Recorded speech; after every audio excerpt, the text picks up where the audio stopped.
Hey, what's up, everybody? Hope you all are doing pretty good today. See a few of you already beginning to filter in here. Gilgamesh Jack, King Mr. Rock, AXQFB, what's up? And what's up to you too, Jacobra? Hey, what's up, Red Knight? Is Resident Avel free? We did free her, but at what cost? It wasn't worth it. Skabibi Skabibi Badum da da da.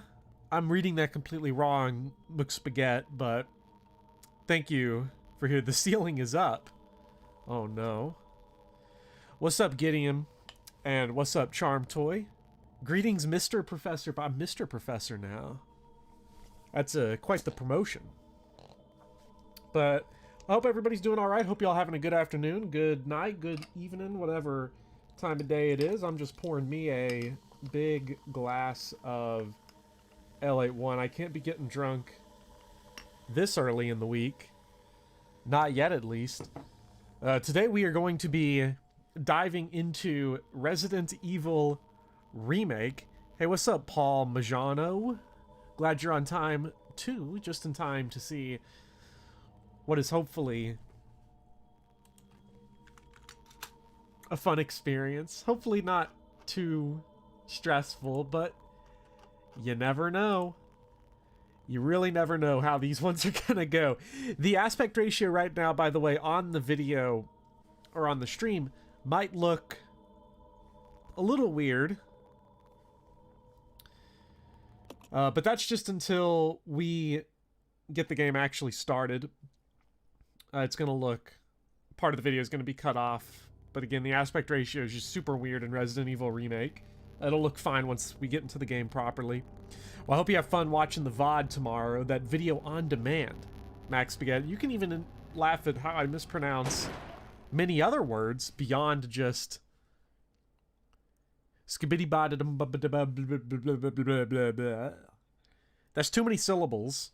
Come up with words with fewer syllables. I'll pronounce them, and then we'll be rocking. So, Resident Evil Remake, for those of you who don't know, is a remake of the original Resident Evil from 1996. This game came out in 2002 for the GameCube originally, and has since been ported to just about every console you can imagine. I think the Switch right now might be the only console it's not on. Actually, it might be on the Switch. I'm unsure. Somebody probably knows if this game's on Switch or not. But it's since been ported to everything. Unlike Resident Evil's 2 and 3 remake, this remake is in the classic style of Resident Evil. Fixed lockdown camera angles, tank controls. So we're going to have... this is the first time we've played a classic style Resident Evil on the channel. So you all can laugh at me for how bad I am at these. You hate the eyeball on the title screen, Gilgamesh? I actually really like the eyeball. I think it's fun. Resident Evil. Does this have the Jill Sandwich phrase? They changed almost every line of dialogue in this game from the original version, or from the original Resident Evil. The only line I can think of that stayed basically the same is a dining room. Of course, we're going to play on the hardest difficulty available to me right now, which is like climbing a mountain. Fulfilling, but takes a lot of work. I forget if this is hard mode or normal mode straight out of the box. I do not have my cleared save file on this game anymore, although you do have the alternate costumes apparently unlocked. Maybe the PS4 version comes with that straight up. But we're going to play Jill scenario because we got to get Barry Burton in there. If we don't get Barry Burton on one of these streams soon, I'm going to lose it. I think it's hard mode. What's up, Uviana? I agree, Charm Toy.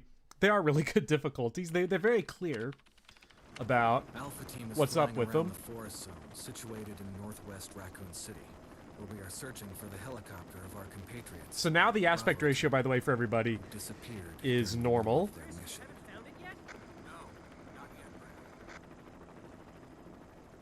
Bizarre murder cases have recently occurred in Raccoon City. There are outlandish reports of families being attacked by a group of about 10 people. Victims were apparently eaten. Bravo team was sent in to investigate, but we lost contact. Look, Chris. Bravo team's helicopter was a derelict.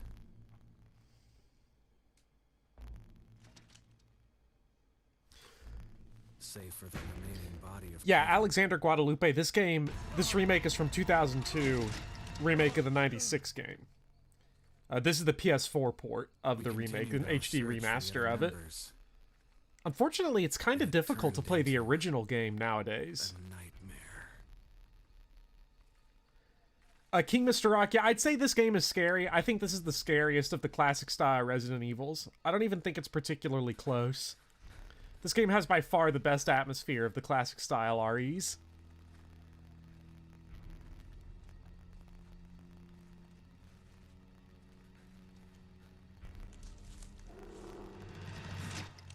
I agree. I love Jill too, Adam. Hey, what's up, Speedy? We found Wesker?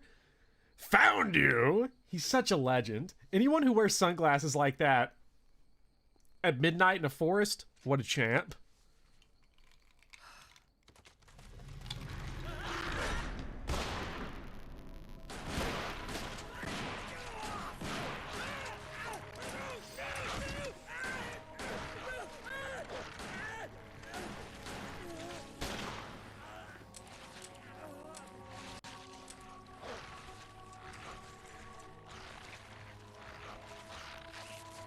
Well, I'm glad you've enjoyed watching me play through all the games, Charm Toy. Hopefully they've inspired you to either play some of the other games yourself, or at least have given you some sort of enjoyment with them.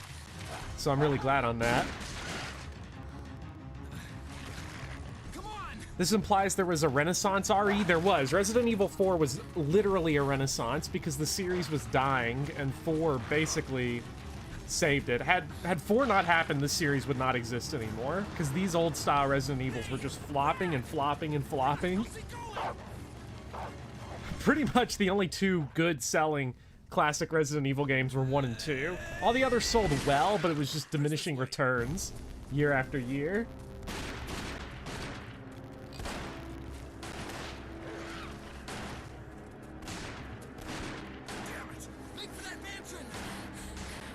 Hey, what's up, Mr. Doc? You just Doc, Mr. Duck.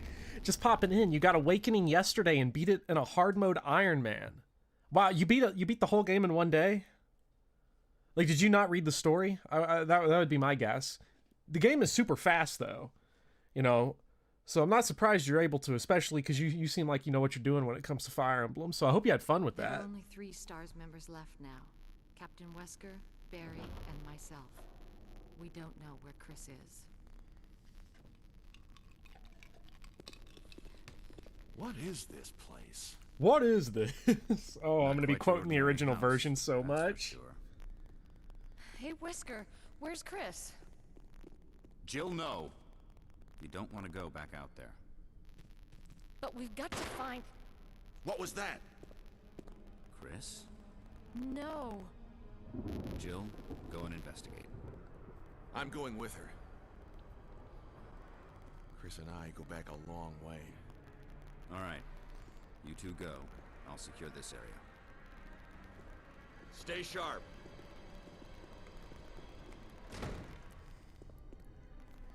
You had 4 units alive at the end. Robin, Crom, Frederick, and Donald. That's really funny, Mr. Duck, that we had almost the exact same roster left alive at the end. I think mine was just you swap Frederick with Olivia. A dining room. There it is. That's the legendary line. I love that line so much in the original. A dining room? I always found, okay, this ink ribbon's always a pain in the ass to pick up for some reason. I think you'd better take a look at this. What is it? Hey, what's up, Meg Awesome? I'm glad you can make it too. Glad to have you all here. Barry is kind of hot, Adam. Like, this dude's got dad energy like nothing else. I'll be examining. Kind of got the this. Doosel Let's just hope it's haircut not there a little Chris's. bit. You love to see it.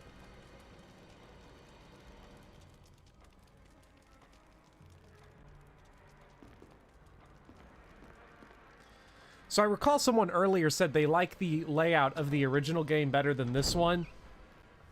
I don't really. like the original better than this one. The layout. I think this game is a little more restrictive on where you can go, but I like the way that it sort of builds the mansion a lot more. The original game was definitely held back by its time, but I love the original. I played the original way more than this one. This game's really tough, actually. This is one of the harder Resident Evils, I think. I don't know how many people would agree with that. I definitely think this is up there, though. The original has a charm, though, that will never, ever be surpassed. It's a monster! Let me take care of it.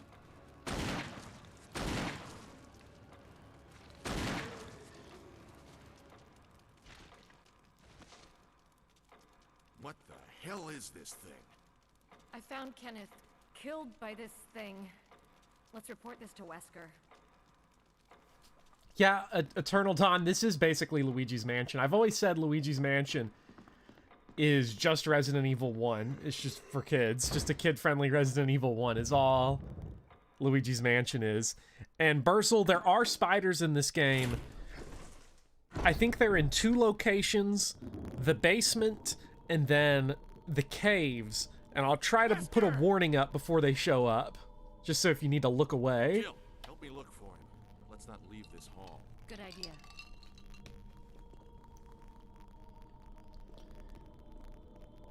Can you do the same thing in this game that you can do in the original where you just... Oh no, they make you actually walk around the hall in this one. I think we only have to go around once. Oh no, they making us book it all the way around. I like the original where you can just pop in and out. You just have to change the camera angle once and you got yourself the cutscene reactivated. They really wanted to make trigger hunting more difficult in this game. This game does freak me out a lot too, Adam. I agree. No, nothing. What's going on around here? I can't figure it out. Same here. Chris, and now Wesker. There's not much we can do. We can search for him separately. I'll investigate the dining room again. Okay, then. I'll try the door on the other side. This mansion is gigantic. We could easily get lost. Let's start from the first floor. Okay. Oh, I almost forgot. It's a lockpick. You'd make better use of it. Oh, yes, the lockpick.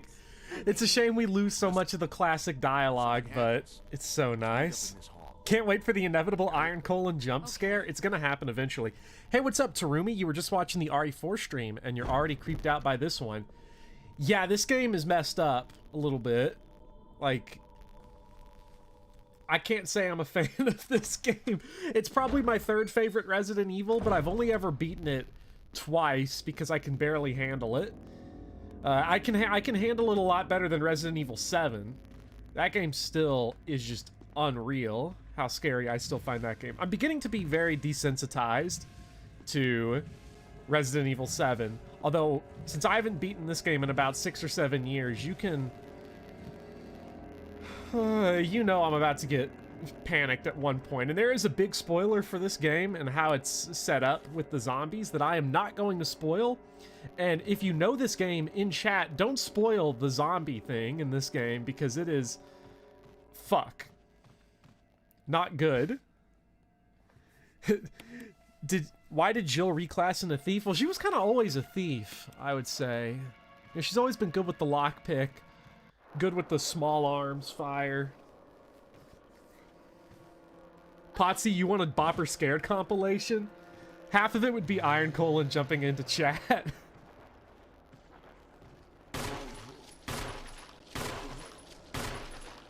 Oh my god, that guy was not going down. What the fuck? Let's see, on this difficulty, let's see what happens to our health when we take 1 bite. We've been bitten once. Yeah, okay, this looks like 2 hits and we're dead. Oh, that's not good. Well... I didn't need to climb on this. Okay, unnecessary. I don't think we can even go through this area. I think we need the sword key. to get through here. So basically I came in here to get a knife that's supposed to protect you from taking damage, but I forgot how to use it, so I just took damage anyway. Perfect. You forgot what happened to the zombies in this game? Well, you're not missing out on anything. You'll see later. Oh man. You imagine there's a mode in which one bite means death? I don't think there is, Red Knight. I'm pretty sure, because on the hardest difficulty on this game, Real Survivor, I've never done that difficulty because unlocking it's sort of a pain in the ass. You have to beat the game multiple times, I'm pretty sure. I'm pretty sure it's still 2 shots there, but from like regular zombies. I don't think there's a mode where zombies ever just straight up one-shot you, but I'm pretty sure like hunters and stuff are one-shots in Real Survivor. The way Jill waddles off the stairs is hilarious. There's so much. The animations in this game definitely, even though this HD re-release looks really nice. Actually, you know what? I'm going to say this, is that this game looks disgusting good. Like, it looks so good for a game from 2002. For those of you who don't know how the classic Resident Evil games really work, you'll notice, of course, that the camera angle keeps snapping between multiple different angles. Some people don't like this. I'm perfectly fine with it. Especially it melds very well with the tank controls that the game uses, where you move forward by pressing up no matter what direction you're facing. But all the backgrounds are pre-rendered, meaning they're static images, and as a result, they were able to just squeeze so much out of the GameCube, so much just processing, that this game graphically just... I know this is the PS4 version, but it just looks sick. It looks so good. Okay.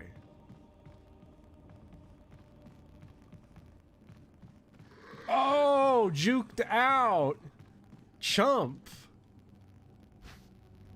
Professor, why am I avoiding playing Resident Evil 5? You want to see Chris X Boulder fan art.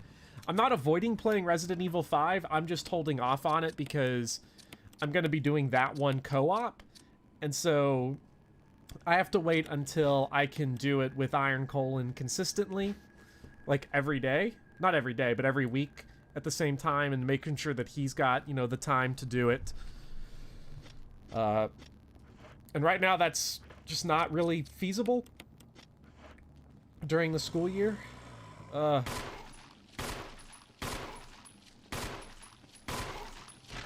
Oh shit, that guy's getting close. That guy's getting close. Pick the shit up, run, run, run, run, run.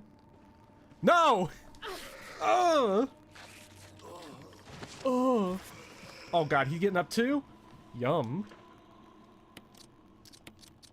Okay, well, you know what? Who needs healing? Healing's for babies. This is now a no damage, no healing run. Yeah, this is mind-blowing for GameCube. I'm avoiding playing RE3. The games I'm avoiding playing... Well, I'm not really avoiding them. The original versions of Resident Evil 2 and 3 are going to be tough because just getting access to them now, I know I can use, like, sketchy means to do it, but let's be real, PlayStation 1 emulation, sort of complicated and confusing, and I don't understand why it's so tough. I know there's actual technical reasons for it, but I do not have a fully good grasp on PlayStation 1 emulation, so 2 and 3 original are going to be a little bit of a pain, because I own them physically, but I can't actually play the PS1 versions and stream them without, like, 8-second lag from my controller to the game, so big pain there. Jim Bob is asking, did they pre-render every background because they needed to make Jill have jiggle physics? Yeah, the jiggle physics are, well, they're interesting. They definitely stand out, so to say, in this game. Oh, that's right. That's a good point. I forgot that RE's 2 and 3 had GameCube ports, because nobody ever talks about them. So I could actually do those, because those GameCube ports would definitely be easier to get running, because Dolphin is just super nice. Was RE3 and 2 on PlayStation Store? They are on PlayStation That guy looks... Wait a minute. This dude back here looks fucked up. I mean, I know he's a zombie, but that dude's got, like, the beer belly. Is this Resident Evil 7 got redneck zombies again? Jiggle physics are top priority in all game. I wonder if that dude over there's got jiggle physics. We should go out and see. They are in the PlayStation Store, but not for PS4, as far as I'm aware. Code Veronica X is on PS4. So once we get done with Remake, the next easiest games for me to stream without Iron Coal and without doing them co-op will be one classic, because there's the DS port that's really good, and there's 0, which is on the same disc as the remake, and then Code Veronica, and then both Revelations games.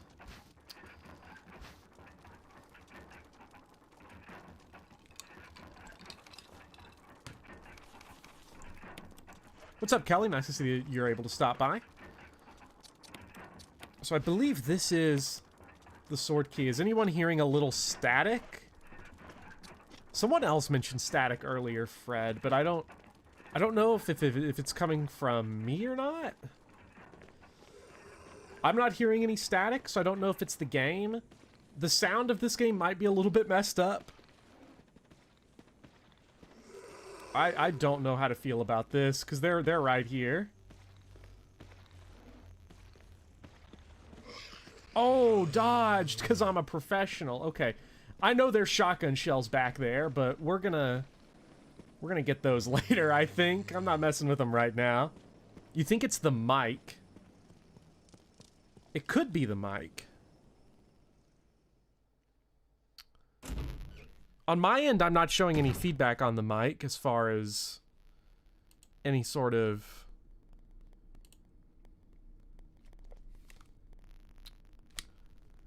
Here, let me just turn down the volume of my mic a little bit. Okay, now it should no longer be picking up any background noise at all. No white noise, so to say.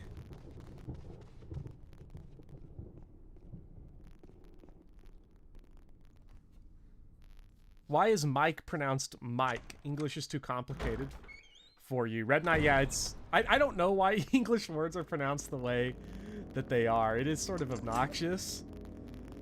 They're still static.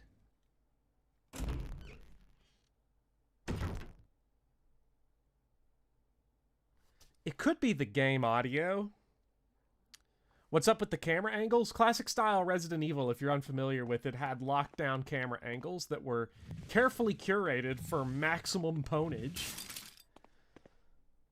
That is a really mean jump scare, by the way, that they just did there to anybody who's a fan of the original Resident Evil. The door sound made the static. Okay, so yeah, it's the game audio. It might be... It could be any number of things. I don't know. I don't have a way to fix the game audio currently. I mean, I could unplug my capture card and just plug it back in. That might fix it. Because maybe the HDMI cord is kind of loose here. I'll actually try that real quick. So we might see a little bitty break in the video here. Oh shit, that thunder from the game got me and I was like, I'm about to get like attacked. Let me pause it.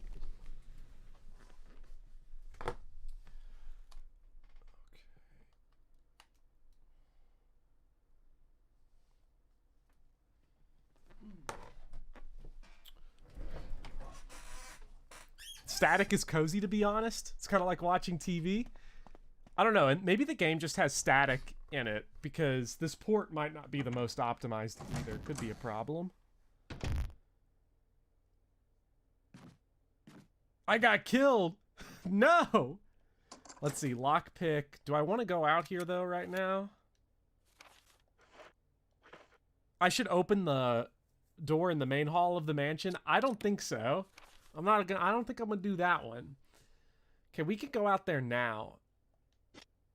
I think we should we? Nah, let's not. We have reason to come back there later. More reason than we have to go out there now. Fuck you, unuses lockpick.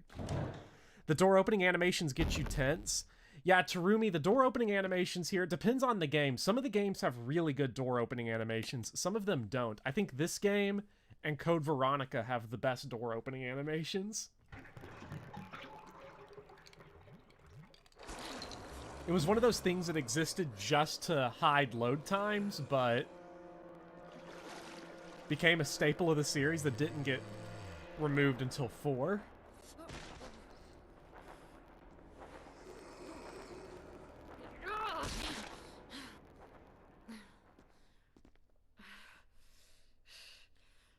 Bath time is over.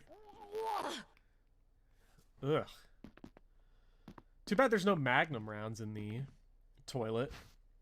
So, for those of you who have not played the original, some people I've seen have asked me if I'm going to play the original.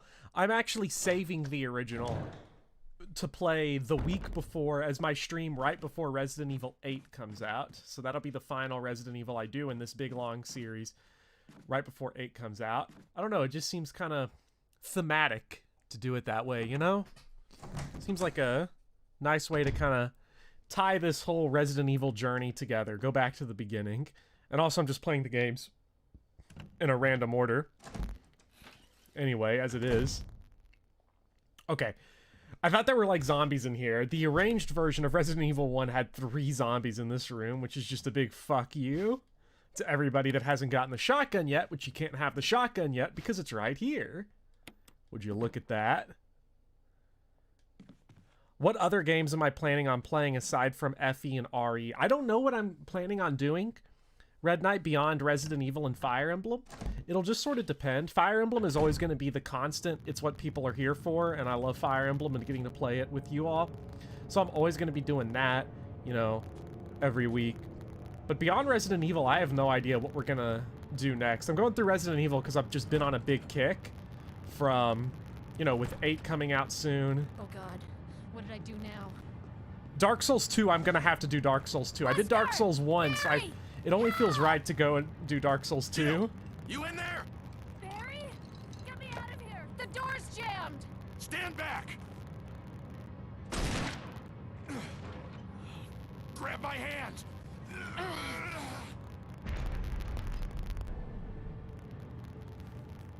I love Dark Souls 2.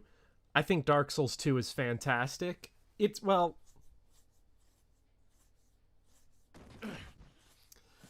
It's better than the first game. I'll just say that. I don't want to get into a big fight. A second late, you would have fit nicely into a sandwich. Really? Thanks.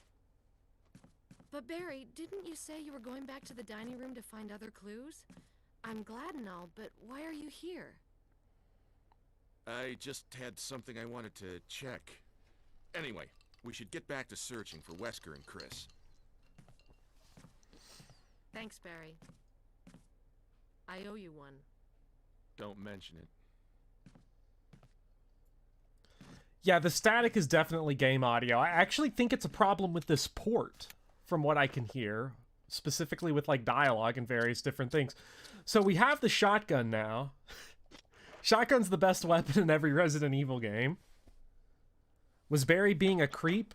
The fact that he is suspicious. He's not creepy, but he is being suspicious a little bit. We'll find out what's up with that. There's some static, I think, on this port of the game, Luis. A lot of people I noticed were disappointed that Jill Sandwich got cut, so I'm actually curious to know how many people have played this version of the game before. Are a lot of you, like, pretty new to this game? As far as, like, played the original but never bothered with the remake or never got the opportunity to? No! That guy, he's spamming me with hitboxes. This is not good. This is really not good. Let me around. Let me around you! Okay, there we go. Good.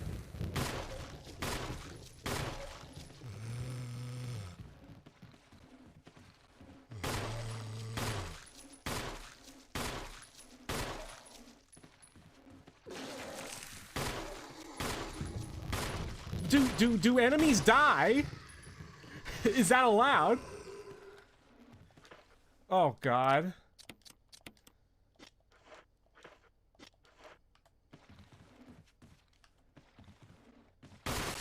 Oh, headshot. Oh, that's big money. That's really big. Okay.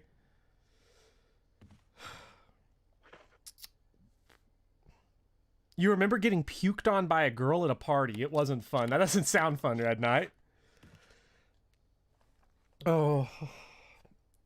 Oh, this health, and considering the fact that we now have dead zombies lying around, is not fun. So, we need this bad boy right here. The fuel canteen. And let's fill this son of a bitch up.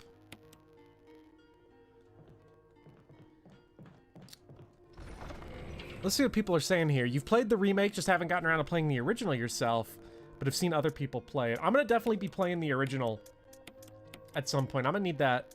Well, yeah, like I said, I'm gonna get to it before long. So we should probably make a save. Seems like a good idea. Put the knife up. I think this is good. Are headshots RNG based? Yes, they are. I forget. There's two scenarios in the game, Jill and Chris. I think Jill is more likely to get a headshot because Jill's campaign overall is, for the most part, easier than... Okay, I think is this actually normal mode? Because the white text, I think, is normal mode. Because I know the purple is easy, because I fucked around on easy once, doing a knife-only run. It didn't go very well. Oh, man. We can't escape RNG, even in Resident Evil. We're going to put the shotgun up for now. Bad idea, but we don't need it. We've got other things that we can take care of zombies with. Does damage vary by distance? Not that I'm aware of. I know, because the guns are hit scan. All the guns in the game are hit scan, except for, I think, the... Oh, shit. Didn't see you there, buddy. We'll have to figure out a way to take care of this guy, but maybe later. Can enemies crit you? No, they cannot. Let's see. Bursel, you're saying you've never played RE because you couldn't handle the tension. You just saw some memes. Oh, shit.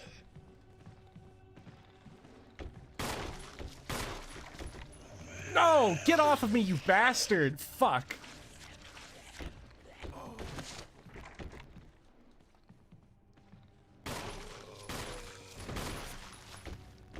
Oh, this is not good. We got a lot of not good going on right now. Okay, I just got done playing some Code Veronica a little bit. So, like, the enemies just sponging it up like this is really stressing me out. Just go fucking down, thank God. Is it 1 RN or 2 RN? Could it be none? Yeah, we don't need the shotgun. Oh shit! He got through? Okay. Haha! That's just me playing up for an audience. I wanted you out here so that we could drop you onto that big pile.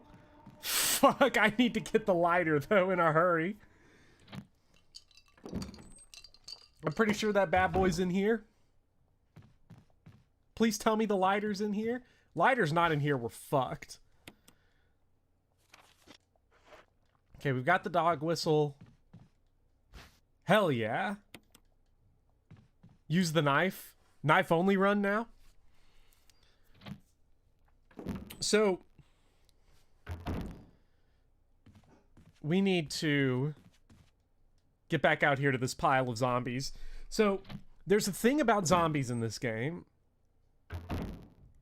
I'm not going to tell you exactly what it is right now. I'm just going to tell you that you might notice what we're doing here with these zombies.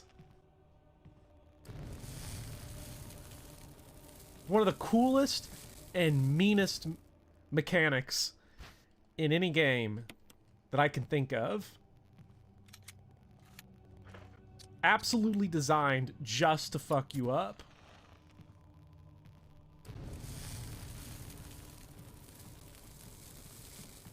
Okay. I think that's clear now. We've got the 2 bodies downstairs that we need to go burn.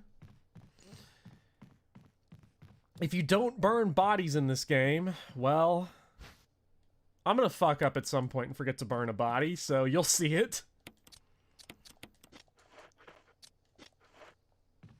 It is a form of ambush spawn, although I'd say significantly worse than any ambush spawns in Fire Emblem.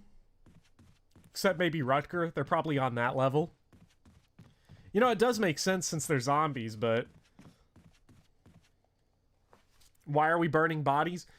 King Mr. Rock, the game will show us later why we need to burn the bodies, so you will see before too long why we need to be running around doing this. Let's see what else we've got here. I missed a little bit of chat while I was focused on that. So you all love the memes, Resident Evil, going for the Arvis barbecue strat. That's basically what we're doing, Jack Holden. It's all we have. That fire can actually damage you, which is realistic and annoying. I wish it couldn't damage you. It's just designed to be obnoxious. Thunder in this game, so it's pretty good. RE4 is a good game, but a bad FE game. Oh, Trino, you're a genius.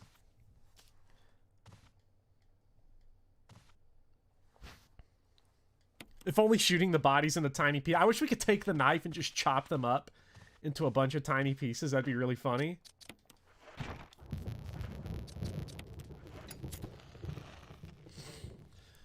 This might actually be hard mode because I think on normal mode there was a red herb in here, and now we just don't get that shit anymore. Okay, so we got the map of floor 2. Nice thing about the map in this game is that, like Resident Evil 1, they show you the room, or like Resident Evils 2 and 3 Remake, they show you if you haven't picked up all the items in a room yet. 10 minutes with a knife saves you 40 with a shovel. Oh man, Jill for Smash. If we could get... I mean, Capcom's already on working terms with Nintendo for Smash. I would fully support getting, you know, Jill and Smash. Or my actual preference would probably be Barry Burton, but, you know, or Carlos. You could get Jack from Resident Evil 7 in there, and it could literally be like his shovel is his sword and he cuts people's feet off. That'd be pretty fun. Okay, I think the item we're actually missing in here is just this.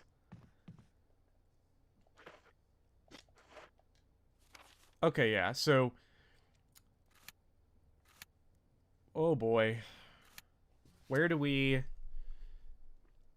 think we gotta get to the other side of the mansion now.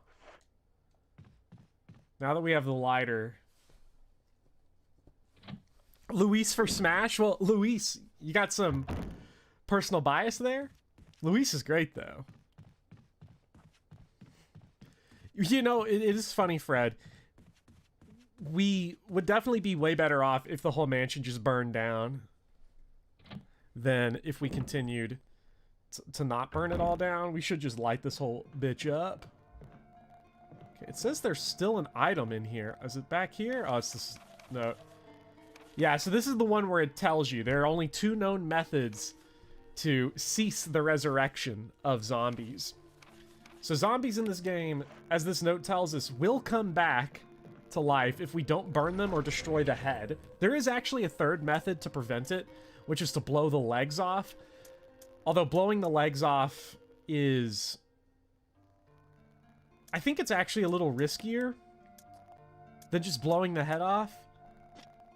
Or actually, maybe it's more reliable. Someone who knows this game better than me probably knows if it's more reliable or not to just blow the legs off with the shotgun or not. I always forget how and which one is better.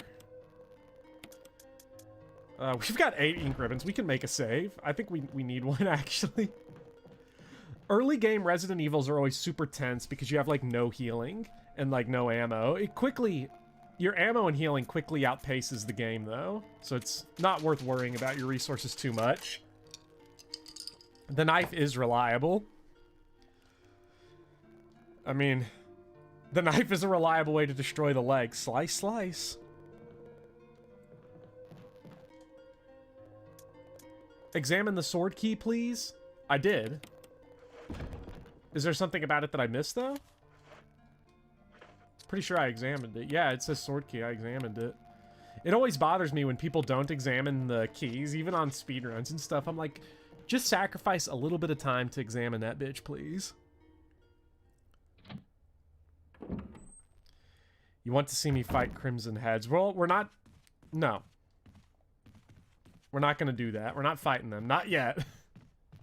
I will cross that bridge when I have to. I wonder if there was another zombie out here that I should have probably burned.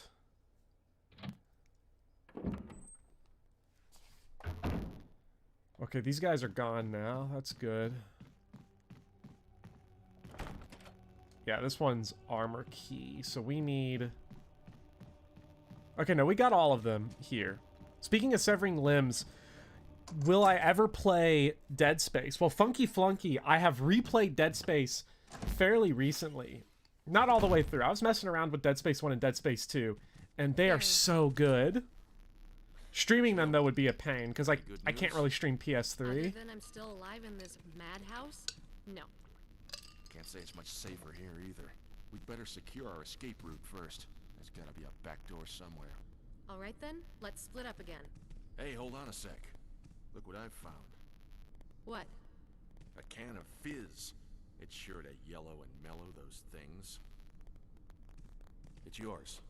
Hopefully you won't have to use it. Oh my god. What about you? Oh, don't worry. I like the buddy system we have here. That's not a metaphor for anything, trust me. Thanks. I'll take it. See you later. Ciao. So this cutscene in the original game, I think, is the funniest cutscene in the entire series. Definitely the most quotable. Yeah, this is one of those Resident Evils where the dialogue, it's like... It's sort of, it's forgettable. It's not good. It's not bad. But the original version was just so hilariously dumb. Because this was the cutscene in the original that was, whoa, this hall is dangerous. There must be a back door somewhere. Just a moment. I found something. What is it? It's a weapon. It's really powerful, especially against living things. Such a great cutscene. Who we got coming up the stairs? Look at this guy. He thinks he's gonna get me? I know you guys can only vomit on the stairs. I've got the exploits. I've got the cheats. I know how this game works. The way she said no was pretty fun, though. It was. So, Luis, you're saying I should stream Sweet Home. Sweet Home is amazing. Sweet Home is one of the best games on the NES/Famicom. It is so good. And I don't know if it's, at this point, I don't know if Sweet Home is exactly, like, unknown anymore. It's got a pretty good fan translation. That game is just a blast. So we'll put the acid rounds up. I have, like, a little system in here for my item management. So you've got ink ribbons are in the neutral position. And then above it, you put your weapons.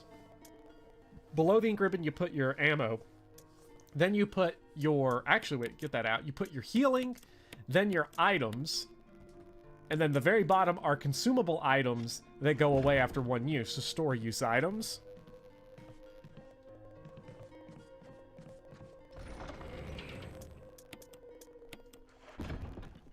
Okay. So...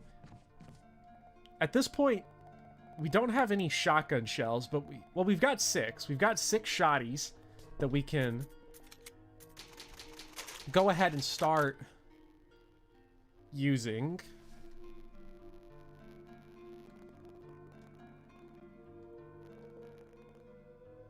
Is it worth breaking it out? By the way, this save room theme is so nice. Like, this is my favorite save room theme in the series, probably. A lot of them are really good, but this one both has the soothing calmness of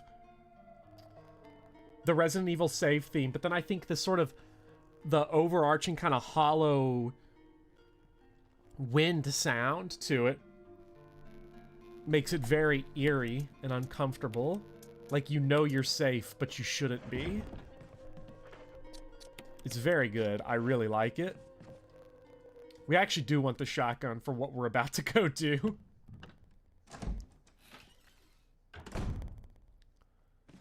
It's pretty popular now? That's good. Okay, accidentally juked that guy, but I should have died there. Okay, there is a dude over here. That's not good. When your spoken English is as bad as the voice acting. So, Red Knight, you remember just laughing at the dialogue in the original, even when you didn't know. It's funny because the original Resident Evil, there's no Japanese version. I don't know if that's the case for all the games, but I definitely know it's the case for Resident Evil 1. There is no Japanese version, despite the fact that it is a Japanese game. And the reason for that is because... Actually, I don't remember the reason. Okay, there we go.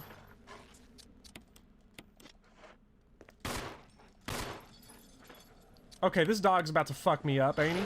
Yep, yep, yep. Got greedy, tried to conserve shotgun shells. Forgot there were 2 of them. Get off of me. Please.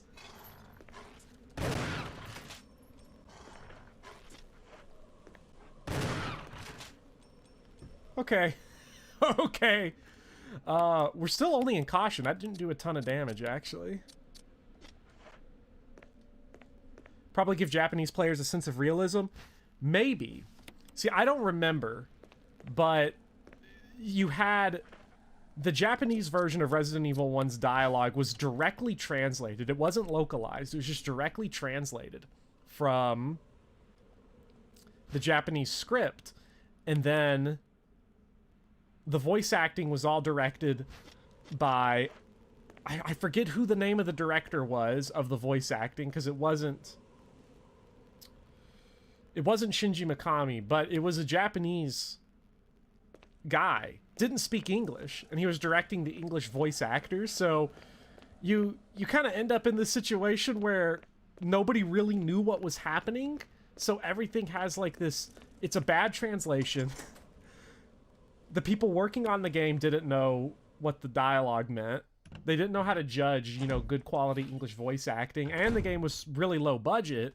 So you sort of end up in this situation where you're just sort of doomed to be awful. And it's so good. And I'm so happy they did it that way. It was completely doomed from the start. Those damn mouth dogs. Just Breed. I have never heard of Just Breed, Luis. You should check it out.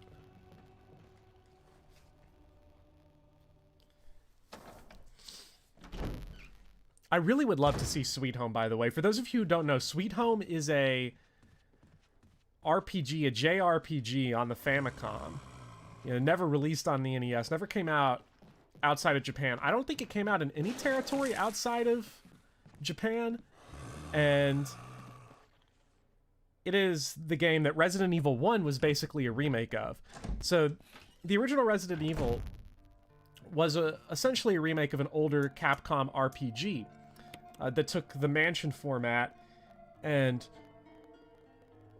hyped it up. But the original version was an RPG where you had 5 characters and you had to split them up into multiple parties and move them through this mansion. And each party was just at extreme disadvantage basically all the time.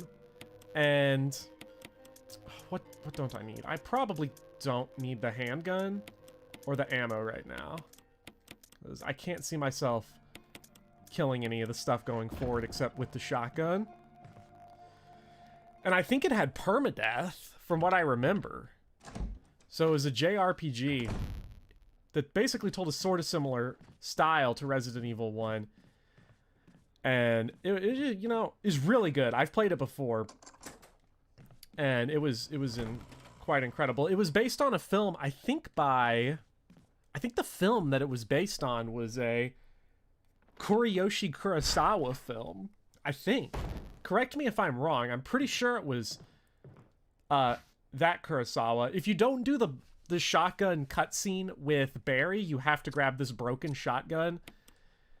And use it to get the shotgun so you don't get crushed by the ceiling. I'm going to grab it here just so that we don't have to deal with the obnoxiousness of this room having the red paint on it on the map. Yeah, it had permadeath. Now, the thing I will say about it, Fred, is that the games...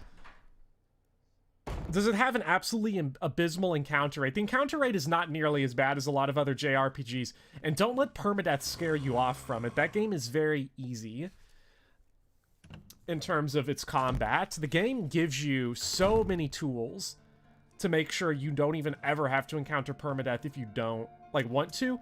And all that really happens with permadeath, if I remember correctly, is that you just end up having less inventory space. So you end up having to squeeze more and more key items into limited spots, which is, well, it's interesting. And I think it's a ton of fun, actually. Because combat in that game is very easy. Yeah, if you don't know Sweet Home is, I think, from a modern perspective, Sweet Home is the only Famicom/NES RPG that holds up. It's a game called Sweet Home, Trino. It is. Like, and when I say holds up, I means, like, holds up in, like, you can go and play it now. And you can just play it and vibe with it. And it's not a problem. We're just gonna dump the broken shotgun off somewhere random, so I never have to look at it again. Because a lot of them, Final Fantasy 1, Dragon Quest 1, I've played those versions. I've played those older RPGs. Even Mother 1. And they just don't hold up very well.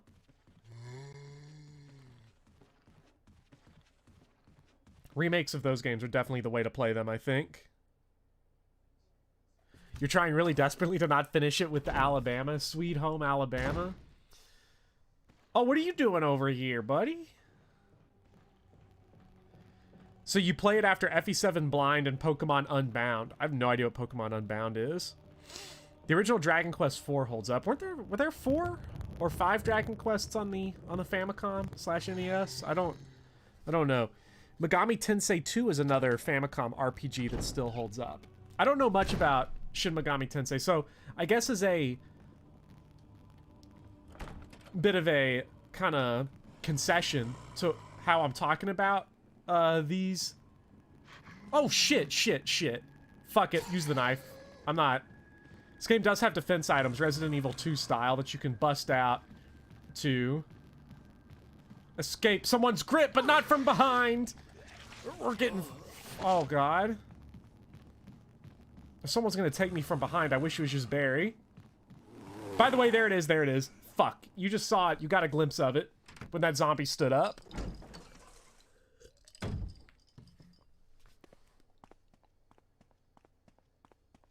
It's a Pokemon ROM hack.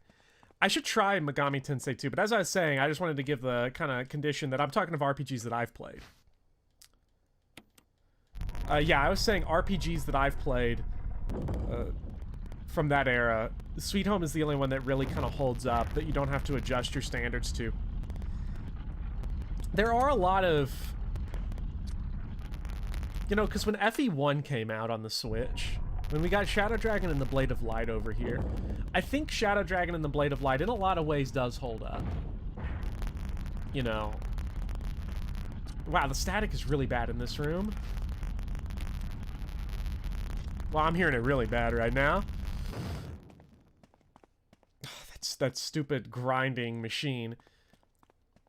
You know, a lot of people were making the excuse for the game, saying, oh, you know, it's just the era. You got to adjust it to its era. Games from that time don't hold up. We could go take a look. See what that monster is. But we're not going to. And I think that sort of sells a lot of, you know, NES games short. The idea that, you know, oh, you got to judge them all on a curve. Because there are ones from that era that really do hold up. Even in RPGs, Sweet Home, like I'm saying, and people are saying, you know, Megami Tensei. Some of the old Megami Tenseis hold up.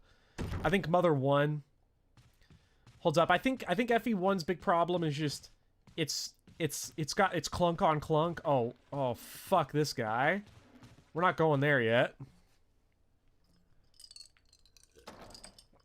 Is there any Mr. X type of enemy in this game? There is a little bit, Fred. There is kind of a X-tile enemy in this game, although not very prominent.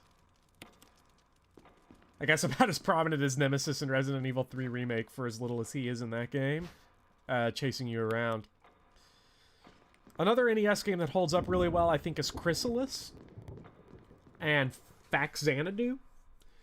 If I'm playing some Chrysalis or some Faxanadu, I am having a really good time. Okay, let's think about where we need to go. I think... yeah, Mr. X is the buff guy. Where do we want to go? We've got the armor key now. So there's a lot of places we can go at this point. Yeah, we got the fire emblem, mega awesome. We're gonna have to go light it on fire too. Burn it with everything else. Leon's just scared of Mr. X because he's scared of his hot rhymes. Back on the Nesticle days, Final Fantasy III was arguably the game you played the most. I've never played the original Final Fantasy III. I've only played the DS remake. I think Final Fantasy III kind of shit on the DS. I think of all the Final Fantasy games, I've played most of them. 3 is one of my least favorite. But it's been a long time too, so I don't want to be unfair to it. You know, I want to give it a chance. Maybe go back at some point. Okay, what do we got here? We got some gifts. We got some goodies from Barry. Incendiary shells. And... first aid. Gimme, gimme, gimme. Okay, so dump off that. We don't need that anymore. Final Fantasy IV DS was the first Final Fantasy I ever played. And it was an incredible experience. I really, really enjoyed that. We don't need the blue gem for right now. We don't need the emblem for right now. I'll put the healing up and regret it later when I die. I think that's the plan. And then we'll put the sword key up for right now. I think we'll make a save too. We have 8 of these things. We don't need more. We don't need this many. I mean, I'm glad I have this many.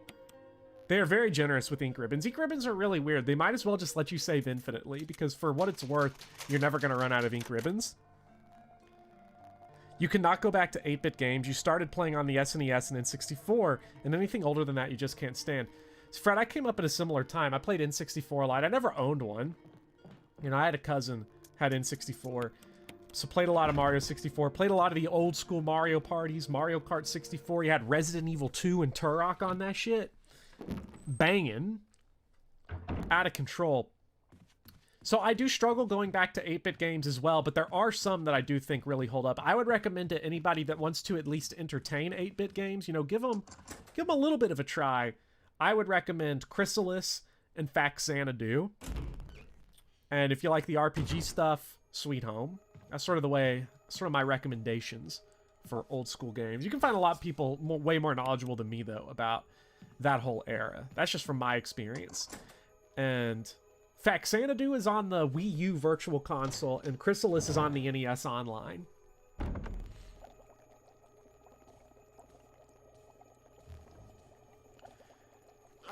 Is an Eligood and Ninian A support required to get the true ending? If you're talking about FE7, I have no idea if there is like a true ending of FE7. I don't know that much about that game.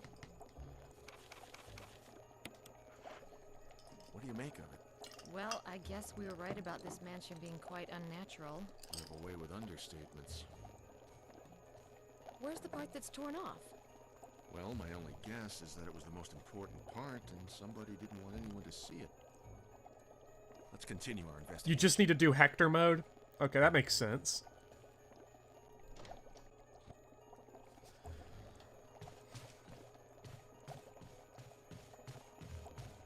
To get the Gaiden's Gaiden. Oh yeah, that's right. You have to get 19XX. Okay, so we'll get the B specimen. This room, kind of fucked this room a little bit in this version of the game. The original version of this room was way less stressful because there was nothing to stress you out in it. It only changes a few cutscenes. Okay. There's a switch underneath. Don't press it. Not yet, at least.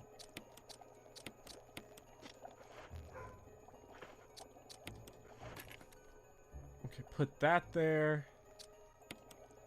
Nah, not yet. Not yet. You like 8-bit games because you had to program 8-bit microcontrollers. It was painful, so you always commend the effort to make something memorable out of a dozen kilobytes of memory. The thing that gets me about a lot of those games is the music is so good in a lot of those classic games. Like how... Like, this is unnecessary. They don't have to have this thing go alive. Maybe there's a way to avoid it, but I don't appreciate it. Get off! Like, it's just obnoxious. Nintendo was sued because Mario Party 1 was causing hand burns because of the spinning mini games. Wow. I remember Mario Party 2. Mario Party 2 was just better Mario Party 1. Just had more mini games. Like, if you've played Mario Party 1 and Mario Party 2, there's actually so much overlap between all those mini games. Kind of disappointing. A little bit. Between those games. I never played Mario Party 3, though. And I stopped around 6. I played them up through 6. Never played 7 a single time. Played 8 a bunch on the Wii. 8 is sort of uncomfortable to go back to because they've got that one. 8's got that mini game, if anybody remembers, where you have to, like, take the Wii remote and you have to, like, ride it up and down, up and down, up and down, up and down. It sounded like a Grant McDonald lyric there for a second. It was the soda mini game. You had to, like, shake the Wii remote. Let's just say you held it in your hand vertical and you shook it up and down over and over and over again, and you had to see who, we'll just say, blew their soda the highest. So you do that for 30 seconds and then you see who has the biggest, you know, spout. And yeah, Mario Party 8 kind of weird. You never played a Mario Party? It's worth it. If you ever get the opportunity, I would recommend it. There's a lot of people who will say, oh, Mario Party bad, but Mario Party good. Mario Party is good, so, you know, don't be sad that you haven't played a Mario Party yet. Be happy that you still get your first experience with Mario Party. You know, it's just more things to discover. Because a lot of things, I do miss getting to play them for the first time. You know, my one thing about these Resident Evil streams that has been sort of sad to me is that, like, I don't have Resident Evil games to play for the first time anymore. You know, I've played all of them. So it's a little disappointing, you know, to not have new Resident Evil, not have new Fire Emblem to go to. There's nothing unusual. I know there's nothing unusual. Open it. Jolly Lawless, you have not missed much. And I know it's Lawless, but I still can't... I can't not call you Jolly Lawless. Which then sounds like Johnny Lawless to me. So I'll just call you Johnny Lawless.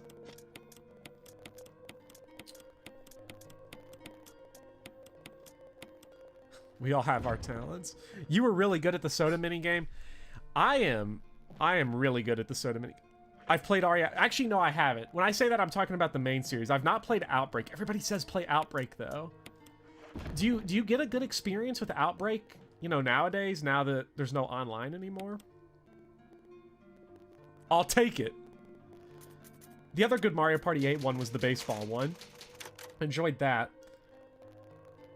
I'll tell you what, though. Okay, we got Mario Golf coming back with Mario Golf Super Rush. We need Mario Baseball back, because Mario Baseball was banging out of control.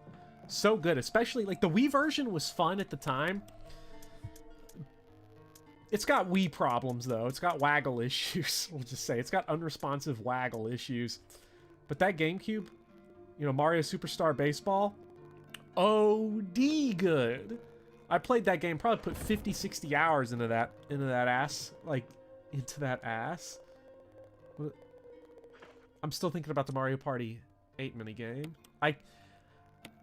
You ever, like, just completely lose the train of your words, thoughts? Because something goes into your brain. I'm trying to think of where we even need to go now. I need to take a drink of water. What's going on with my brain? Everything just sort of stopped. Everything just kind of stopped in my head there. Let me pour. Yeah, I want new Mario Baseball. We are streaming Mario Golf Super Rush when it comes out. Red Knight's asking if I like the Mega Man series. I've only ever played Mega Man 11. Not 11. 10. 10. I think it was 10. The one that came out about 10 years ago. Played that one. Played, a little bit of X. I bought the X collection recently. The Mega Man X collection on PS4. And I've yet to successfully beat a level of of Mega Man X1. I could definitely tell where the fun is, though, and I wanna really sort of sit down and dedicate some time to it. Have I ever played any Castlevania games? Meg Awesome, I have played a good number of Castlevania games. I have the Castlevania Anniversary Collection. That's a ton of fun. I've beaten... What Castlevania games have I beaten? I have beaten Dawn of Sorrow, Symphony of the Night, The Adventure, which is terrible, by the way. Castlevania The Adventure on OG Game Boy is maybe the worst game I've ever fully completed. Castlevania 2, Belmont's Revenge, the Game Boy one, Bloodline, Super Castlevania 4, and then Order of Ecclesia, which is also fantastic. I really hate this puzzle because I'm too lazy to keep track of what each statue does. So I just sort of push things around until something works out. I should stream it. I might at some point. For Mega Man, that is. Have I ever played Mario Tennis? I have played Mario Tennis on the N64 way back in the day. Never played any after that, though.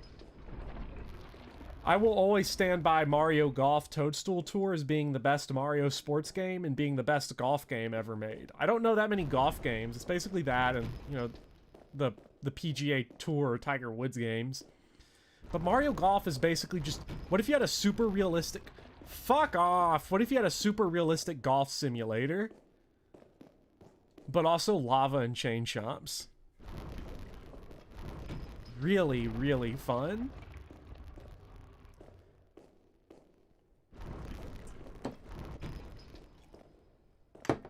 Okay, that one doesn't do shit. This puzzle is so much easier in the original. It's brain dead in the original. Okay, so this one... Okay, so the one in the back left pushes those two out. This one...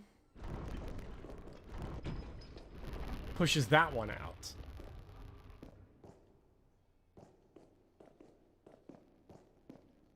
If I push this one in... it pushes that one in the left. In. I'm already losing track. Wait a minute. Oh, God. I feel like one of these is the correct answer. We've got like a 50-50 shot. I pushed this one in. And it took one of the others in.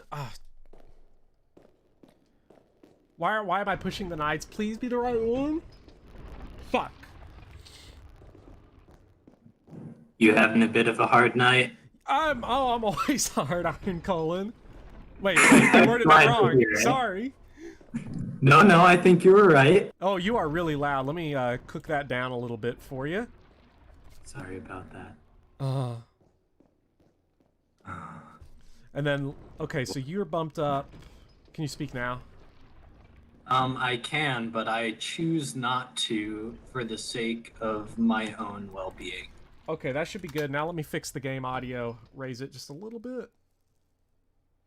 There we go. What a terrible night to solve puzzles. Oh, because look, they teasing me right now. Okay, wait. This is it. This is it. I think. No! So close. So, God. Maybe I should try to help you solve this. Maybe you should try to help me solve it, you piece of shit. Let me get out my sticky... You'll get messed up. Let me get out my sticky pad here, my notepad that I can write down puzzle problems on. I've been playing this puzzle game on my phone all day that I've been addicted to called like Color Tube Switcher or something. Oh, Raid Shadow Legends? Raid Shadow Legends? By the way, if anybody wants to go enter the code BOP69 to get 30% off your first free summoning. So, okay. It's a ridiculously fun puzzle game. There's a lot of nice puzzle games on the phone that I really like. Okay, so if you push in... Okay, so I'm going to draw 4 circles on a piece of paper. If you push in this one on the bottom left, nothing happens. At least with these other 2. You push in this one, it solves... Fuck off! Right as soon as I get it out. Glad I could help you. Thank you so much. Now I'm sort of mad. Now I'm sort of mad that I solved it because my incompetence did end up being rewarded, but only after I decided that I wouldn't be so incompetent and would get the pen and paper out to actually try to figure the shit out. This is why you always fake it till you make it. Yeah. Oh. One of the plates says, "Sunshine will awaken me." Okay, we'll click on the sun.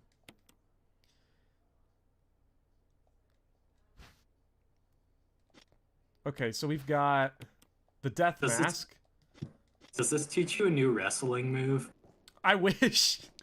God, no, I don't know how much of this run you've seen up to this point. Let me get you the live feed of the game so you are fully up to date while also being able to watch chat. Nice. So, okay. We're in the middle of what's known as having a bad time simulator. It's a good game. We have no health. We have no ammo. Richard! What happened? You're wounded. This whole place is a killing zone. This house is filled with terrible demons. What did this to you? A big snake. And it had A big snake. Oh, Poisonous? Snake? Richard, hold on. snake! bring me serum. I saw some, but didn't bring any. I'll go and get it, okay? You're gonna make it. Thanks. Okay, so there is actually a reward for trying and successfully saving Richard in this game. In the original, there was no reward for it other than you felt like you did the right thing. I don't think there was a reward for it in the original. But Being a good person. That's its own. yeah. No, this time there's actually like a good reason to go get it other than feeling good. You know, about yourself. Audio seems a tiny bit crispy. Yeah, Joe, for some reason, the game audio has some static issues. I don't know what it's about, but I tried fixing it, and it just wasn't. I don't know if it's... My theory is that this port of Resident Evil Remake is just a little bit fuzzy on the audio. But... I don't know what the actual cause is. Actually, I'll turn the game audio down just a bit to try to get rid of some of the crunchy. So Fred is asking you if you're excited for No More Heroes 3. I am excited in that I get to watch other people play it, and that's the real joy, because I don't have to deal with bullet sponges myself. Yeah, I guess to be fair, we don't know yet if there's going to be big league bullet sponges, but True. there's Also- going to be bullet sponges though. It's No More Heroes. Yeah, it's kind of a signature of the series. Like even the No More Heroes, whatever. You're Travis playing, Strikes Again. Travis Strikes Again. It's got some bully sponge. I don't know. Maybe you have a different opinion, more of it.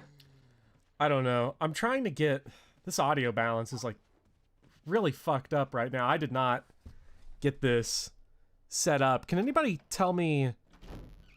Like, I don't know if we're even at the same level. I'm getting like feedback like we're at the same level, but like something seems wrong here. If it's something on my side, it's probably because I have a push to talk on right now, which isn't what I usually do. So Push to talk. Yeah, it's because I'm eating. Because I wouldn't. Oh. I didn't want to eat at 10 o'clock like last Resident Evil. I just shove my face full of these Utz Pub Mix just every time I'm on stream, and people are like, Bopper, will you stop eating on stream? And I'm like, these videos are unlisted anyway. I don't give a fuck. Yeah, Emilio, we're trying to work our way through the whole franchise, or as much of it as we can get through before 8 comes out. Jill, here's my radio. Take it. Hey, what's up, Plenty of Magos?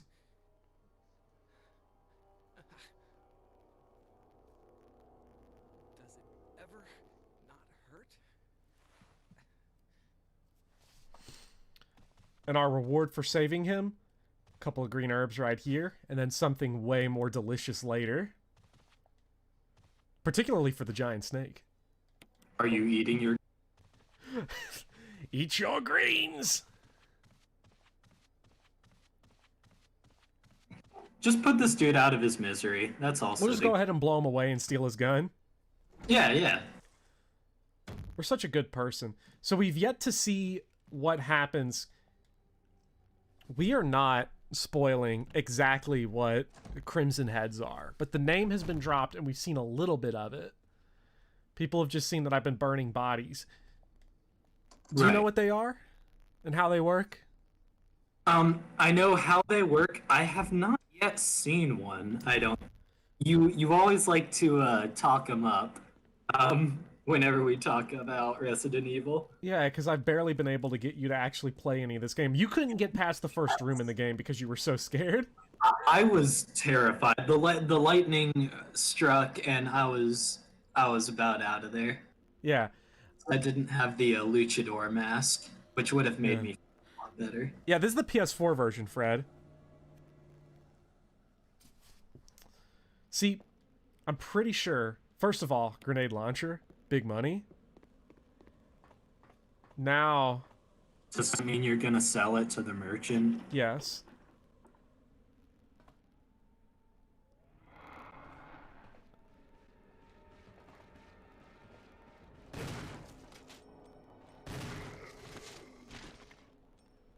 Good news, though. We're out of shotgun ammo completely. So now you can focus on using the grenade launcher? I guess that is one way to look at it. I'm the guy that constantly pushes games on people.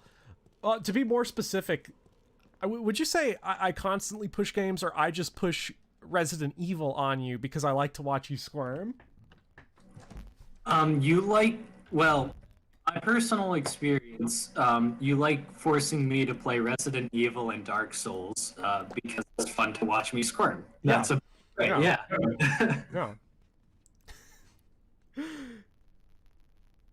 When I find out that hoarding is not a pitfall, well, God, we're out of ammo. I mean, hey, you know the one thing better than the shotgun in terms of damage? Grenade launcher. I mean, true. Oh shit, fuck! to burn. You even have to burn the bodies afterwards, because they would just be in pieces. I mean, right? If you blow the head up, you don't have to burn the bodies, which is nice. But I've only had a couple headshots.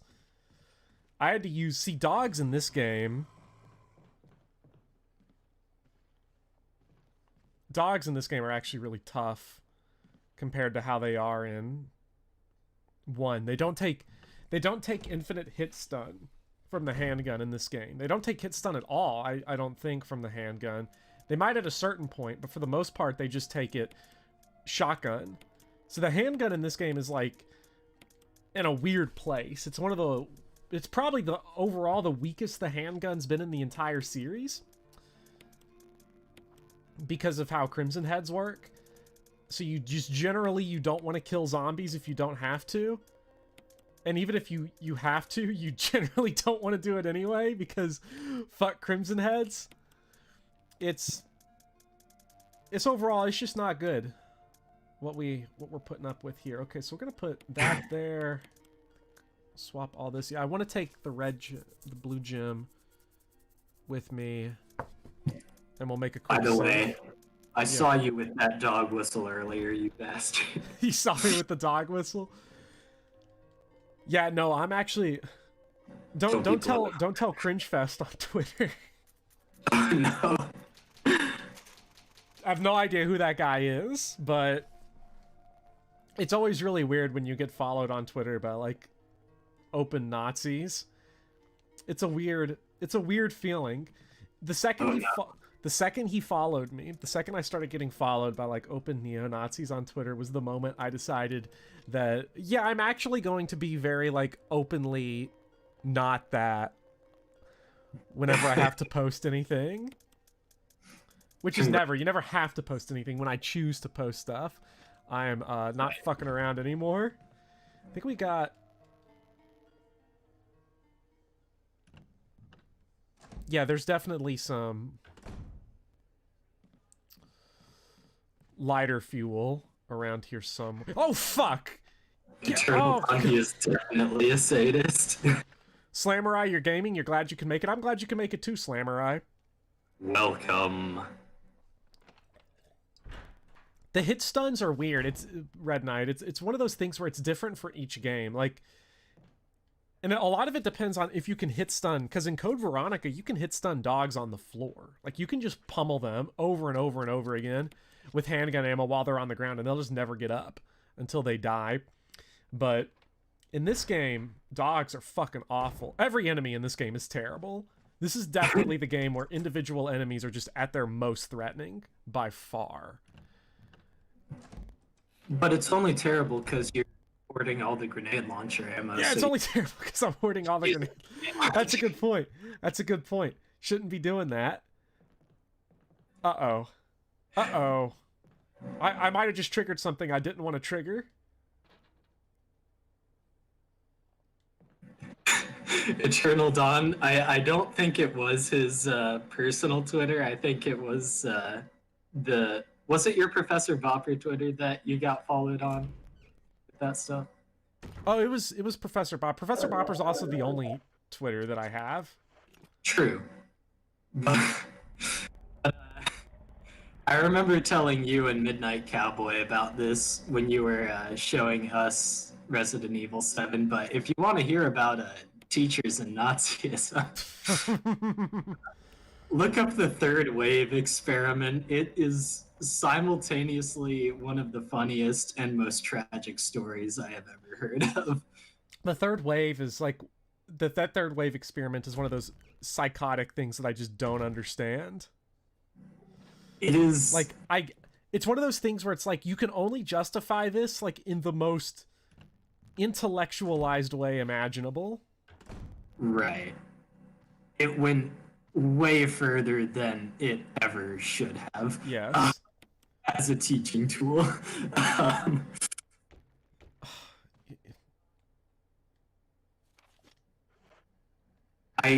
Why do I feel like you're gonna find Steve from Father! No, fuck you. Get the fuck out.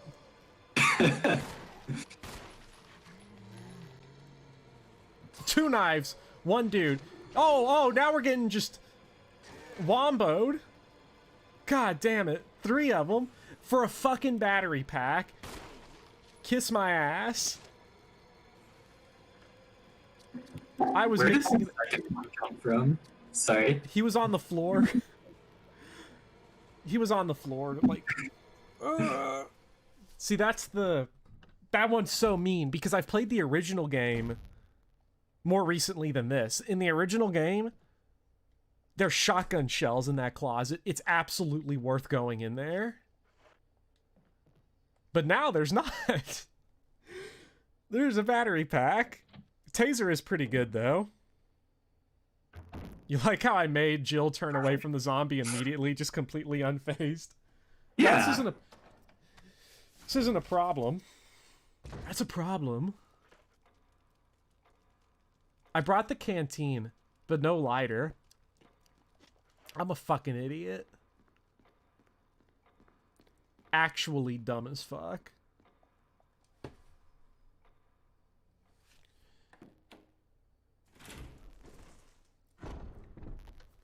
I agree, Dots. If these zombies, not so nice. There are shotgun shells we could go get out there, actually. Wouldn't be the worst thing in the world to go grab. We'd have to go through 2 zombies, though. I'd probably want to get the shotgun before I attempt that. I would say. Maybe. I have no idea. God, this game stresses me. Shotgun. Okay. A scrub. I mean, now that we have 6 shotgun shells, so I would gain roughly 4 shells going out there with the shotgun and just blowing them away. So that's definitely on the table as an option, and I should probably do that, actually. I think we can actually wrap around and knock out a lot of things at once here, going from this visit onwards. So I'm going to take the shotgun, put the canteen up. I don't think I need that. But what I do think I'll need the armor key. And I can put the handgun up. I'm not going to need that shit. Handgun fucking sucks. Get it out of here. I don't want it anymore.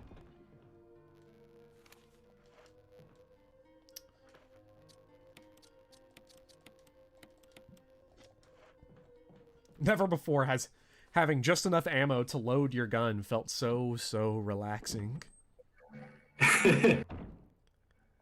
This reminds me of I don't know why, but like the calm storage room music makes me think of like moments in Darkest Dungeon where you've got like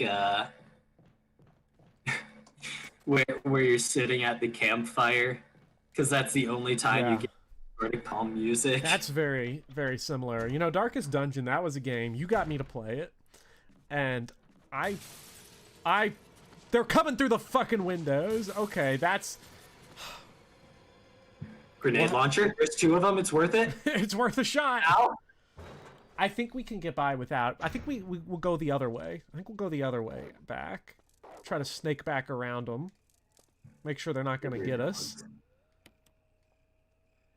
So, part of what's super obnoxious about playing this game as Chris is that Chris only has 6 inventory slots to Jill's 8, which is just so bad. And she doesn't get he gets the lighter, which is okay, but without the lockpick, like he gets that instead of the lockpick. And the lockpick opens up a lot of the doors in the game. So he has to find small keys that take up an inventory slot that he has to move around. It's just, I don't like playing this game as Chris. Why would a small key take inventory spot? Small key takes up the exact same as this shotgun, so not a very small key, I would say. I'm imagining like Phantom Hourglass Link carrying the boss door or boss. Oh fuck! Okay, that's why they delayed it. They delayed the jump scare. They delayed it twice. Yes. Okay, all right. So we've got zombos in there, in that one hallway. We got zombie dogs in the other. Ooh, I'm getting shivers too. Okay, our safe options to get back are starting to tighten.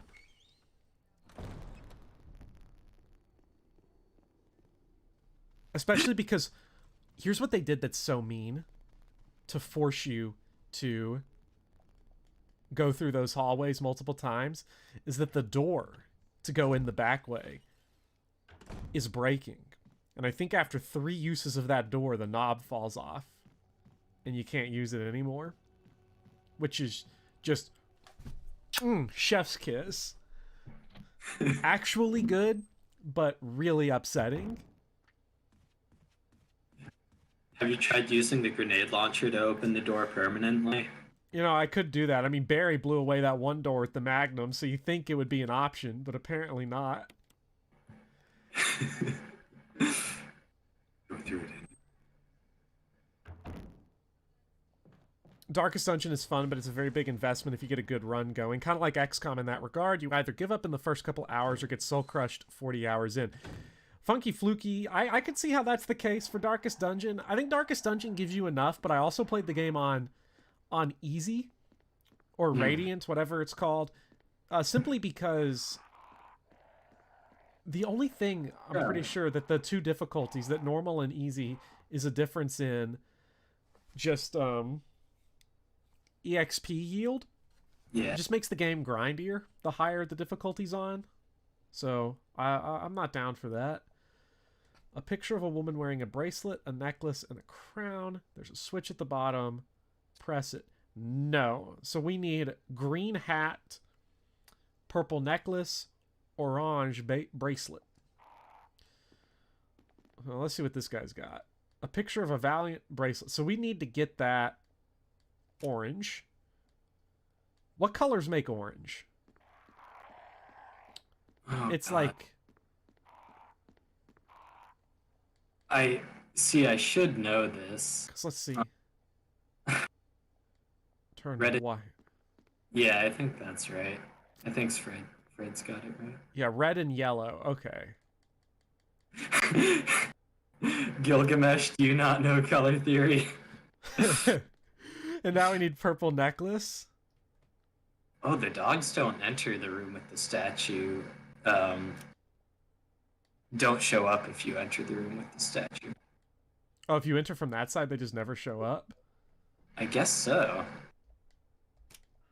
Okay, so what color does the crown need to be? Green?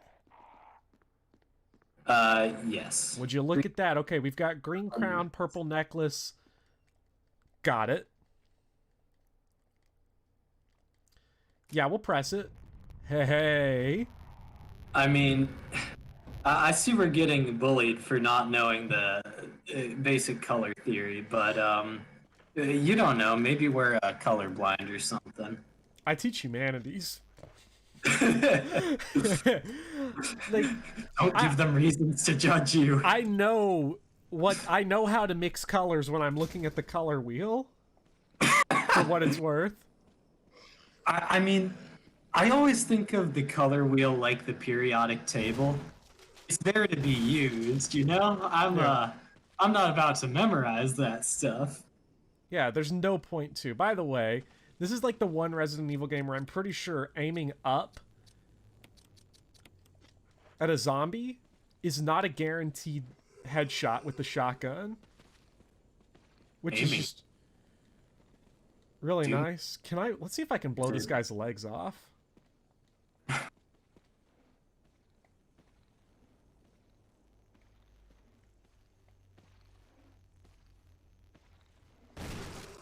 Okay, I think blowing the legs off kills them, like, permanently. Wow, really? Yeah, I'm gonna eat those words, though. Yeah, I can't wait. Can't wait till this guy to be a crimson head flopping on the floor like a fish. Flop on the deck and flop. Oh god.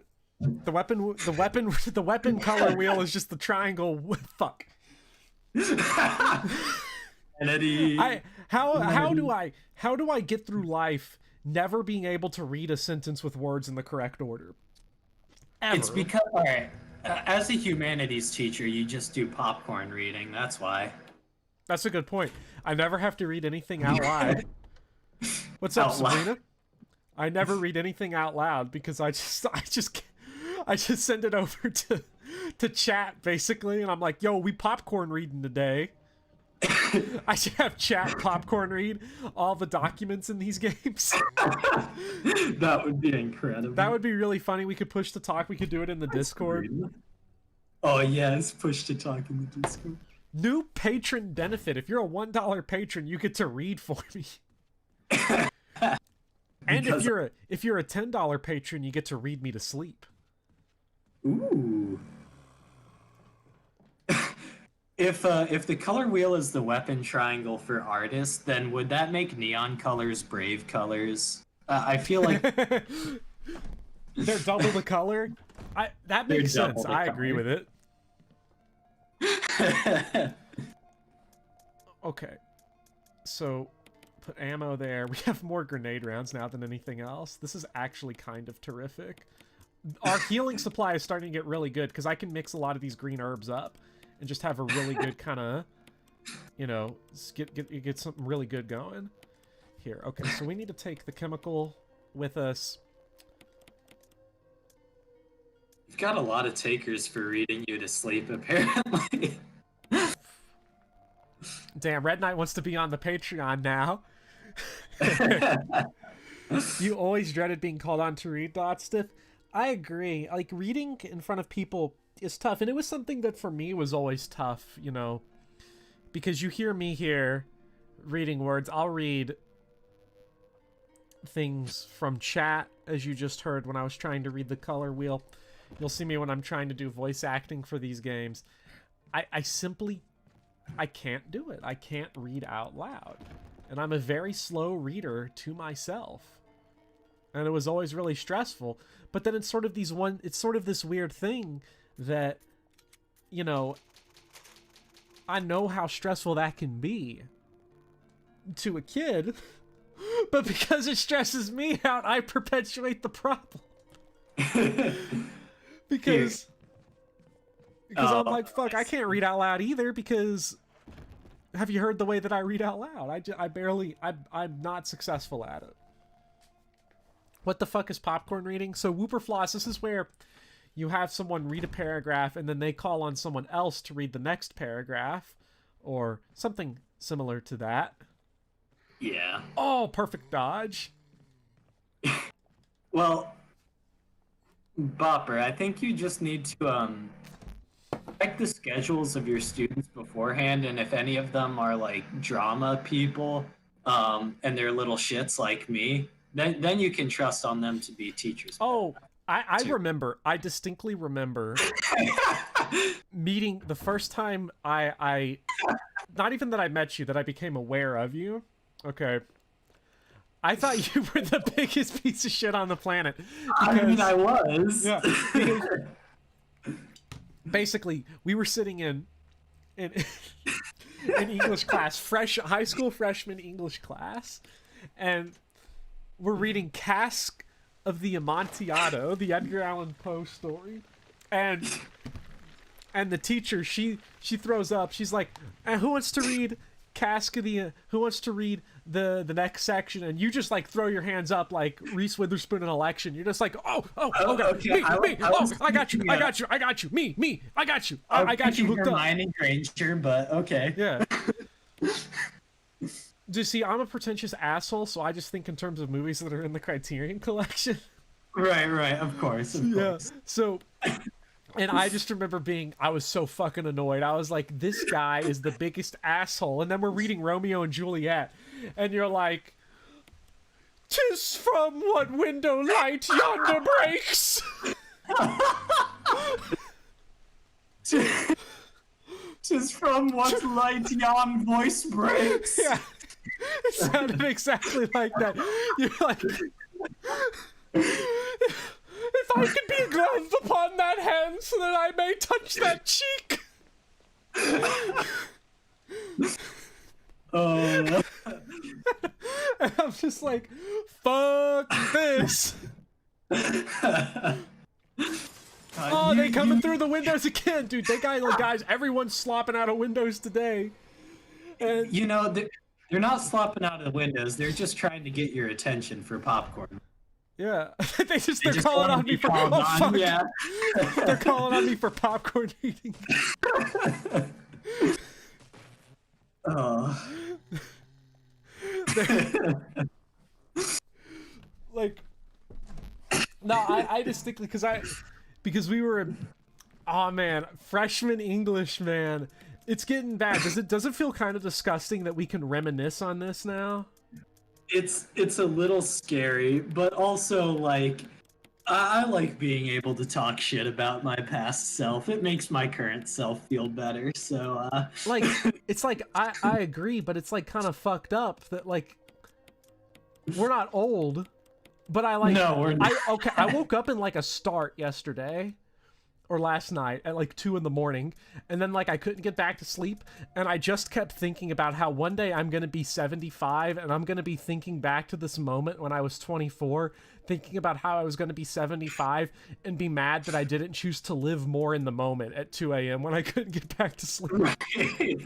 Yeah. I You're like, dang. yeah I feel like make the most out of life and burn down a building or something. Never experienced getting to burn down a building. Your junior English teacher was so obsessed with poetry, something you were genuinely awful at. You got so pissed at him for assigning so many poetry projects that you made a poem so foul he kicked you out of class. How do you even do that? I could never kick somebody out for like... it's just bad practice to kick someone out of class. And if they wrote some poetry, they wrote some fucking poetry. Because he made you make rage art. the best genre of art. Rage art. Rage art. Was it slam? Wait, was it like, I gotta know, was it like slam poetry style? Did you like fuck this dude up? Yeah, I gotta know how bad they were messed up. Oh. You feel old even though he's only 2 years younger than me. Like, oh my god. Society is going to make you feel like you gotta have your shit together at 21, so of course we feel old as soon as we hit that number. It's sad. It is, yeah. But no, you were the kid that you were like, here's where my opinion on you started to flip a little bit. Okay, this is where I started to like kind of think. No, I need to know this story because it's a wonder I have as many friends as I do. Because here's the first time I ever said your name out loud, ever referred to you, was sitting in that class, and I'm like, sorry, what did I do? We were popcorn reading something. I don't remember what. Maybe it was like Good Man is Hard to Find. No, that was senior English. I don't remember everything from freshman English. I just remember you specifically reading Cask of Amontillado and Romeo and Juliet. And so we're popcorn reading, and I didn't want the shit to come back to me. So after I got done, I was like, yeah, popcorn, iron colon. And then you kept going and going and going and going, and you wrapped that shit the fuck up. Like, dude, that story, I don't even remember what it was, but I remember being kind of a banger because you were kind of getting into it a little bit. And so the voice acting was just like on point. What else do you expect from a high school thespian? You kind of were like that. You were sort of like Varian in high school for all of our Fire Emblem fans. Charm Toy says he remembers getting kicked out in class one time for starting your work before the teacher was done explaining it. That's just petty. What? That's just petty. I don't even bother explaining the work because I'm too lazy. I mean, I'll do the shit. Good luck with the spooky game. We will have good luck with it, Uviana. Hope you have fun. You lugged an OG Xbox and a GameCube to your high school every Friday and played Halo and Melee for a club. You're pretty sure that ruined your posture for life, but it was worth it. So, a lot of people here. So, Sabrina and Charm Toy are talking about getting kicked out. Bursel's saying he loved to get kicked out of class because it let him smuggle books. It's bad. It's bad getting kicked out of class because you wanted to do good things. Yeah. So makes the here's what I do here's what I did last year. We had really weird Fridays at the school I was at last year, so I would bring in the Switch and just hook up NBA 2K. And people would come in because the way the class schedule worked out was just really weird. And so there was a lot of downtime, and I basically had all day Friday to do kind of nothing. So I literally just brought in NBA 2K and let people kind of jam on it for a bit. And would bring in Smash Bros. Oh! Not gonna lie, this kitchen reminds me of the witch's house or what. Yeah. Dude, are we not gonna talk about that OD headshot I just leveled right there on that dude? I fucked that guy up. That was some very impressive RNG, and I'm very proud of you for that.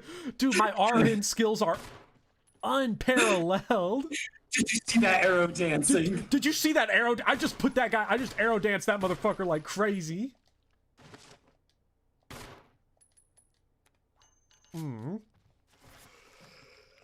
Oh, don't get up. You got kicked out of class for defending your mental health to a bully. That's like... That would be like... Yeah, that would be like if you got kicked out of class for not standing up to that guy that stole my crutch. Wait, when did this happen? Did I mind just completely blank? What the... I've forgotten so many things. So... Hey, what's up, Kimura? You wanted to just pop in and say that... I'm going to get to this in a second, the story. But you just wanted to say that you appreciate the whole Bop Squad. Thanks for the content. Oh. Well, thank you so much for Kimura for taking the time off. You know, I wish you could be here with us because it's a blast. We'll miss you. Yeah. Your last day of forensic science class was just us playing video games all day. You brought your SNES and Street Fighter 2 and bopped your teacher in it.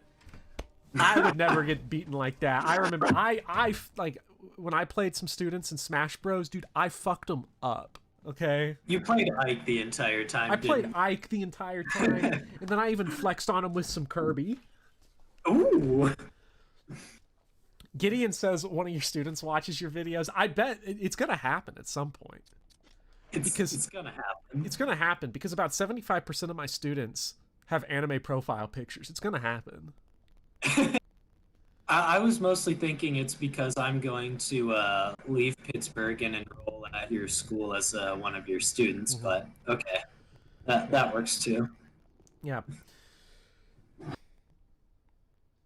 Because I have, you know, because teaching public school is just so tough. Teaching school in general is just really tough because I've taught private too.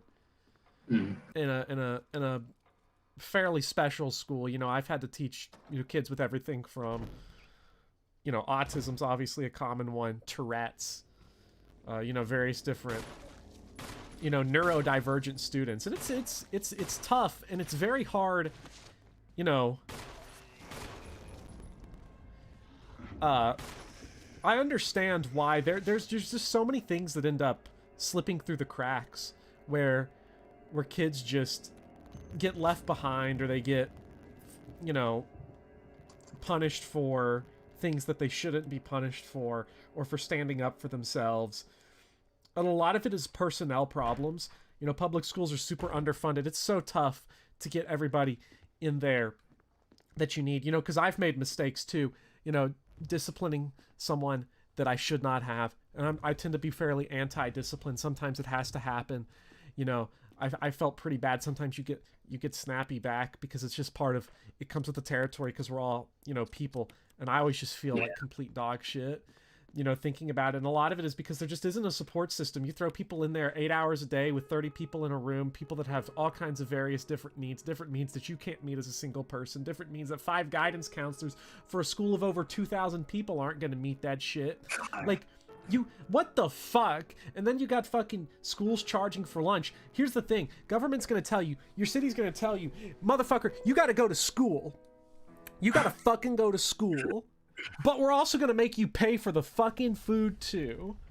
Kiss my ass. I am fully in support of compulsory education. I am not fully in support of compulsory education that also nickel and dimes you and steals your fucking... I left the emblem in the fucking item box. I'm so pissed right now. Oh. Yeah, Whooper Floss. Take a breath. Good night, Red Knight. You have Good night, a great Red night. Knight. Why don't I use a glitch GameCube controller to wave dash all over all the children? I should do that. I really should.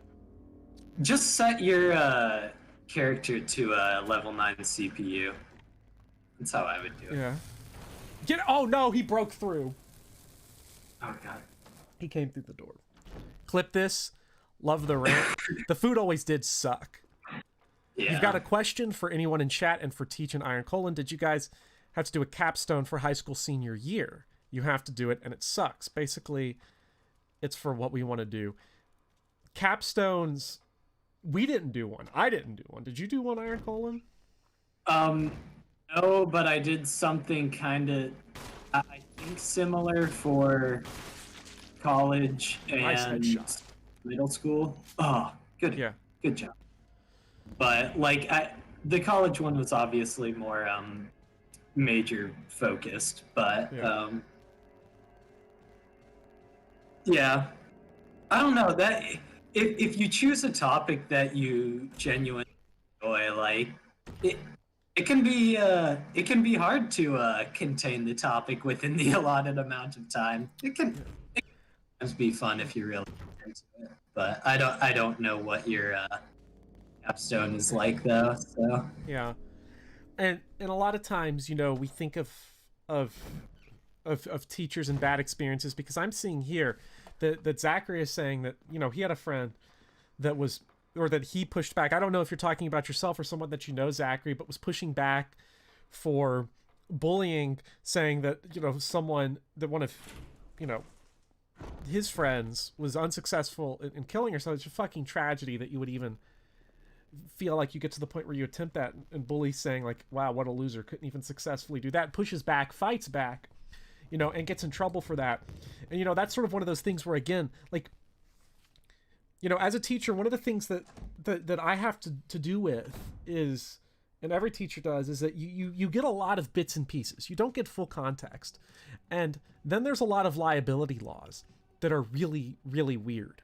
That, you know, we have like legal duty to protect ourselves, and then I don't get all the context when I hear something or when I see something, and I don't have the time nor the resources to get that. Most teachers do. I try to be very conscious. This is why I'm not very disciplinarian in my approach, is because I don't know what's going on.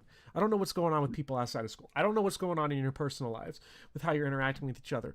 I want to talk to people individually before I start sending people out of the room, before I send people to the office, before I get you marked up, before I get you suspended, before anything like that. I don't want to fuck with that.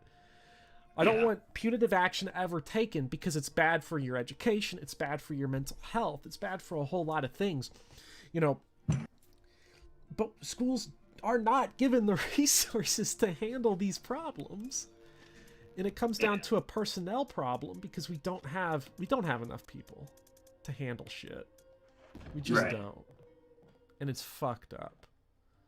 not only that, but doesn't like the way the schooling system, at least in the US, is set up, it like through test scores and stuff almost incentivizes kicking out people. Yeah. All of it is fucked up. Yeah, it's because I didn't have a particularly bad high school experience overall, cumulatively. I had a bad sophomore year, which that takes us back to the story. Oh, right. Yeah. I do remember you having the crutches, but I don't remember.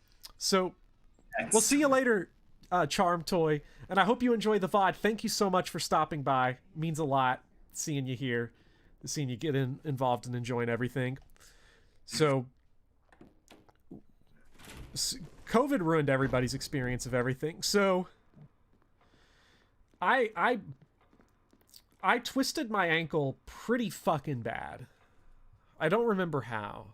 I think it was I remember. It was playing basketball in gym class, and I took a pretty bad fall and kind of twisted that motherfucker, you know, 90 degrees. We're talking snap.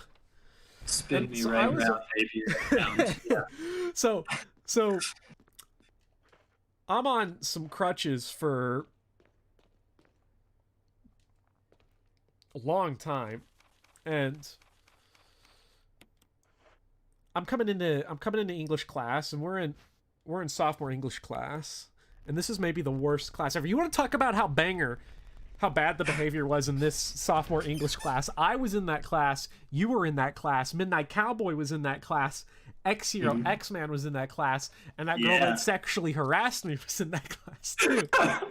Oh no. That's a different story. That's a different story. That's a different story for later in the stream. And you know, there were like this group of like 4 or 5 absolute dickwads in this class. And they took my crutches. One of them took my crutches, and they're like, "Hey, can I borrow those?" While I'm walking with them. And I'm like, "Nah, I'm kind of using them, bro." And then when I sit down, they take them, start playing with them, and one of them throws it and broke it. Wow. Because if you recall, they changed the heights on them. Yeah. I can't get up to defend myself because I don't have I have one leg. You know, I'm gonna get fucking planted if I get up and try to fight these guys. Yeah. And then and they broke the screw on it, so then I had 2 crutches that were not at the correct height for me, and obviously I can't afford to go get new crutches, so like I just have the worst fucking time. Dagger through the chest, rapier through the head. For a second, I thought you were talking about that in the story. I was like, oh, who got up there and stabbed someone through the chest? Oh my god, this one was already in the right place, and now okay, turn it left to knock it back the way I need it to go. Oh.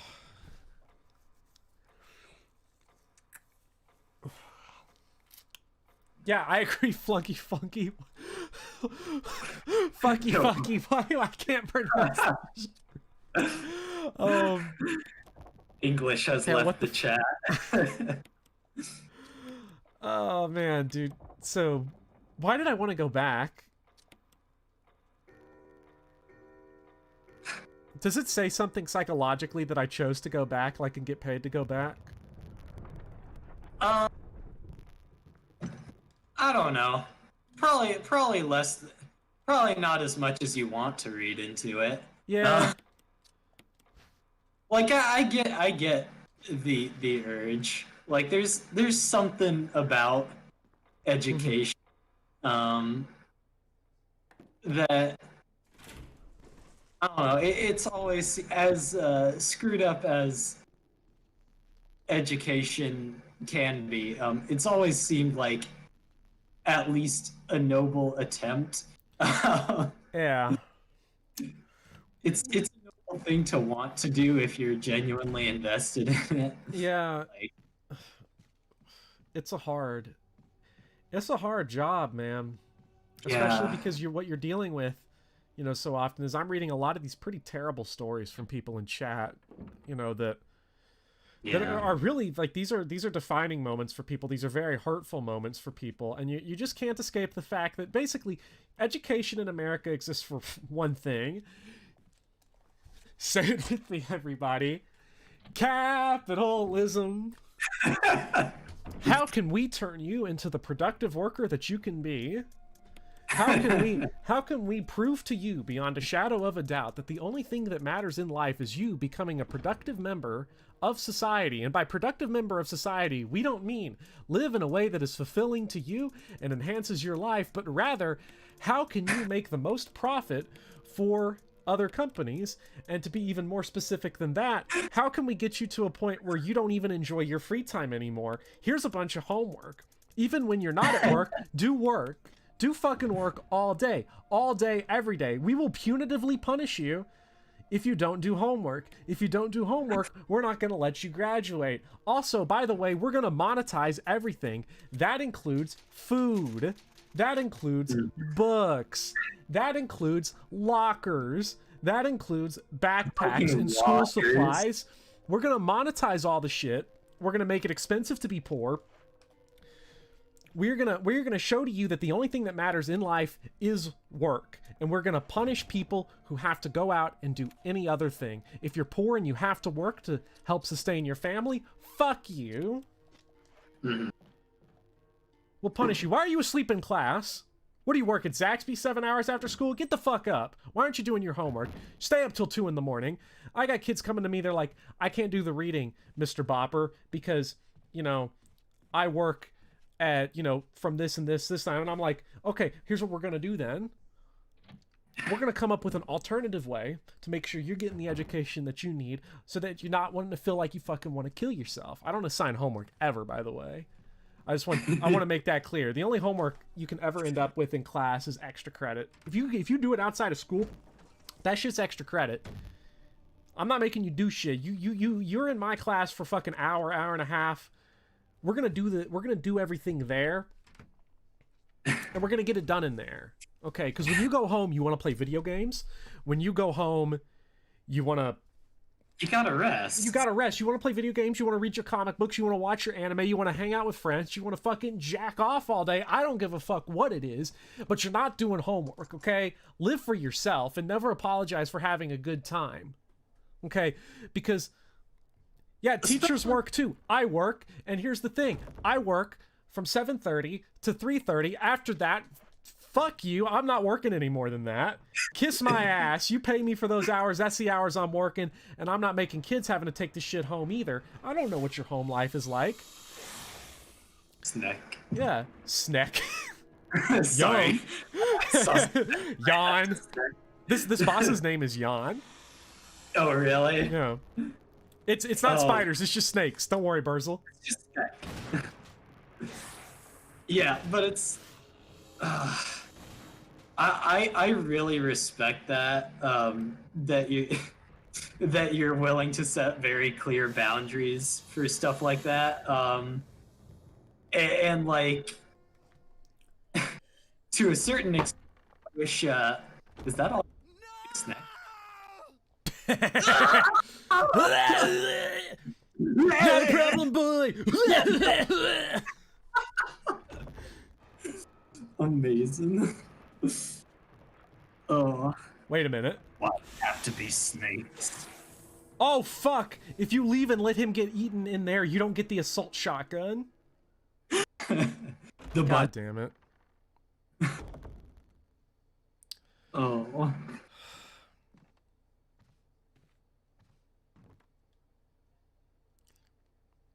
I would save scum, but that's against my philosophy.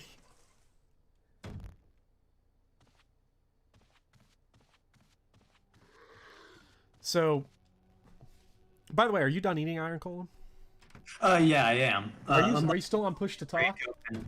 No, I'm not. Okay, good. Unless you want me to keep eating, I do have a bag of brand Takis right next to me. Yeah, crunch that shit loud, man.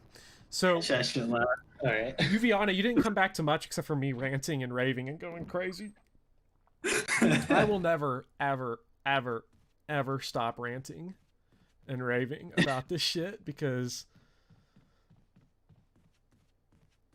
like, we have a lot of things that we kind of run against, especially from, like, the political perspective that I'm coming from, you know, which is, I would imagine, is not shared by everybody in chat. I would imagine not everybody here is the flaming socialist that I am, the ranting and raving madman.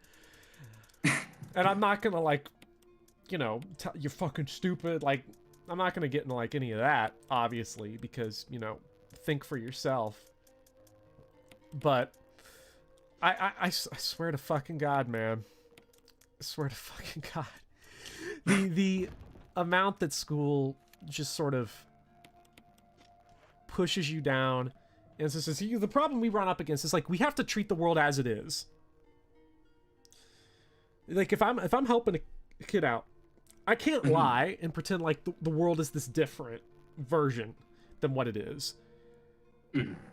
you're gonna go out of the school, of my classroom, and you're gonna be inside of modern American neoliberal capitalism. That's what you're gonna be in. Okay? There's no changing that. Yeah. There is changing that, but you ain't doing it alone. And it is a decades-long process. In America? In America, Longer. in America, it is a long-term process. We ain't changing the shit overnight, dude. We struggling to get healthcare and education to everybody. We ain't fucking overthrowing the bourgeoisie overnight. So I got to treat the world as it is. Got to help you out, however I can.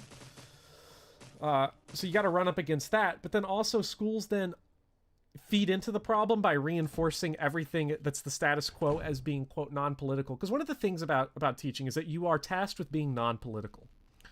You're not supposed to be political. That actually doesn't mean what a lot of people think it means. Okay. So Doesn't mean you get fired if you're a socialist. it means you get fired if you're a socialist. Yes. What it actually means is that you can have political beliefs. They just have to reinforce what the current status quo is. Neoliberal, capitalism, business good, productivity good, which are very political opinions, by the way. Those are very political positions. But the goal is to normalize them in such a way where they cease to be political. Right. That's what the goal is. That's what we have to put up with. And that's why it's so hard, a lot of times. This just feels like my history class, but based. So, history class needs to change. I've had 3 U.S. history classes, and all I've learned about was the good stuff we did. Funky Flunky is saying I'm probably aligned slightly center left anywhere outside of the U.S. I'm actually I'm fairly further left than what would be. I'm definitely left everywhere because I am anti-imperialism, even from the social democratic countries, your Scandinavian countries, those European countries. They got to kind of cut it out a little bit with the imperialist shit, and spending all day plundering the global South. It's a bad look. I'm learning about Panama right now. Yeah. Podcast about that one. I got 6 bullets for this boss. Oh god. Oh, you ready? You ready to hear the crunch? Give me the big talkie crunch. Did you hear that? Was that good? Yeah. Or That did was it so not good. even go up? So good. There's your ASMR. Okay, here's a Crimson Head for everybody who wanted to see one. Ooh. I have beaten this guy before with just the knife. Oh, okay. I have seen you play this part before. Shit! Fuck! Kelly, the crunch that you heard was probably my teeth breaking and not the talkie. Okay, he dead. Oh, yes. There's some foods that are just way too hard. Every time I try to just snack on a Werther's original, I break my teeth. You don't chew the shit though, and you chew it. No, I don't. I'm just kidding. I swear, I'm not that much of a food critic. What's my opinion on term limits, Professor? Absolutely. Because even the most based person on the planet, like how many people have not been subject to term limits but are like not complete dog shit? It's not that many. You see, that's just fake the term limit if you're really in a rhythm, You just play a puppet in charge for a bit and then come back later. See, everybody who's commenting in chat is talking about how, like, I'm fucking based. Roosevelt and Bernie is basically like, that's it. Dude, okay, like term limits, the thing about like term limits is that like they are good, but they came around for the worst reason possible, which is that we got to stop FDR. Like we can't have that happen again. We will otherwise he's going to have an 100% tax on over 30,000. Like, okay, FDR had some significant problems that we can't pretend didn't exist. But if we grade him on the American curve, kind of fucking based. On the American If we curve. grade them on the curve of America, Isn't the based. American curve just like a flat line? it's just beep, beep, beep. There's definitely, though, there's somebody that's watching the stream that is like super triggered at me being like socialism. They're like, everybody here is like base, base, base. There's somebody here that's like, fuck, I swear to fucking God, if he starts saying that shit again, I'm gonna fuck him. There's got, oh, nice dodge on accident. Bopper, Yes. it's me. I'm about to say something really rancid in chat. Yeah. I'm sorry that you had to learn this way. Yeah. Term limits are also one of those things that like only really matter if you buy into the idea of liberal democracy and representative democracy.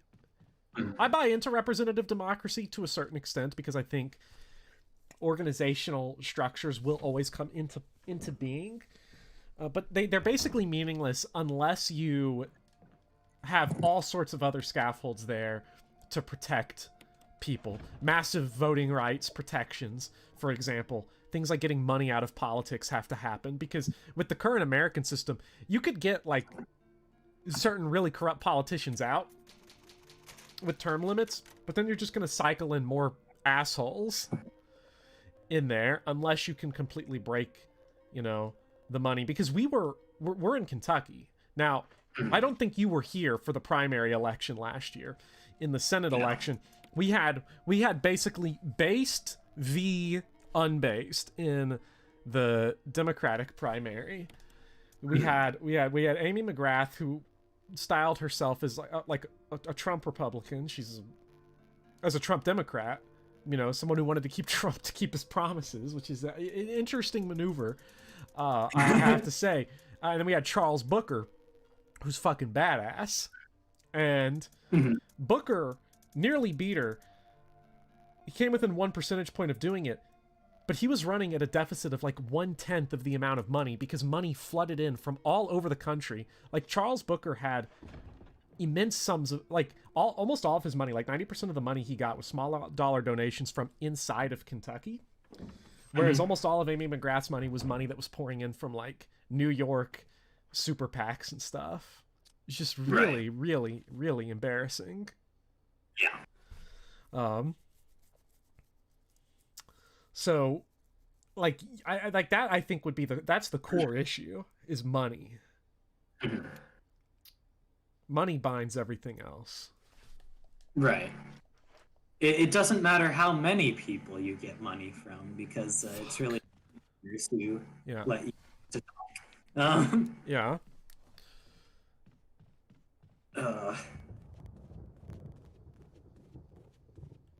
And I think it's, you know, like you said, smaller donations from within Kentucky. That just makes, and I know you've talked before about how, like, you're tired of like a lot of Democrats and kind of, you know, like putting down like rural areas as like inherently right wing and whatnot, and like just seeing kind of yokels and stuff like that. And it's really weird, because especially in Appalachia, where you have like, these are the places that basically, like, mining unions and factory unions, stuff like that, it came from. And these were like these were some real hardcore lefties, like, several decades ago. Like, dude, like Kentucky and West Virginia were, you don't get more based than Kentucky and West Virginia in like the Great Depression, New Deal era. Yeah. It's it's crazy that like they don't try to tap back into it's and like to actively, you know, denigrate rural America like that is a dumb move. So even though they have everything to gain from it. yeah, they have everything to gain from it. Well, no, not quite. Not quite. Okay. They don't have everything to gain from it. They would have everything to gain from it, you know, if you buy into the conservative idea that the Democrats are socialists, or that, or at the very least, social democrats, and they're not. They're not. Like, it's the Democratic Republican divide in America is largely cultural. It's largely a cultural divide. And part of that is, I think, a significant failure on the part of the American left to just sort of allow itself to get railroaded during the Cold War, and then during like Reagan era, and then allow itself to just sort of be scared of its own shadow going out of that into the neoliberal era. You know, Red Scare is kind of scary. the Red Scare's kind of scary, man. I mean, if you're the left in America. Yeah.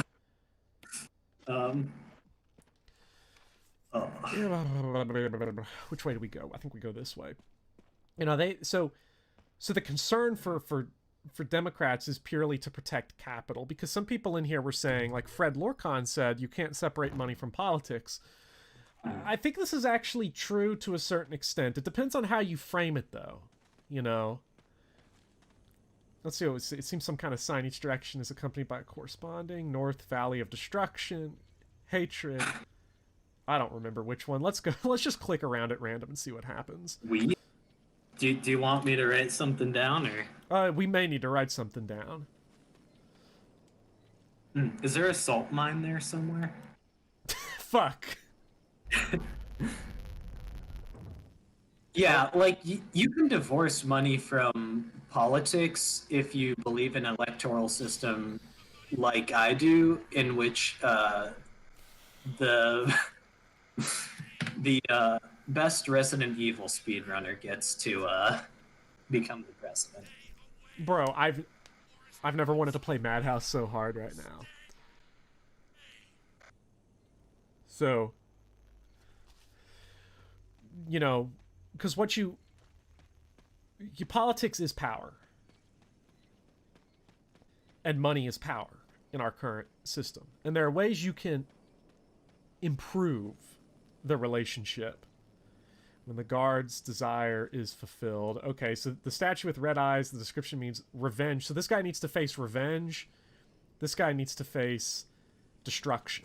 I think destruction was north. Maybe.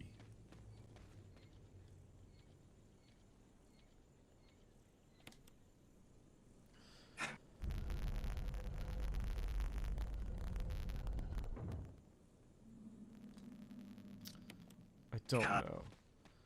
I can't see these Cerberus statues and not think of Hades anymore. So, okay, so we need to face destruction and revenge. Okay, so we're gonna need you to write this down. Okay. Okay. I have to take a break in the conversation right now just to focus this. Okay, so we need... North destruction is north. Okay, so we have that one. Revenge is west. Gotcha. So revenge west, destruction north.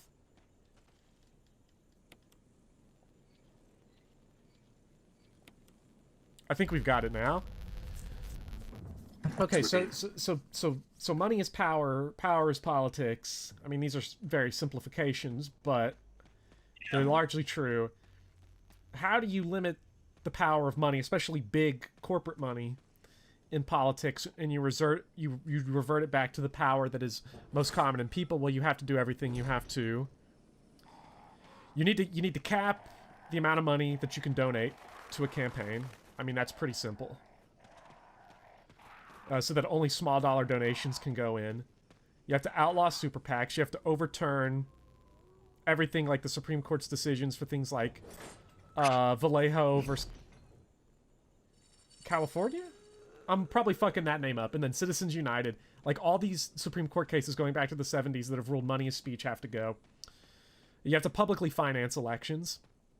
so that they're not overtaken by private business interests. Where the fuck do I go? It's a pre-rendered backyard. Oh, there we go.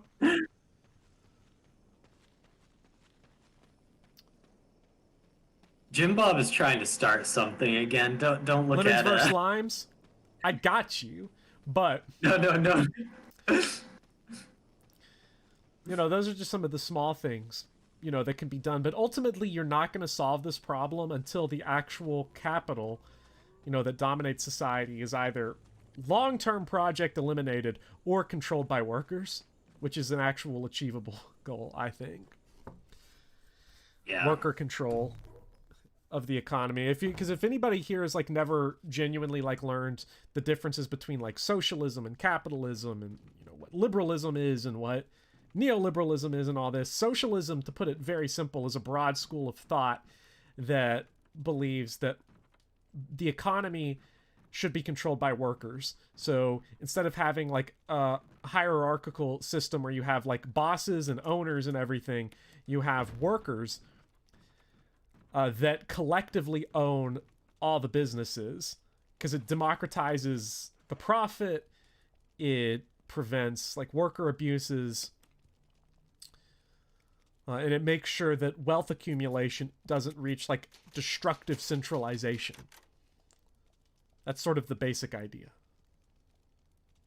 I would say also, like, one thing that's kind of stood out to me when as I've been learning more about it, is like, by giving the power to the workers and like, and kind of getting rid of that hierarchical structure, it suddenly becomes the people who are doing the work in the local area who the say over like how the company does work there, and like as like some environmentalism has kind of been like, I'm sure it's kind of big to a lot of people on this stream, because like, you know, We're gonna die. Yeah, we're gonna die. The earth is melting. Please, God, help. But like, Oh fuck. you probably wouldn't have seen like as many like Flint, Michigans or anything like that, because people who actually live there, who would normally see the consequences, are also the ones who get to control what happens in a local area. So it's like, What the fuck? Okay, first death number one. But yeah, keep going. Man. No, yeah, but like you wouldn't get your Bhopal Indias, or your you'd probably get better. You wouldn't get like a Chernobyl or a 3 Mile Island as much. Probably less frequently would you get like the big disasters, or like the Flint, Michigan, or whatever. Yeah, you would. Well, because the cause of Flint, Michigan was basically Flint, Michigan had a public pipeline that led from Flint to Lake Michigan, brought fresh, clean water to the town, and it was a public utility. They weren't profiting off of it. And the governor of the state, I wanted to say Zack Snyder, but it's Rick Snyder. He approved a deal to build a private pipeline to replace it. And so they turned off the public pipeline, and while they were building the private one, they resorted to an old pipeline that led to the Flint River. The Flint River was poisoned. And the only thing about it that they changed was that when it started affecting GM's water supply, they let GM have access to the public pipeline, but regular people in residential areas still had to use the private pipeline that was heading into the Flint River. That's why so many people got poisoned. It continued to be poisoned. Dang. Yeah, it's fucked up. I died at the easiest part of the game. Everybody laugh. Living is okay. Living sure as hell beats, you know, not living. And I would like to keep it that way, and I'd like to have a future on a habitable planet. That would be nice. Somebody poisoned the water hole. What countries would you give as an example that have properly carried out socialism in a way that you consider to be most optimal? So that's a really interesting question, actually, to deal with, because most countries that have legitimately attempted socialism or socialist uprisings have been massively crushed by Western powers through sanctions or military operations or coups. So a good example of that would be something like Burkina Faso.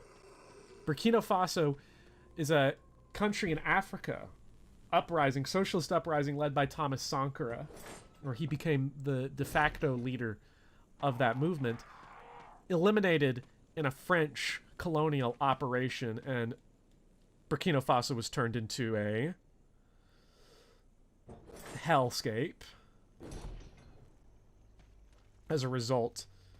Cuba's another example of this. It's very difficult. This is, there are a ton of problems with the Cuban government that are entirely within its own borders, so to say. Authoritarian, very bad history with LGBT issues. But as a country that sort of began with a socialist agenda, it ran into the issue of 60 years of sanctions and being economically strangled by the Western world. It's very difficult for countries that attempt socialism to survive because there's so much interest in making sure that they don't. Iran planned to nationalize its oil in the 1950s, and the U.S. overthrew that government.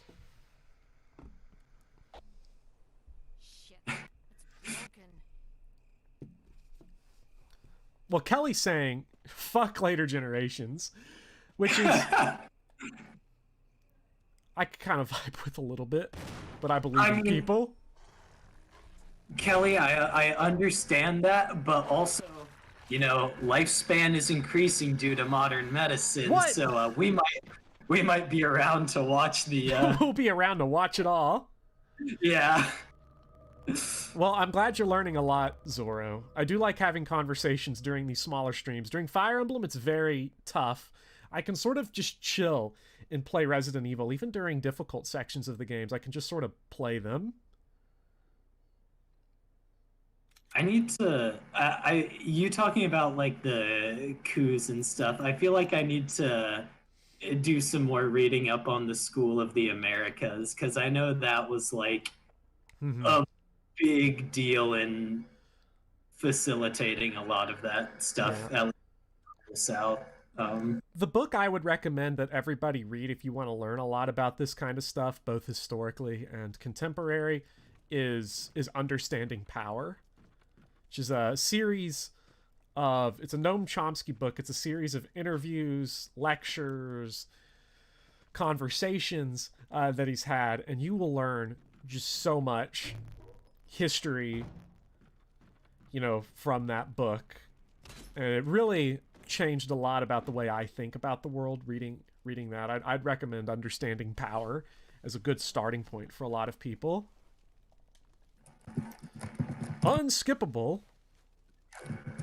Gotta look that up now. If it does come to that, I just hope you're old and decrepit and don't really care. I know Kelly earlier asked, we're walking around on pictures. Yeah, for those of you who don't know how these old Resident Evil games worked, all these backgrounds are pre-rendered images, basically. That's why they're so high res for a GameCube game. What? Active hitbox?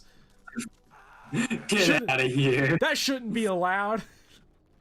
That hitbox shouldn't be active on the follow-through. What bullshit? I mean, the way that enemy looks reminds me of the Oracle from Darkest Dungeon, so I just keep it back to fall in on you.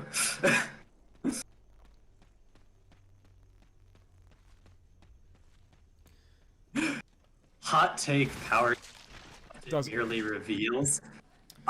Honestly, like I forget. I know there have been like a series of studies about how money changes people psychologically.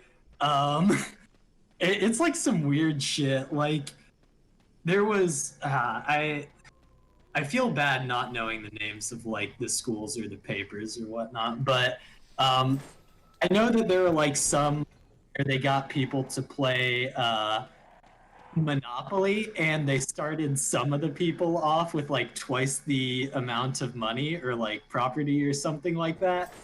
And in pretty much every Oh yeah, I've heard of this before. yeah, yeah, like you could see like almost immediately they started being louder than the other Yeah. people. Would take more of the snack foods and like hog them from other people. And, and and people were also, if you started people off, if you gave them good properties to start the game or you gave them more money, obviously you win. And they would, in these studies, they would say that it was their deft strategy that really helped them pull through, which is hilarious. By the way, Evasive Marvel saying, what the fuck am I talking about? Cuba's one of the wealthiest countries in Latin America. Well, two things on that. One, you sort of have to grade that shit on a curve because the US has gone out of its way to destroy numerous Latin American countries, and also that's a testament to Cuba's success as an economy and as a nation state, that it has managed to exist and do the things that it has been able to do when you have the largest economy in the world sanctioning you for 60 consecutive years and the entire Western world, you know, coming out against you. Because even like successful social democracies like Finland and Denmark, you know, they play into this problem too. They fucking in on it. I have no healing and I must scream. Maybe you should have did it a bit more. I should have just get good. That's really what I should do. You know, if you had started out with more frames, you would have put it up to strategy. So Miles Barnes is pointing out that his dad says that global warming is fake because they warned of global cooling in the 70s. And what's interesting about that is that the article about global cooling, that was like, as far as I understand, that was one article. And it wasn't even a scientific article.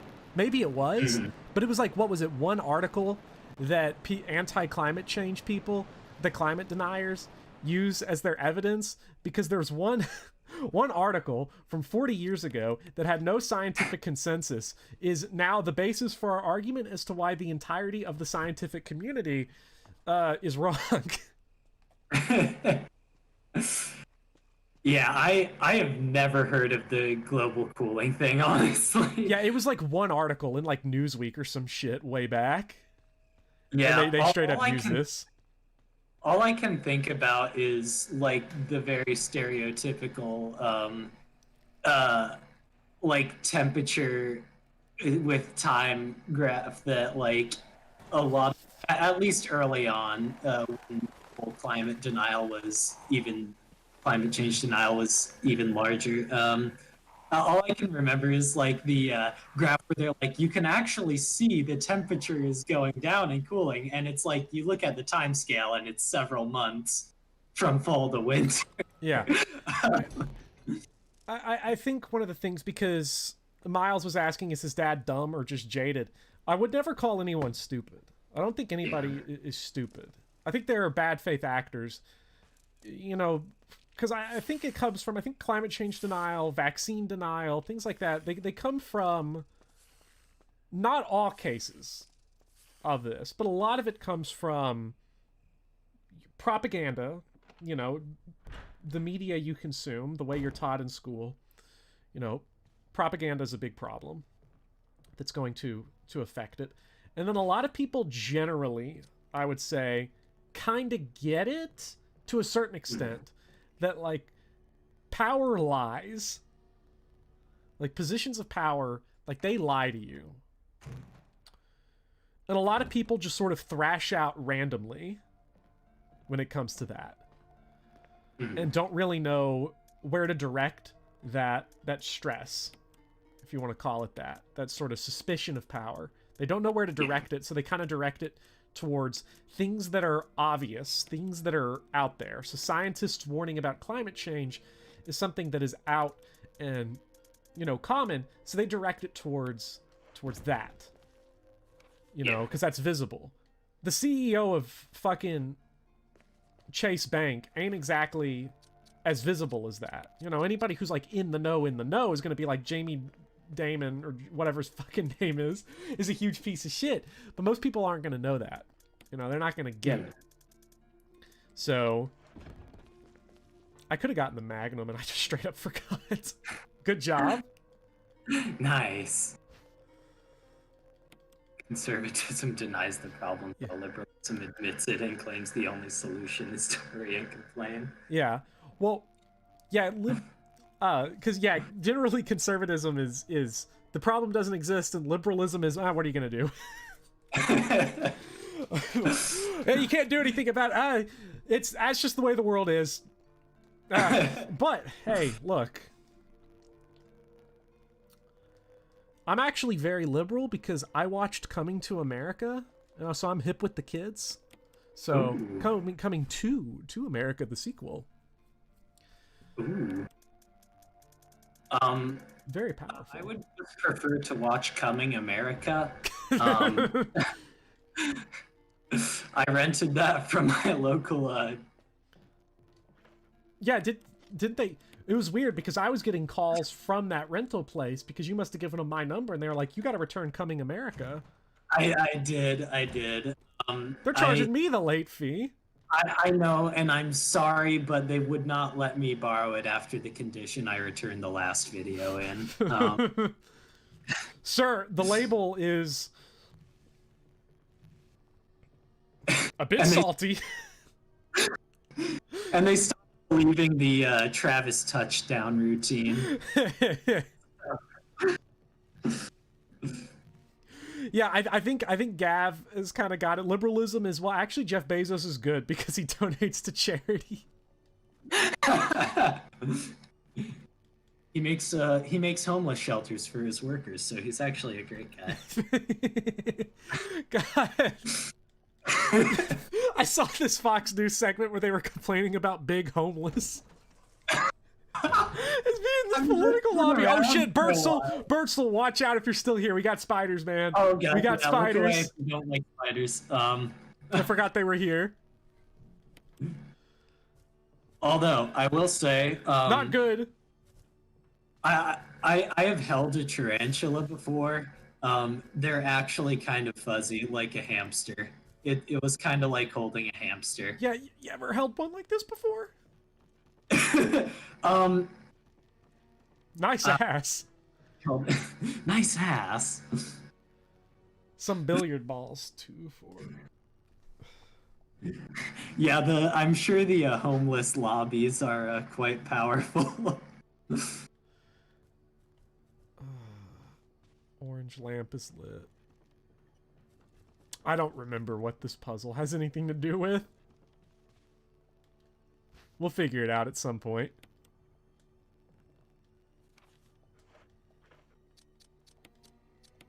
The hairiness is kind of an issue. You're missing out, though. They're kind of fluffy.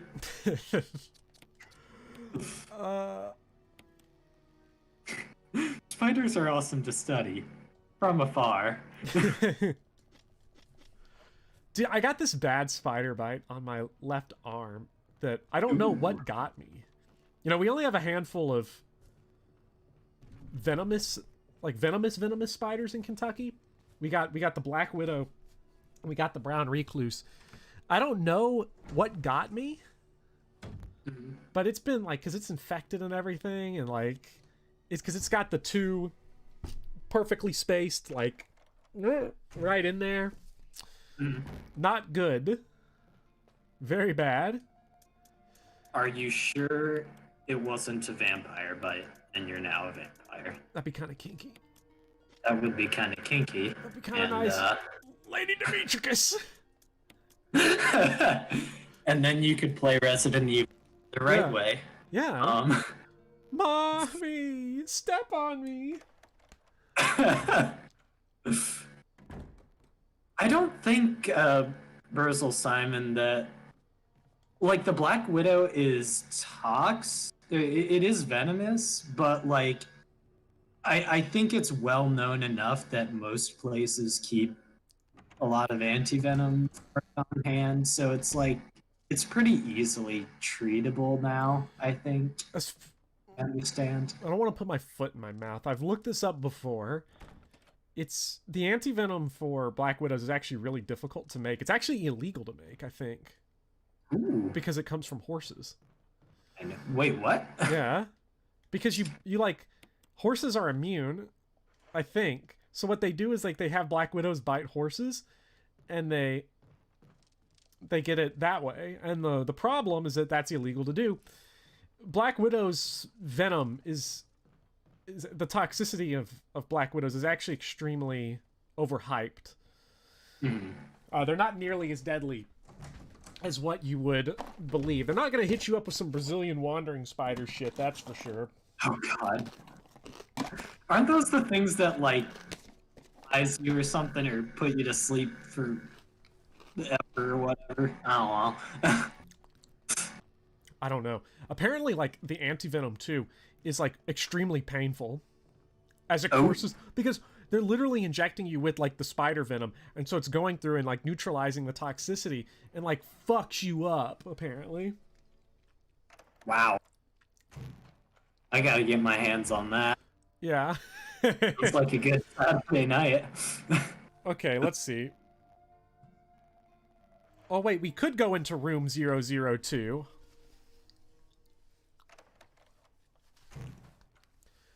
But what's the fun? Yeah. What's the fun in that? Can we just be stuck? Yeah, just stay in the main entry hall and... Funky Flunky is saying the arachnophobes in the chat are screaming to go back to the political stuff. I'm trying to think of... The natural course of the political conversation kind of ran its course for right now, so I'm trying to think of more fucked up high school stories that we have, because we talked a lot about, that, because a lot of the people, here in chat are... It's just... Man, it's sad how many people have bad experiences. Yeah.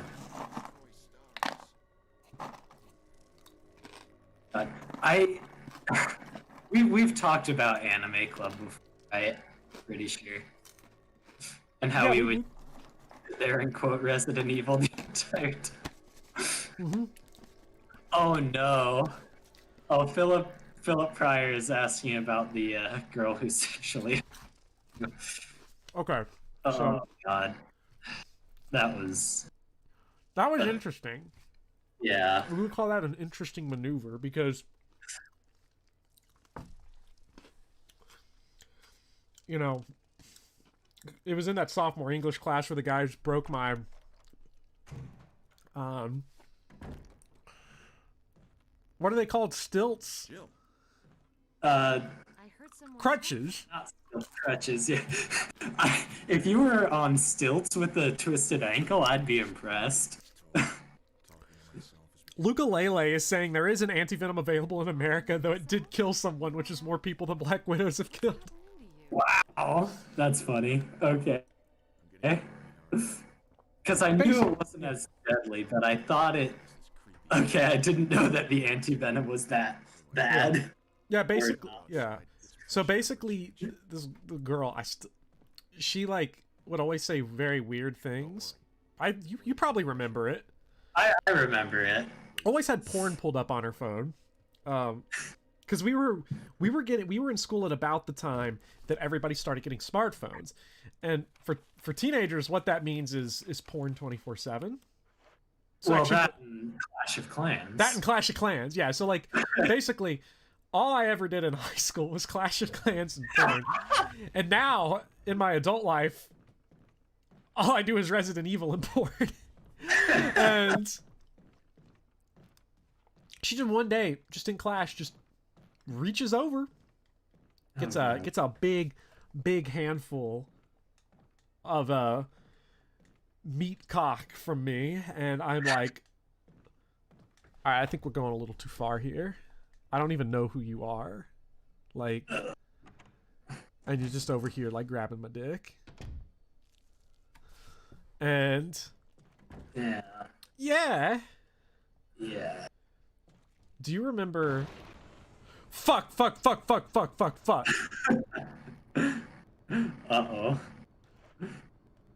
Well, at least you're in the bathroom, so Yeah, we are in the bathroom. Nothing bad can happen. Nothing bad ever happens in the bathroom. No,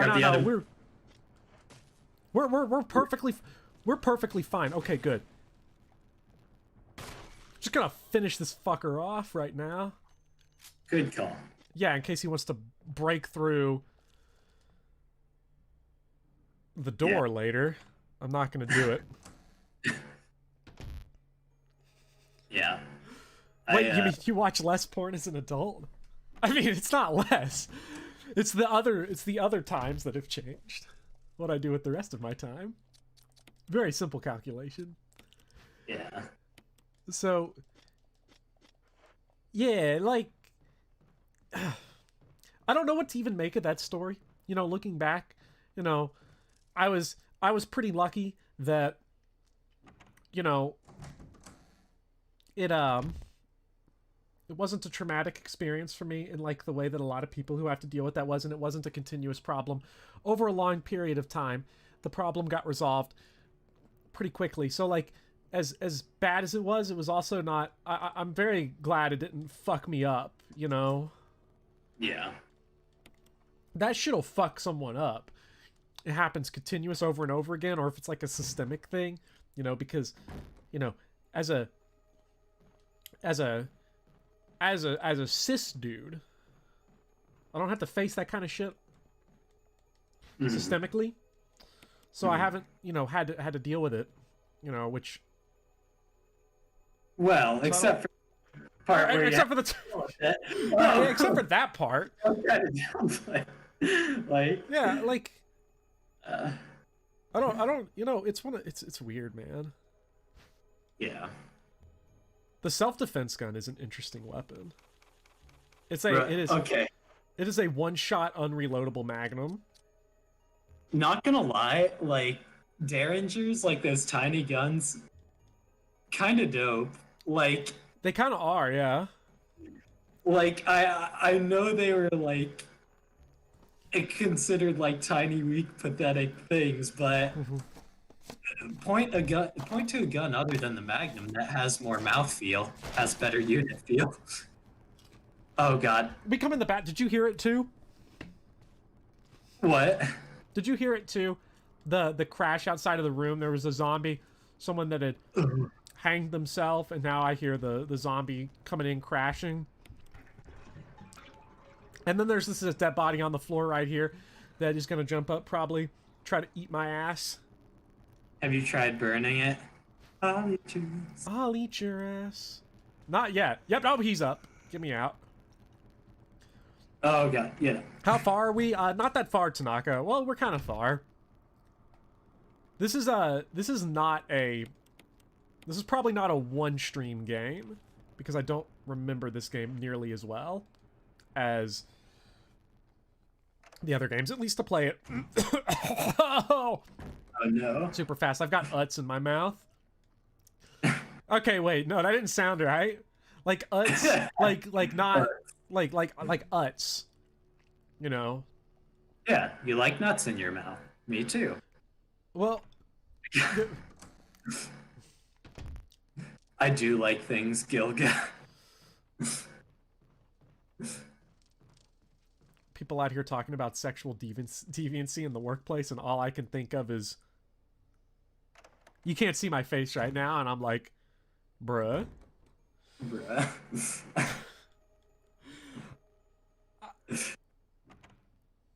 Oh man. Tell me that as a teacher, sexual deviancy in the workplace is not quite the same. It's not quite the same thing. Where the fuck do I take the control room key? What is this room? What is this building? Why did they make the residents so much more fucked up than it used to be? Why'd they make it harder? Don't make the game challenging. Gimme, gimme, gimme.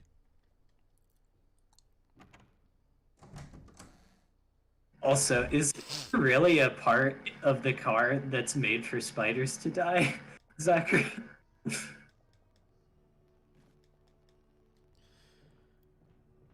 You're probably reading the same bad things into it that I was. Yeah. Yeah. Whew. Okay. Let's think for a second. I think if I'm me, and I wish I weren't, I think there's still something in that big room because the map is telling us there's still some shit in there. Okay. Yeah, that's what I'm thinking. And I'm Okay. also thinking that we are going to take the grenade launcher. Uh-huh. Okay. And we are going to go light up some of those spiders. Give everybody in here who has arachnophobia some catharsis. All right. Does that sound pretty good? I mean, sounds good to me. Hey, look. I am for anything that involves the grenade launcher, so... Yes. Tanaka, you did not... This game does not have a lot of that dialogue. It's a remake of the first, and they changed most of the dialogue. I think the only line in this game that remained the same was a dining room. A dining. I think flame rounds are an insta-kill. Yep. Good. Dang. You killed me! You Good. even did it mostly off screen. Yeah.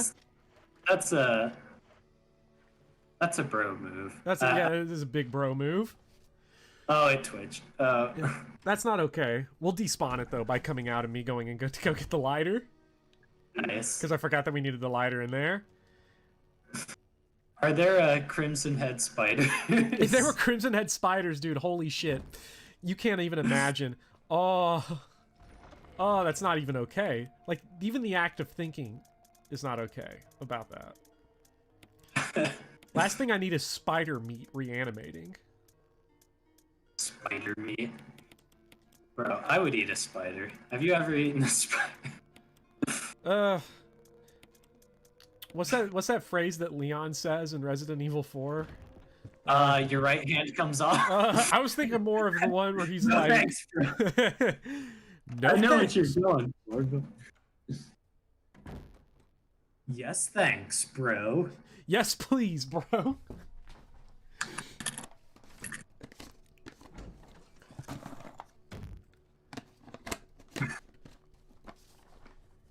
I'm glad that we both decided to eat something at the same time. Yeah, it feels good, man. Okay, eyeball. Could it have some kind of meaning? Who knows? So we've got eyeball there. I see a little silhouette of an eye.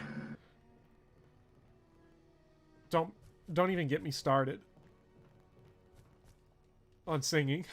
I don't need to be singing on stream. That's not okay. I need to be ranting. I need to be hooting and hollering. Are you sure you don't want to sing some Queen? Like, something tells me you do an excellent Freddie Mercury impression. I mean, to be fair, there is that one Queen line that we always ironically use whenever something is going horribly wrong. I don't know how often we've done it on stream. Having a good time, having a good time. Oh man, okay, so we've got eyeball with like some twisty bits, eyeball with some eyelashes, and then eyeball with eyelashes on top and bottom. People want me to get started? Yeah. You've got to, we should do a cameo. Keep it on the Discord. Okay. I don't know how that would go. 2, 4, 5, 6, 3. I've written them down in the order they're on there. That's just for fun. That guy didn't even need to die. He was just minding his own business. I actually feel kind of bad about that. I really shouldn't have done that. Yeah, but hey, you hoarding habit. Yeah. You made the mistake of eating a marshmallow from a bag that was left outside. You had a mouthful of ants. Oh, God. Oh, God. Okay. And then we have... I don't know why stream chat is ahead. So, orange over this eye. I'm writing stuff down. I got my handy-dandy notepad out. Right. And I am getting the info. I am getting the digs on whatever this Steve. puzzle is. Okay, Steve. Oh, it just squirted juice. Bopper's Clues. Dude, nothing. Okay. Who else was really sad when Steve left Blue's Clues?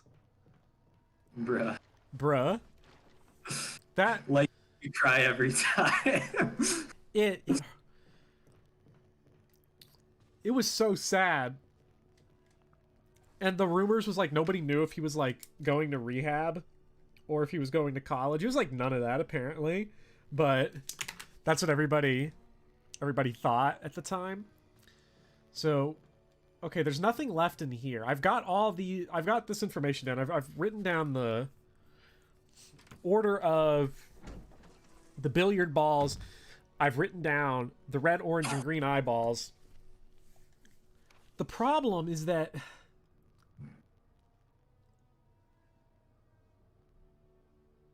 I see where we need to go. That is like the best.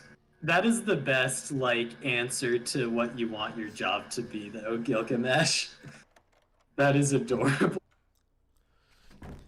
Being Steve from Blue's Clues is your dream job. So, God, imagine like being that awesome that you're Steve from Blue's Clues. It would be like you get to be on fucking Blue's Clues. Like Blue's Clues was tight as hell. I remember I had the VHS tape. I'd watch that shit on over and over and over. I don't even remember any character. I literally just remember Steve. That's all I remember. I remember Steve, and I remember he left. I only remember the parts that traumatized me. Wait, you know what? I have an even more... Okay, apparently this is the trauma hour, but you know what I had? Because we're talking about getting my dick grabbed. We're talking about Steve leaving Blue's Clues, really defining moments in Bopper Deep Your Lore. crutch getting thrown across the crutch getting thrown. But you know what I remember even more vividly than Blue's Clues? I don't know if this is going to mean anything to anybody, but does anybody remember Bananas in Pajamas? Please tell me, Iron Colin, you remember Bananas in Pajamas? Bananas in Pajamas. I feel like I've heard of that. I've definitely heard of it, but I do not know what the heck it is. I had this Bananas in Pajamas. It was literally about bananas in pajamas. I don't know what to say. That's what it was. I am envisioning like a Wiggles style thing where it's just them kind of dancing and jamming out. Oh, Wiggles? What is, sir? Hot dog Wiggles. Let's honk honk chugga chugga big red car. We're traveling near and we're traveling far. So good. I fucking love the Wiggles, man. Eternal Dawn, I got him started. Yeah. We did it. Fruit salad. We won the culture war. Yummy, yummy. Fruit salad. Yummy, yummy. Wait, what is the words there? Wait, I gotta, hold on. I'm pushing the box, because this puzzle's boring. I'm pushing it, and I'm looking up fruit salad lyrics in my other hand. Tell me when it goes in the water. I heard the splash. Okay. Okay. Let's make some fruit salad today. Oh, it's so good. Wait, what did you do that people want out? Oh, I didn't do anything. Yeah. Oh, getting me to sing. I'm merely enabled it you the to healthy way. Oh.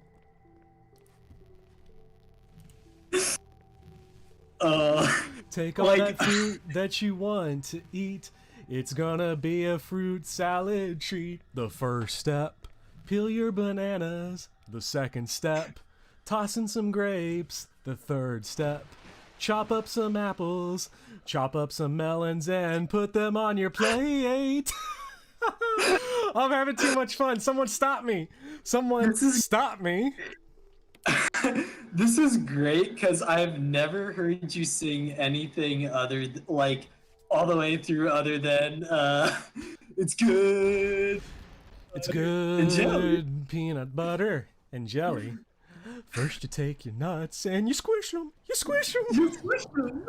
Fucking Barney, dude. That guy is some sketch as hell. I can't tell if... Like, I have never... Oh, shit! Fucking Shark Attack! It's Shark Week on Resident Evil. I don't know if people out here fucking memeing me for singing, but I will sing all I want. I am glad that you are. It is immaculate. Yeah, Wait, when did Lago get here? Lago. a lot. Is that what it is? No. Or I Los don't know. Lagos? See, singing is one of those things I've never done it before in my life. Like that was one of the few times probably in my whole life I've ever even attempted to sing. And even then I kind of like held back. I have no idea how you hold a tune. I have no idea how you go with a tune.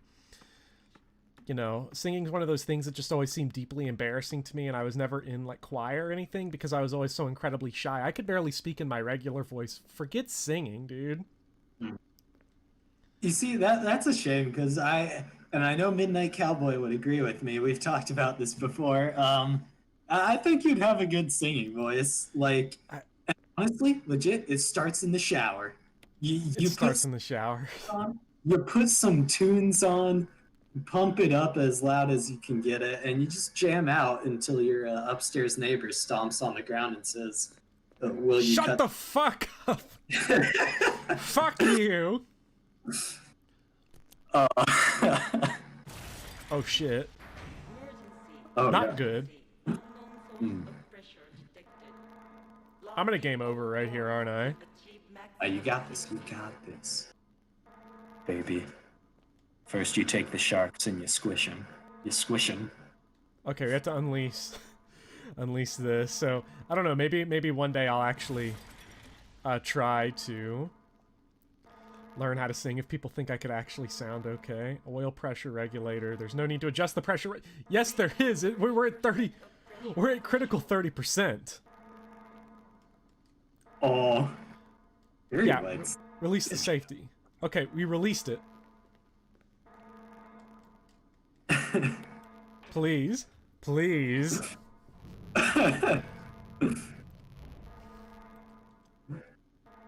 Oh. Oil pressure. Oh, this is so bad. Do I have to press the big button? Yeah, press it. Wait, shit. Press the button. Oh, man. Nothing happened. Fuck. Number 2. No! Oh, but Funky Flunky, hitting the high note on More Than a Feeling is hell, though. Oh god. Oh god. High note intake on me. Reaching 70% of pressure threshold. No. You got this.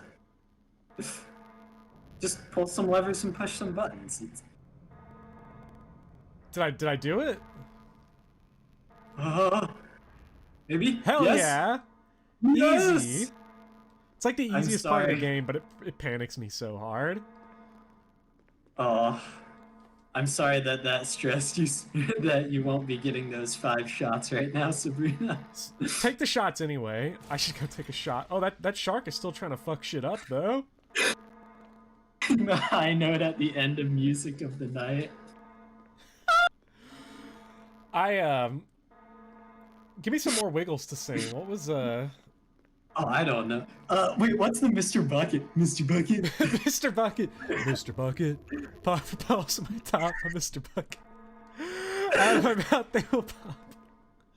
Mr. Bucket. We're all gonna run. Mr. Bucket. The part where he says we're all gonna run is so sketch. Why is it the only songs that you are willing to sing are Fucked up.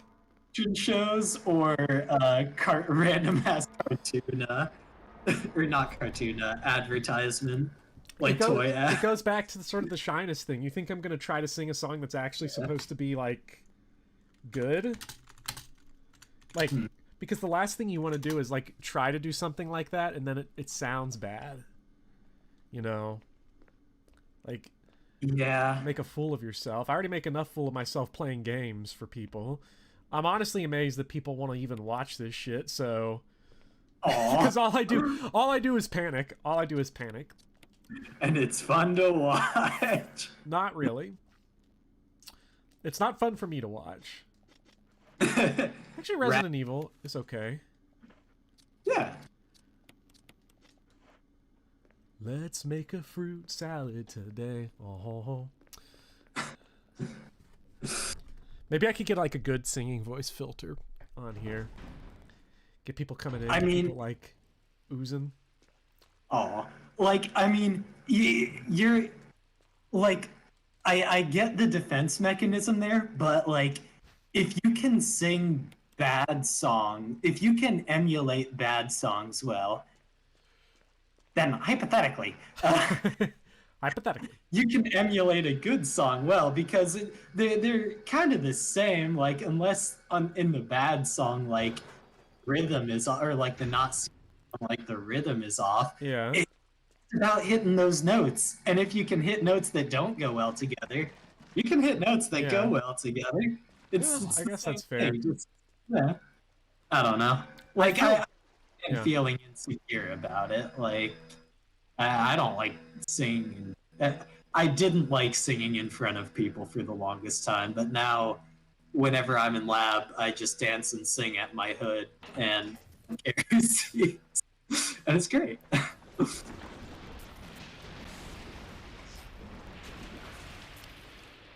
I always feel bad about this.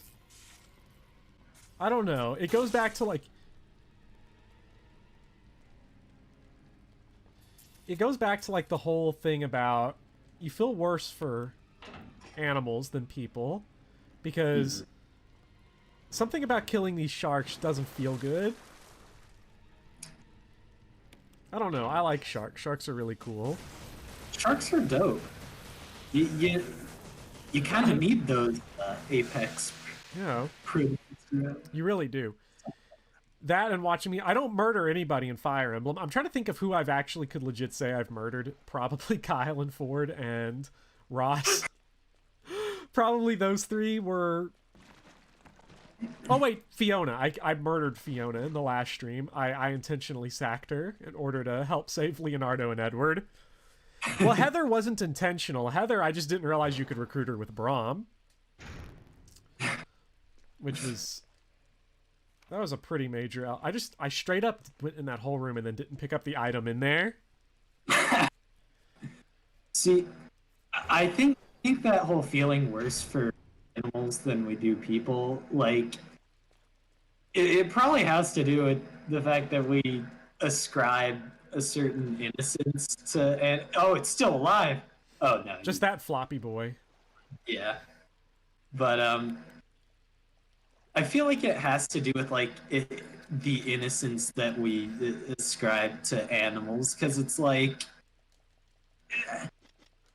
they don't commit like atrocities like No. not like we do. There's no fallibility here. There's like the human stuff is different. We react to it differently because there's more cognizance there. And when we see a story, we might feel sad, but we see, like, the tragedy, we see the events that lead to it. But with an animal, it's like, I just electrocuted a shark. Fucked up shark. It's gonna eat my ass. But... Do you know what this is right here? We get Mangum. Mangum ammo. Yes. Because, see, we're getting to the point now where... I can't wait for Gilga to come serenade me.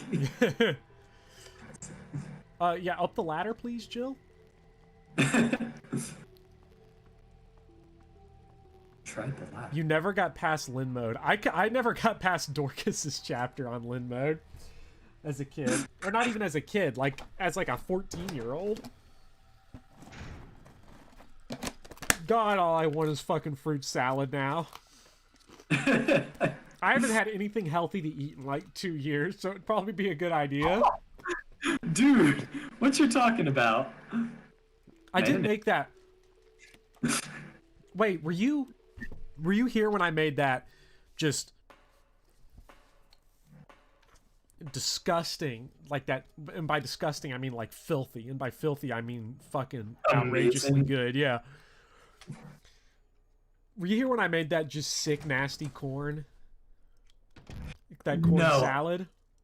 The only thing of that you have made that I have eaten, I think, is that fucking boppin' beer cheese. You make some damn fine beer. The beer cheese recipe runs in the family. It's a 100-year-old beer cheese recipe that I have adapted a little bit to make it even better. Mostly just by improving the beer. like I like get that that's cougar beer. yeah. Basically, yes. A corpse. He's holding on to something. Gimme, please. It's broccoli. It's fruit salad. It's fruit salad. Yummy, yummy. Chop up some apples. Toss in some grapes. You know, it's that corn basically. I made a homemade mayonnaise. Grilled the corn, chopped up avocado and serrano peppers, grilled red onions, cut the corn off the cob, tossed it all in there with that hearty dose of the homemade mayonnaise based off of a mustard seed base, and so good. Tang. Because cooking is like one of those things that it's as good as you want it to be, you know. Mhm. I love cooking, actually, like a lot. It's a lot of fun once really you kind is. of get the feel for it. Yeah, because one of the things that I did was the reason why I did the whole, bro, I'm gagging just thinking about it. And see, I think what Joe underscore means is he'd be gagging on a whole ear of corn trying to cram his throat all at once. I'm sure. yeah, well, because part of the trouble with that dish is that a lot of people, it's the mayonnaise that doesn't sound that good. Because the conception we have of mayonnaise is fucking Hellman's mayonnaise. Which is no. Like, that's bad mayonnaise. Like, homemade from scratch mayonnaise is really, really good. But it was definitely like it was the self-indulgent love of cooking is why I have the cooking bit in that one video, if you recall. Yeah. Which one was that? That was I Path of Radiance No Attacking, Part 2. Okay, Fuck. yeah. That was a I need to try your recipe sometime. Because that looked good when you were making it. It's because it was good. It was good, I'm sure.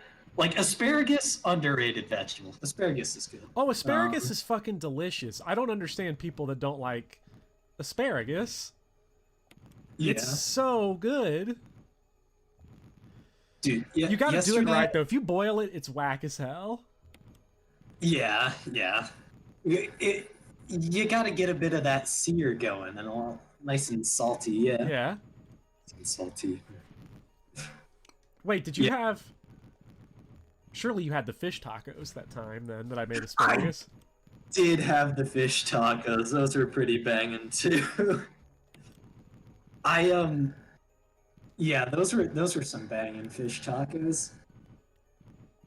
My goal in life is Man. to make something as good as the Popeyes spicy chicken sandwich.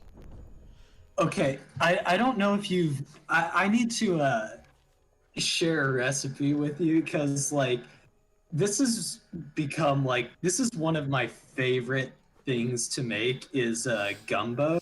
Oh, Like- God, yes.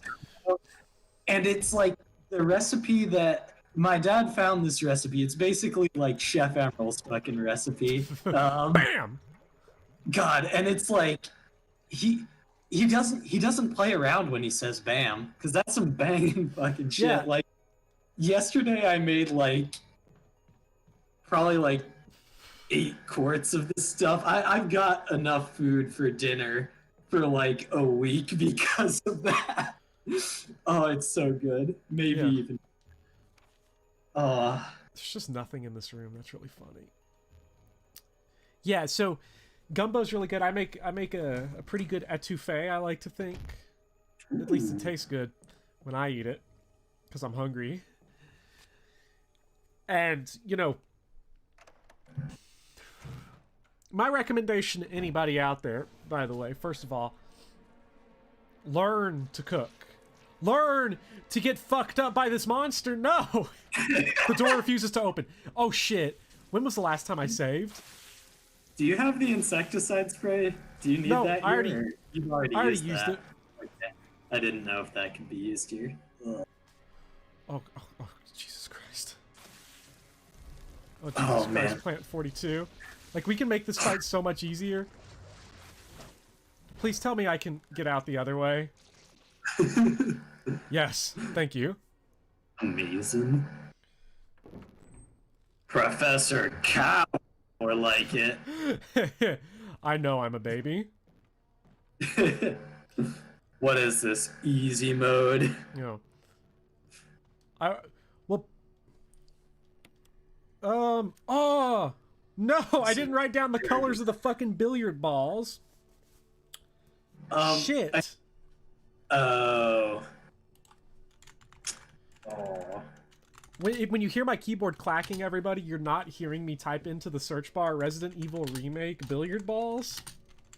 No, that's me typing. Yeah. So it's not even... I'm pretty sure that the professor is just drinking a lot of water and practicing his feng shui. Yeah. So, just a nice big gulp. Yeah, it just so happens that the numbers are 5. I remember you writing that down. I 6. And then 3. Why didn't that work? Why didn't that work? That was a... Oh! Is it different in the remake or... There we go. Hey, yeah. Nice. Oh, I'm glad we're getting some Asperity love in the chat. Yeah. Vopop30, this was just a cover. This whole mansion incident is like, this mansion's just a cover. It was designed for this shit. So... Oh god, we gotta run back to the item box. Cheating? How could I do that?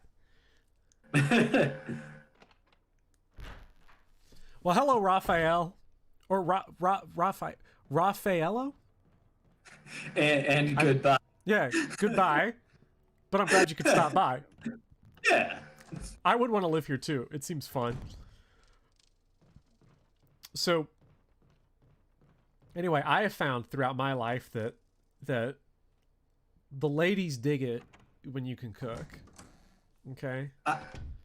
So, look, if you're trying to hook up with anybody, they'll love it if you cook. Yes. So, I don't care if you like cooking or not. If you're doing like an interest poll or you're doing your whatever you're doing, just put cooking down. I don't know why. Just put cooking down. Just say it. Just say things. Yeah. It's okay. Here's what you do. Here's what you do. Let the professor teach you for just a second real quick. Oh no. What you want to do is just lie, and then panic after the fact, and figure out from there. Learn to cook once you then have an obligation to be able to do it. That's how it works. That's my recommendation. Aw. I have seen this incident play out in very real time. Yeah. I feel like there's a story here. Other tip here. If you've got, let's say you're trying to whoever you're trying to schmooze. You're trying to schmooze that, you know, that girl that, you know, you got a crush on. You're trying to schmooze that, you know, that guy that you're kind of, you know, you're kind of looking at. Just throw a bay leaf in there. Just put a bay leaf in there.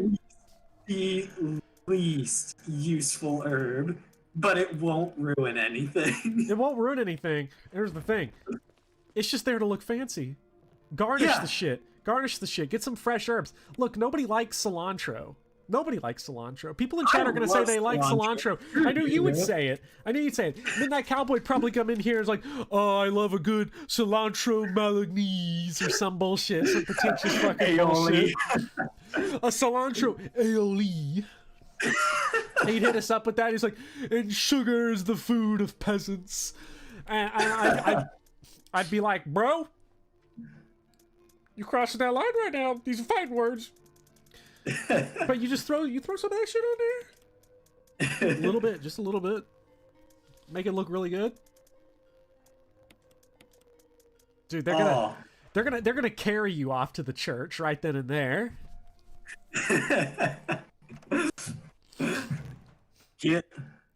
Jambalaya is so good. Oh my god. So good. Like, I agree, Joe _ by the way, really quick. White pepper is really good. Very underrated, very expensive, but it's worth having like just a container of it to break out whenever you need it. I have never had pepper, I don't think. I put white pepper in my etouffee. Oh, nice. Dude, like, Cajun Creole people know how to get it done. Oh, hell yeah. Banger. Like, I would have a significantly shortened lifespan if I was born in Louisiana. oh god, Louisiana is like you can rank food from all over the place how much as you want, but nothing, and I mean nothing, beats Louisiana Cajun cooking. Nothing even comes close, as far as I'm concerned. Like, for me, I feel like Indian food is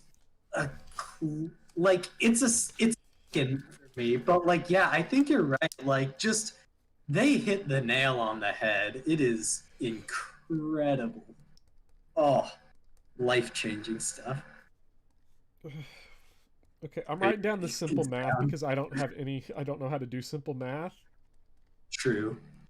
Also, Kelly, if you only know how to grill meats and you find a nice vegetarian, that's when you find the tofu. Yeah. You find the soy burgers. You get the black bean burgers. Oh hell yeah! That'll do it. Grill some vegetables. They'll be all right with that, I'm sure. And even then, like, it's like, honestly, I feel like even if you don't feel like you're the best chef, it's endearing to attempt it, I think. Yeah. Like, as long as you don't like absolutely royally botch it, like, it's kind of nice. Make it something to do together, you know? Yeah. Oh, that's a good idea. Yeah. That's always fun. I need to take dating tips from you. Doc, I don't have good dating tips. I mean, you just said possibly the best one, which is learn how to cook. That is true. Learn how to cook, yeah. I was listening to a podcast, because that's all I do now, apparently. And I feel like I say that every stream. But and they were like, you know, the world would probably be a better place if we just made cooking classes mandatory for incels. Because if anything, yes, that'll do it. Like, I think so. You know, because the issues, there's a lot of things that go into, you know, people, you know, struggling with all that kind of stuff, and there's a lot of things that go into it. So we need 4 plus what?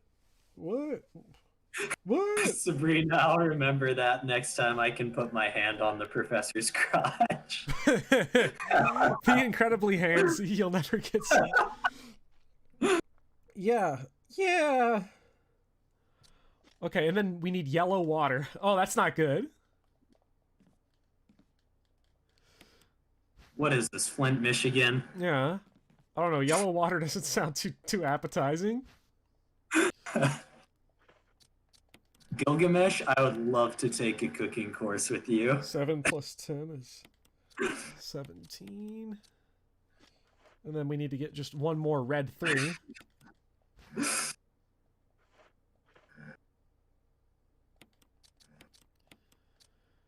We've got the V-Jolt.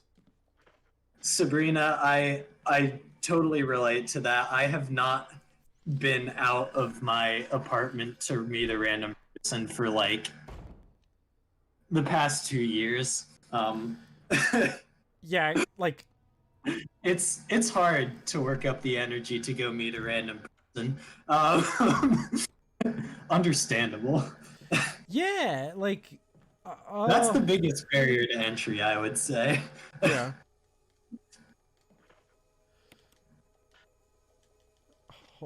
Hold on. Wait, no, this is what we have to come in here for, I'm pretty sure. What do you mean it's not necessary? Yeah, it's fucking necessary. It's not necessary. Just let me stick my V-Jolt on him. Yeah, Zachary, I think that's a good point too. Like, be yourself. Like, find something that interests you, and don't be afraid to share that with people. Like, I am a complete loser nerd, and I go like almost everyone I meet within a week or two of knowing me knows that I play the fuck out of some D&D. And that's possibly like the most loser thing you can tell someone. I fucked up so bad, bro. You're supposed to put the V-Jolt in here to weaken and kill Plant 42. I accidentally drained the water earlier. I can't use it on him. I did the puzzle for... Now I gotta fight him straight up. You got them flame rounds? Yeah, Kelly's got the good point. Don't meet people, just slide into the DMs. Oh, we've got flame rounds. We've got flame rounds. Yo, girl, what that mouth do? Yeah, no, if you want to meet a girl, don't go talking to her about mouthfeel. Okay, let me tell you about mouthfeel right about now. So, like, I feel bad, man. Just, BRB gonna slide into Bopper's DMs. Dude, people sometimes just slide into my DMs. Yuviana will do it too. No. If you slide into my DMs, like, actually I don't know what'll happen. No one's ever said anything creepy to me on DMs, so don't start. Oh shit, my controller's dying. Gilgamesh, thank you for serenading me with your visuals.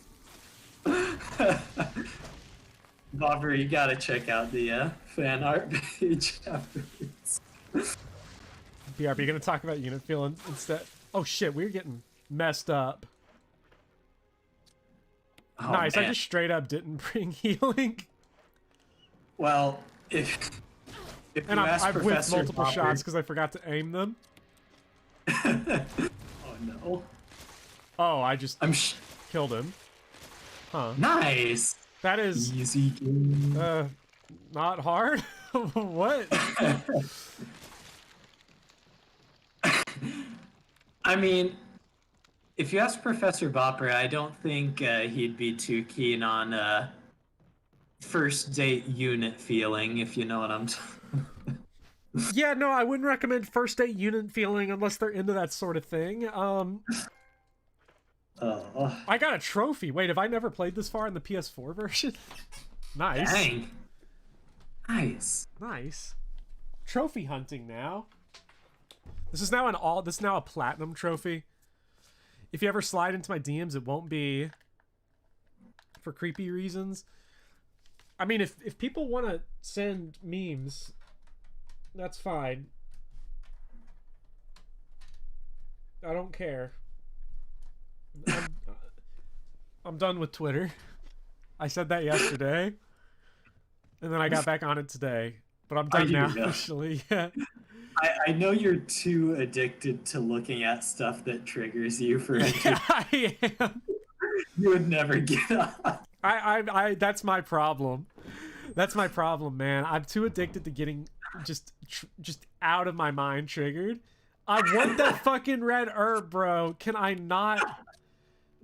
Can I combine the fucking... Oh, god damn.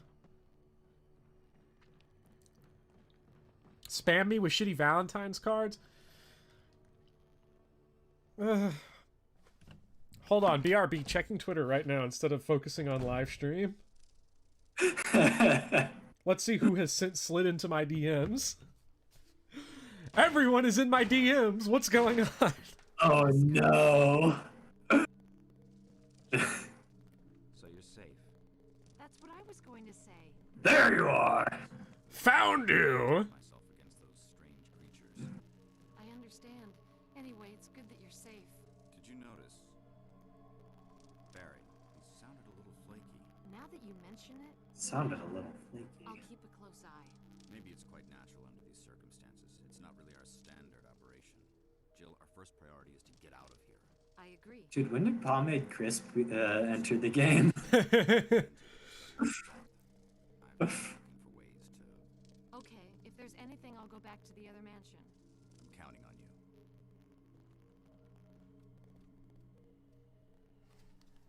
Wesker! Wesker! Excuse me, but I'm not used to escorting men. We need to go back and grab that red herb, but I will get that shit in a minute. Gotta smoke all of these. Hit Popper with Pegasi aren't the only thing I ride. Oh no. Oh no.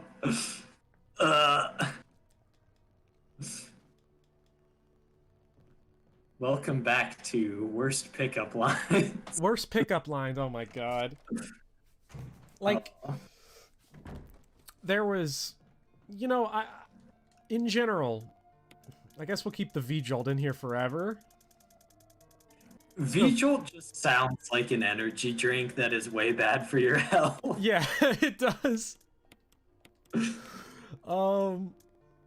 We could put the grenade launcher up now. I also ride wyverns. Is this a dragon or a wyvern? Now, if somebody tried to pick up Iron Colon by saying, Pegasi aren't. I also ride wyverns. Dude, he would be so triggered. You'd be the most triggered motherfucker on the planet because you'd be coming at it like, let me check the hands on those things. How many legs they got? Because if they've got 4 legs, why?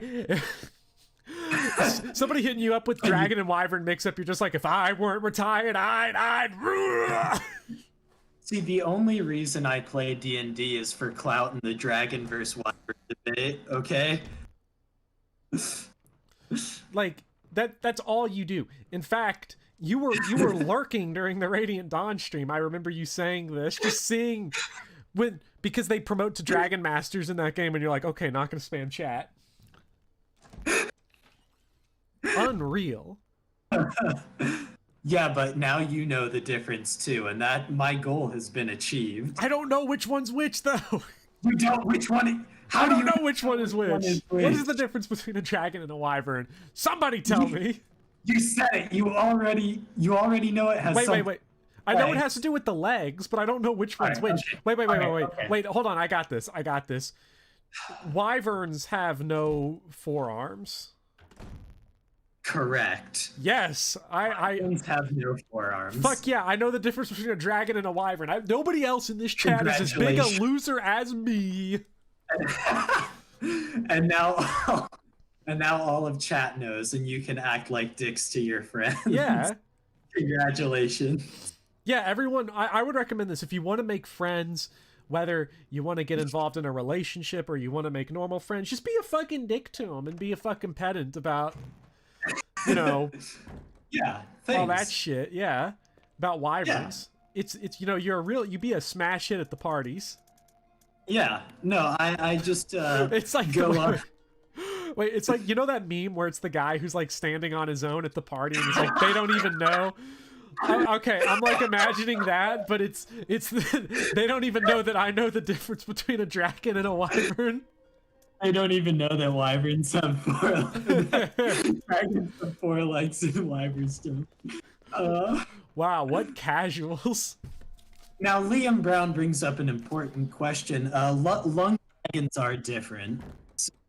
That doesn't count. I'm talking about distinguishing between European style dragons and wyverns. Dog, they're made up. There's no difference. What are you talking about? All fiction is not real, bro. That is the most absurd. Next thing you're going to tell me is that there's no difference between orcs and urukai. Let me tell you. I hate to break the news to you. Orcs and the other one aren't real, bro.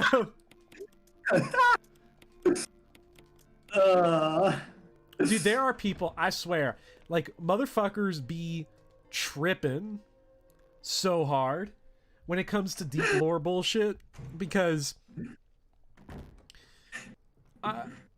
every time I throw an idea out, like, this is why I need to get off Twitter, because, like, Twitter is a place, just like Reddit, just like YouTube, just like Facebook, just like everywhere, actually. Everywhere where people congregate. You just get, if you make a comment about anything that has a big fandom, you get hit up with the deep lore. Yeah. They're coming at you with the fucking deep lore.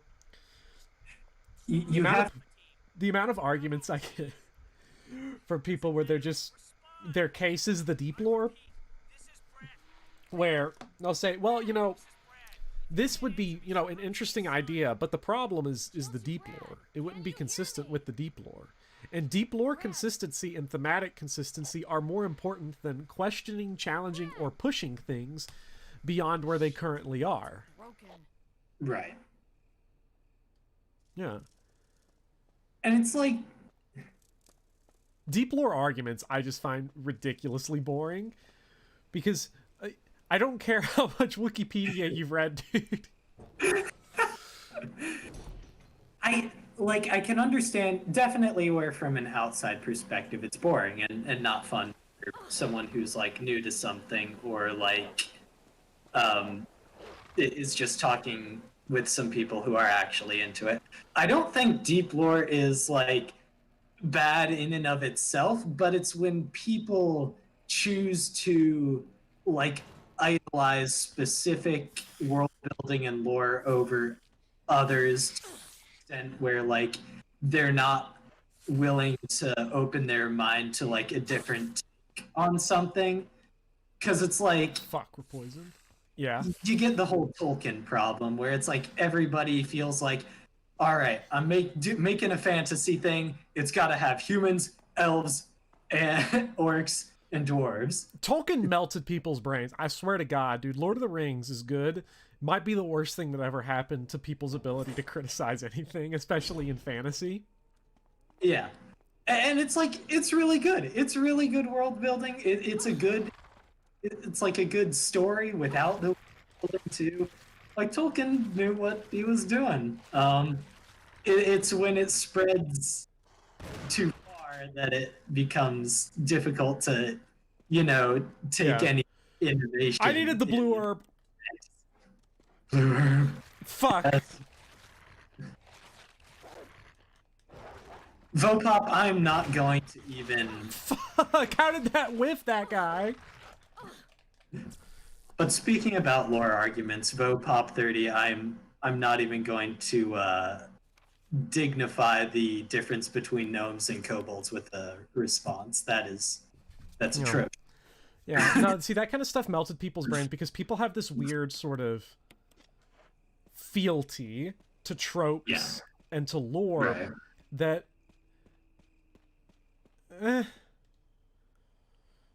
like, because I'll make well, this was the argument I saw, because I just randomly out of nowhere had a tweet go semi-viral talking about how Fire Emblem needs to expand the scope of its stories to deal with, and I do firmly believe this, they need to stop telling stories that are just about why fucking royalty is like awesome as hell because it's creepy and weird. And the argument, the pushback I got that was most common was, but that's a fantasy trope. Like, what are you going to do? Just not make it fantasy anymore? And it's like,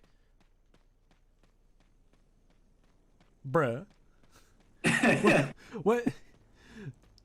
Like, tropes are stories it's okay to break the trope. Yeah. Stories exist.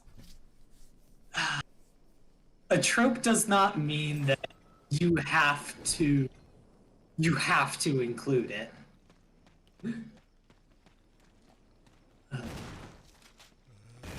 Homie just tanked 2 shotgun shells and needed the second one to even fall down. What the fuck? Dang. How's this guy so tough? See you, Viana. All right, see you, Have a nice Viana. night. Crests.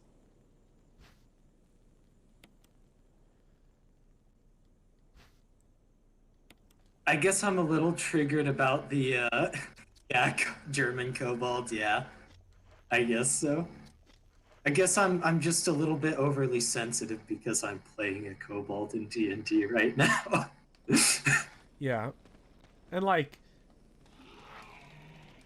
there's no such thing, I would say, as a trope or anything to continue with this that is like necessary to any genre, really. Or I should say that is necessary to the genre to just obey it and not even think about it. You know.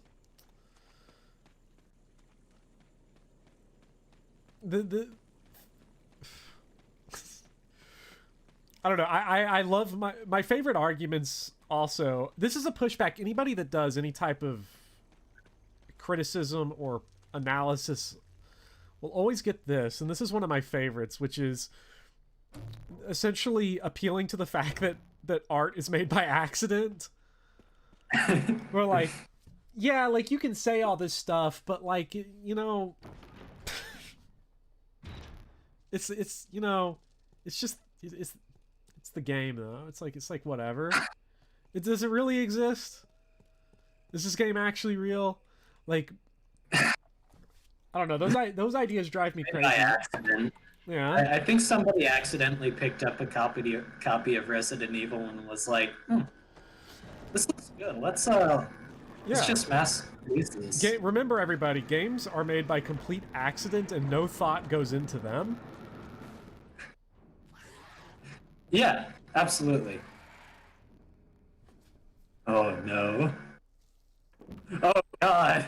Oh no, not crests. I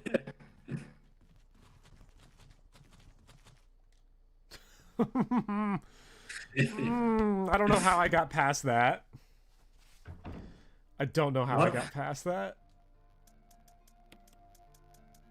Okay, so we've got all these bad boys here. All right, there is one part where I'll argue that knowing the deep lore is important on. There is one genre that I will argue that on. What is it? Historical fiction. Historical fiction? Gotta know the deep lore. Gotta know the deep lore. Dude, if you know the deep lore of historical fiction, that's literally just knowing it to make you mad. To like, I can't believe they changed my favorite historical figure. Dude, I want to know if there, like, I haven't run into a whole lot of historical fiction. There's been like a single series of historical fiction that I ran into, and I really enjoyed it, and I'd like to check out some more, but like, I don't know if that's a genre if that's a body of literature that you've really explored. It's not. Yeah. Yeah, I know we used the crests in the graveyard, but it wasn't letting me use it there, so I don't know. Wait a minute.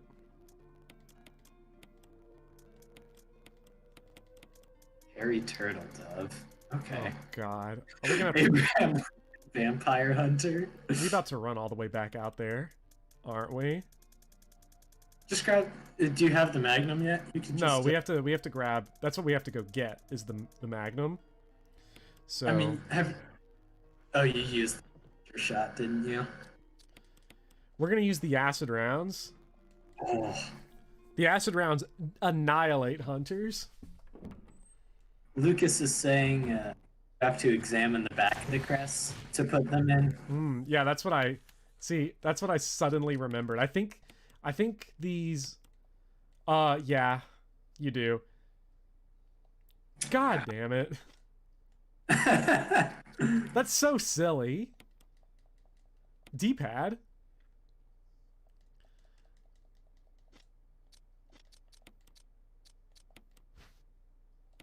And we've got them all checked. Now we just got to go get wrecked by these hunters one more time. Yeah, okay, they one-shot hunters. I don't like that sound, though. It sounds like an angry cat.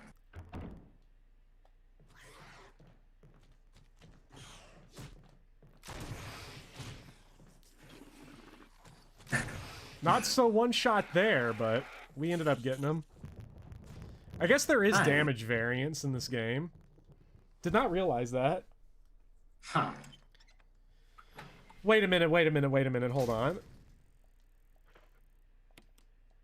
There's something bad, I just remembered. We're going back to that area. I put a zombie down over there. Mm-hmm. Which can only mean good things. I don't know how long it's been. It hasn't been that long. Crimson Head. Crimson Heads! Oh, man. I think... Okay, let's turn to chat. See what questions chat has for us today. So, because usually I'm at the point now where I'm just sort of vibing on autopilot a little bit. I've been through my rants, you know, for the day. And we've talked about backstory. You know, we did talk about our backstory, you know, because it is sort of funny how it's not that we fucking hated each other. You know, what even made us, like, talk to each other, though, to begin with? I think it was... I mean, I knew... I had known Midnight Cowboy since middle school, and you were kind of friends with him, right? Before we met? Or... Is that right? Or was it you and... I knew I met both of you all around the same time. Okay. Gotcha. Was it just...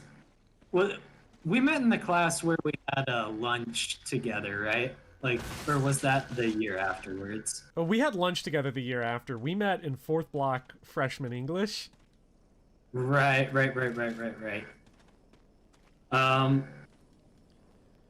So... Dang. Yeah, what happened there? John Cardenas is asking, what do I want the next Fire Emblem game to be? A remake, a sequel to Fodlan? What is your dream FE game that comes next? So if it's a remake, I want them to radically change whatever it is, whether it's Genealogy or Tellius or Binding Blade, whatever they want to end up remaking. I want a radical departure from the original. I think that's the only way to really justify a remake being worth the development time. You know, I think, like, the remakes that currently exist are better in the areas where they fail for trying something new than in the areas where they played it safe. You know, I still think the least talked about game in the series is probably Book 1 of Mystery of the Emblem, because it's just Shadow Dragon and the Blade of Light, but looks a little nicer and is a little cleaner to play. I don't care much about whether they make sequels or prequels to, like, Fodlan or anything. I don't want another sequel. I don't want something like that, because it's going to result in just fanboys yelling at each other and arguing about deep lore, and it's going to be, all the discourse is going to be around consistency between the games. It would be even worse if it's a prequel. It would drive me crazy. I don't have, like, a preference for... I want a peasant revolt. That's what I want as a story, where it isn't, oh, plot twist, the leader of the peasant revolt, it's actually royalty, which is just fucking obnoxious when that's the stupid twist. But, you know. Just make it a historical fiction of a coal miner union revolt. Yeah. That'd be dope. As far as, like, setting or anything like that, I still want them to try something different. I still want to know what the Mars Fire Emblem would have been if we got that. Only if there's an Elon Musk character. Only... Go to Mars. Go to Mars. Oh, that sound... You're right. That noise is not okay. It's not. Am I a barbarian because I'm all the rage? Thank you, Gilgamesh. I do want Path of Radiance to get a re-release so that I can actually play it and not spend $300 on it. That would be nice. The next Fire Emblem game is Fire Emblem Heroes 2, where it erases all your progress. Oh, that's so awful. Oh, that would be so terrible. But funny. Oh. What was that dance with the statue there? Me trying to negotiate how to deal with this hitbox. I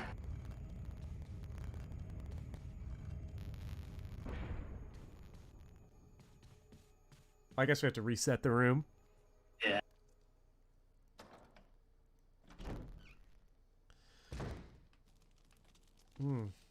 Isn't the John Cardenas, isn't that one story basically? The peasant turns out to be the rightful heir to the kingdom. Yeah. Which is just... That's so weird. Alright, see you later, Luis. That's so disappointing because, like... Oh, holy shit, dude. They got Caravaggio paintings in Resident Evil? Hell yeah.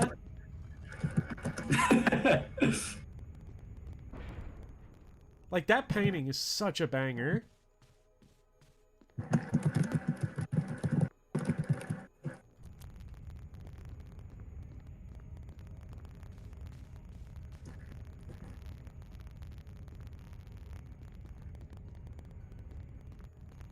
Oh, shit. I love Echoes too, Vopop.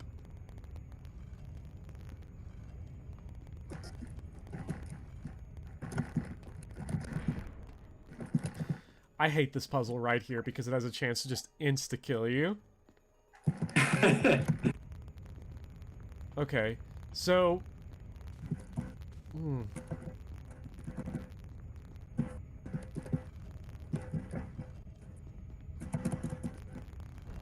I'm not exactly light on my feet. Okay, what do we got? What's this? Ooh, a dagger. Is that the dagger I see? There's a hole at your feet. Go down? Yeah, sure, why not? This doesn't seem safe. The wall squished you to death on your no save run. Lucas, that's so awful. Oh, that's so sad. Oh, I agree. Like, the big problem with Echoes is the maps are just so bad. And they're so big, and there's so much nothing going on in them. Or they're frustrating, and they're Nui Baba's abode. Oh, sorry, I was typing. Yeah, no, I heard you. Vase of Marvel was calling you out as text-to-speech. I saw that. Yeah.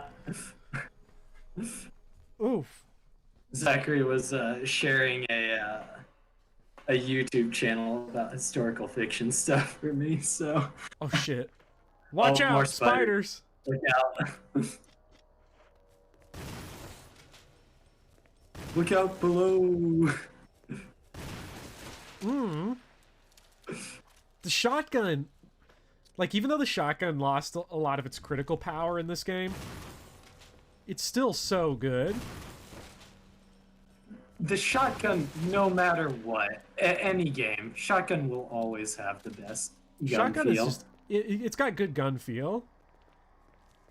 I know we've talked about this before, but, like, it's... Nothing can beat it. It doesn't compare. Especially because it's just so good for, like, these kind of enemies.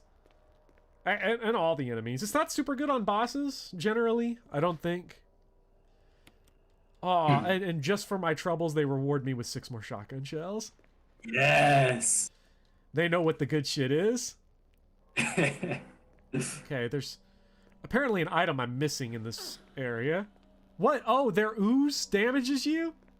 What? Oh, what? This is bullshit. What the fuck is this game? Wait, does the map count as the item? Yeah, it does. Okay. I took damage to get a stupid fucking map that I didn't need. I got a map for a hallway. Yeah, but you got the shotgun shells that you used back. What if you need that map later? That's a good point. That's a really good point. What if I need that HP I lost later? Okay.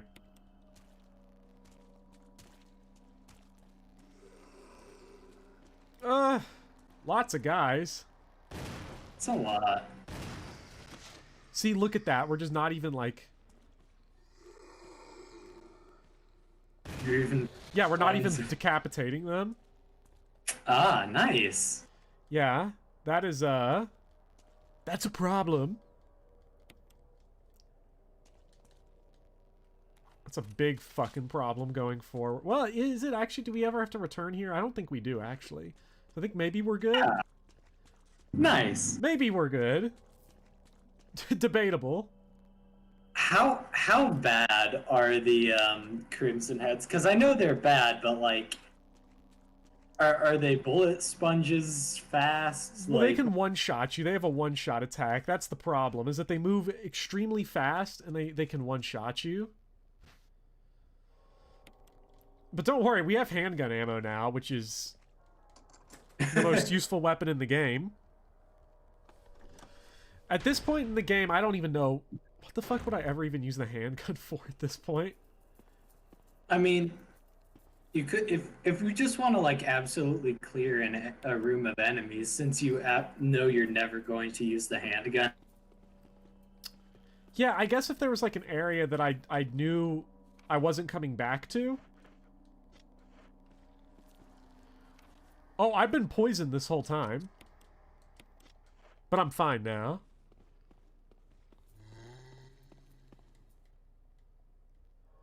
Oh, that's the sword key room? Thank God. I missed it.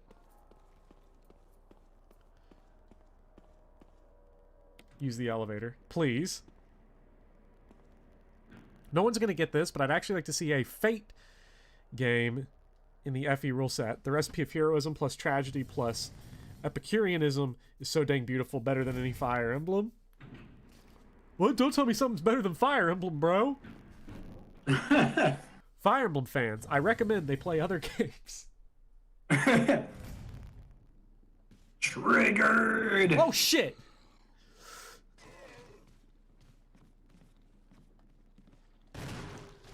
God, nothing. I think the benefit of the riot gun, actually, that we missed out on is that it has a higher critical rate. God, if I end up having to come back in these areas at some point from forgetting something, that's... Oh, that's not going to be good.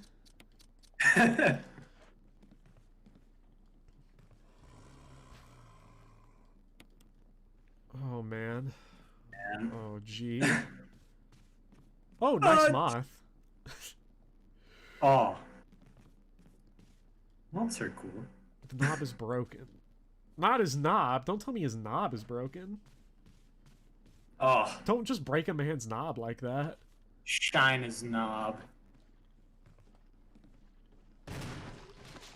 Come on, I was in that guy's grill, and he just doesn't... Oh, whoa. Oh, it's infuriating. It's starting to get to me. Starting to get to me, the fact that I am not bopping these heads. No way, fuck. Wrong way to say it. But we'll say it that way nonetheless. I don't know, Vopop. I feel like a Gundam Fire Emblem style could work pretty well. It would be interesting. Cool, yeah. Fuck. Wait, no we don't. Because those were all acid rounds in the tank. Yes. I was like, are we going to have to come back to this area again? Because if we do, yeah. Holy shit. I was not going to be feeling it. Oh, man. So, you know...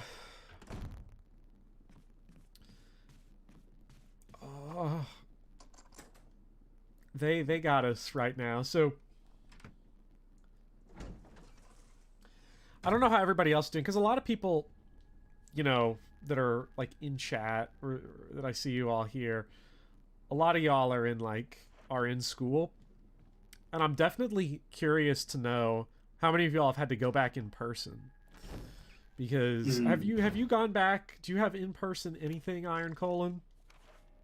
Uh, Me personally, no. I know that in-person classes do exist on campus, though. I don't have to do anything this semester, which has been nice. Yeah, they are pulling what are known colloquially as pro gamer moves over Oh, the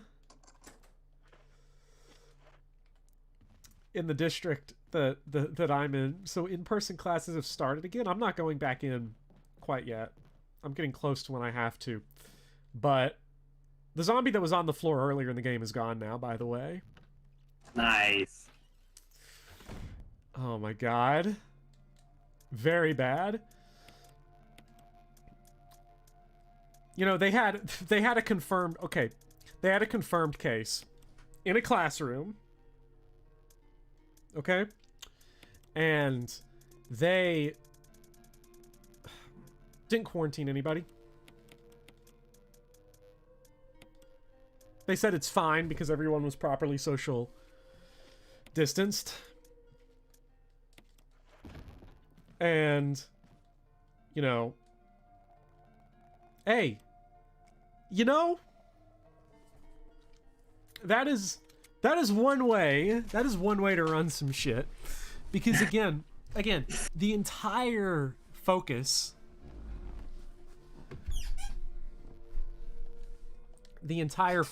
of these systems is to emulate normalcy. That's what they're trying to do. They want to emulate normalcy. Doesn't matter how many people have to die or get exposed.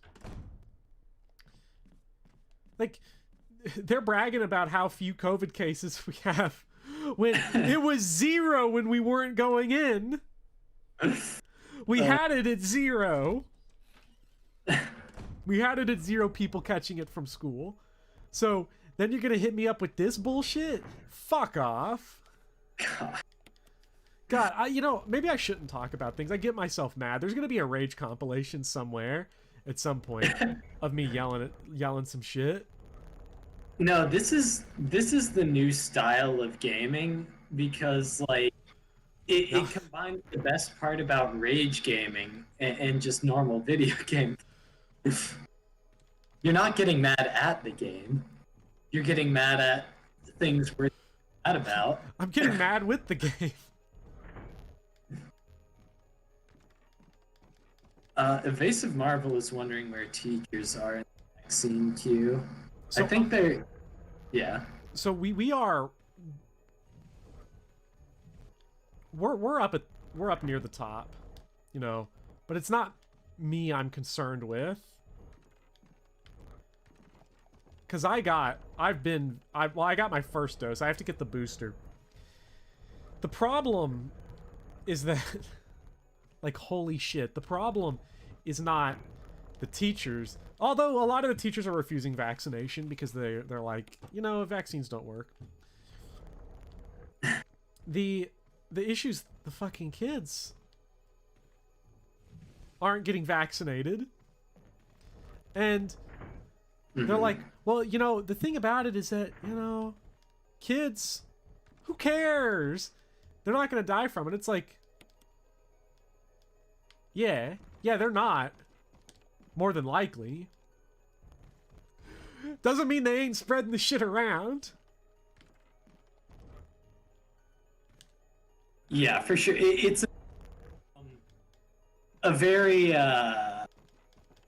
one mind sort of thing where they don't want to take into account the almost immediate repercussions of students getting sick. Yeah, they're not to mention like immunocompromised students and stuff like that who probably would immediately get better. We're gonna keep letting it get worse and worse and worse. Like, it is a miracle that as a country we haven't just wiped ourselves out.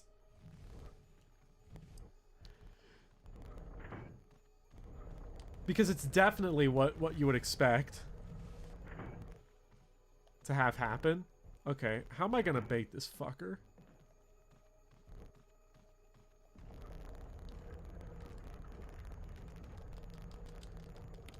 Oh, I love Twitch gaming with Resident Evil. Twitch plays Resident Evil. Twitch, oh god. So, you know, I'm not too concerned for my safety. I mean, I am, because they won't let you quarantine. Because if you've been vaccinated, they don't let you quarantine, even though it's still unsure as to what people like if you can spread it or not. Like, as far as I know, the jury's still out on that, isn't it? Like, whether or not you can still be a spreader after getting the vaccine, because like the vaccine is just really weird. Like, I'm not sure though. I'm not going to pretend to know things I don't know. Yeah.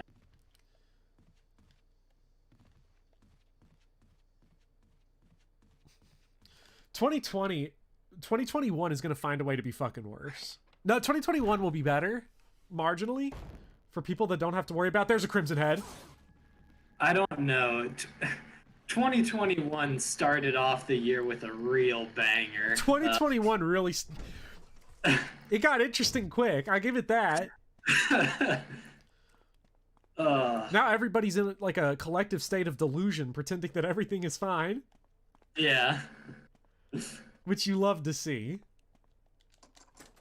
I love to see everything being the way it is, because everything is fine.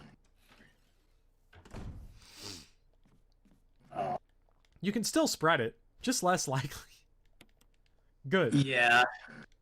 Also, I know that, what is it, Johnson & Johnson came out with their vaccine recently. I think there's that, which is, it's a one-shot vaccine, but I think the success rate is significantly lower than the Moderna or the other one. Yeah. Dude, Johnson, so like, never put it past Johnson & Johnson to fuck up. That's what they do. Dude, I get my pomade from Johnson & Johnson. Dude, if you get your pomade from Johnson & Johnson, your hair's gonna get fucking cancer. Like, it's gonna be so bad. Oh. 2021 will be better for people who don't have to worry about Crimson Heads. Goodbye, Jan. I feel kind of bad. I liked Jan. He was kind of cute. He seems a little stubby for a snake, doesn't he? Of that size, he seems a little short. It's a little snake. Yeah, little snake.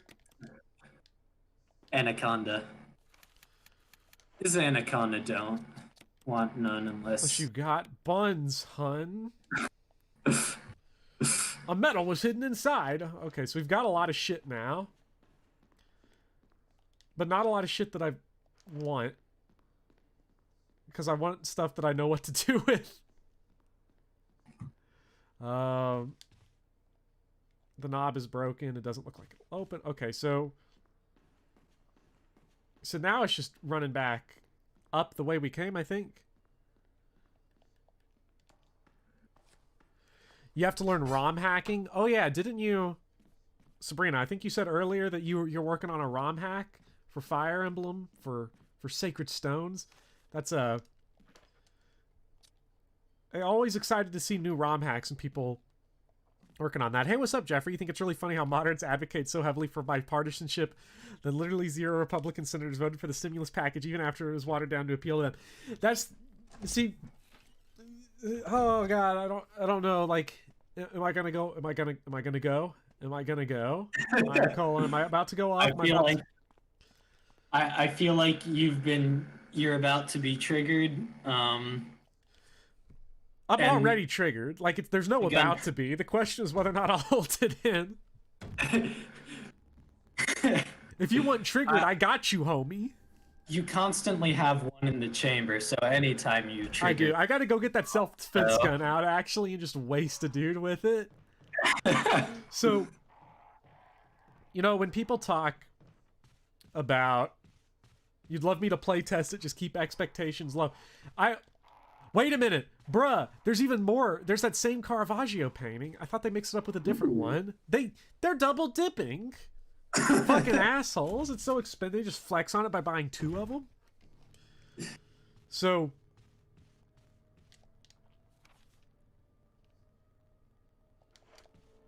Okay, I think I know where we need to go. Yeah. A little bit. Okay, so... Like, one of the most frustrating things for whenever you talk to your annoying, you know, uncles and grandparents, and you're, like, on the left, is that they're like, man, I can't believe how socialist those Democrats are. Man. What the fuck? Interesting maneuver. What the fuck?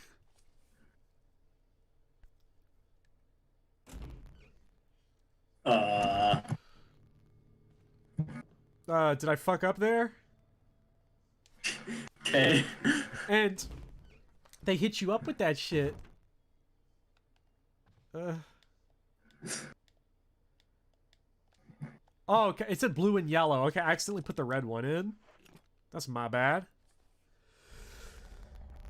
You're talking to those people, and they hitting you up with that. And like, they're so socialist, and it's like, what the fuck are you talking about, bro?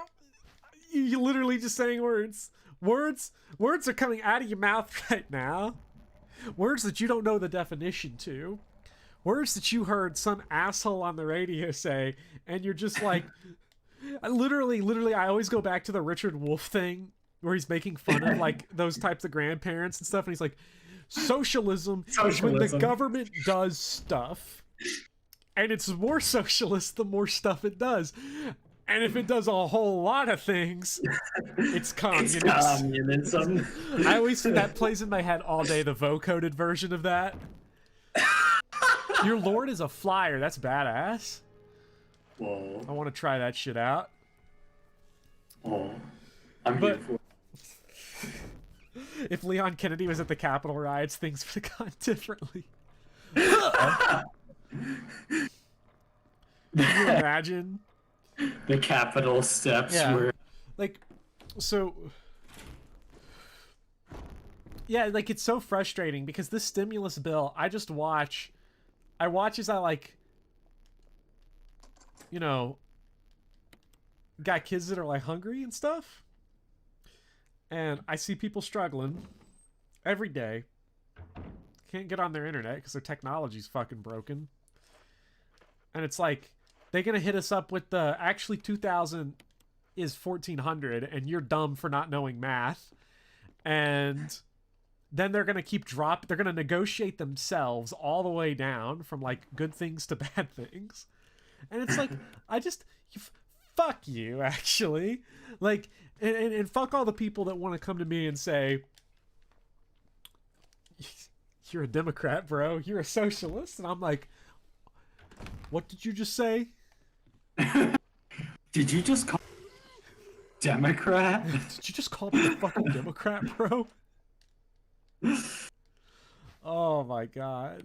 People make me so mad sometimes. I just wasted that dude with some shit I gotta... Yeah. Fuck! Good choice. No, I'm here for it. That was funny. Not that. I have no inventory space. Oh.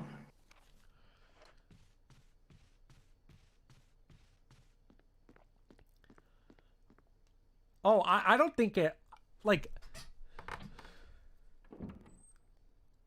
You think that the opinions of people over 50 should be ignored. See, like that's one of those like super cathartic things you just love to think about. Like, what if we just didn't have to fuck with them anymore? And because really all that's happened in the last few weeks, all it illustrates is that like rich people gonna rich people. Like it's not even that complicated, you know. Right. I don't know. Someone asked me earlier what the meaning of life was. I'm gonna hit you up. Here's my answer, okay? Oh, Jeffrey, you're working on a ROM hack too? That's awesome. I'm excited to definitely give that a try if I ever get the opportunity to, if you ever wrap it up or get it into a usable state.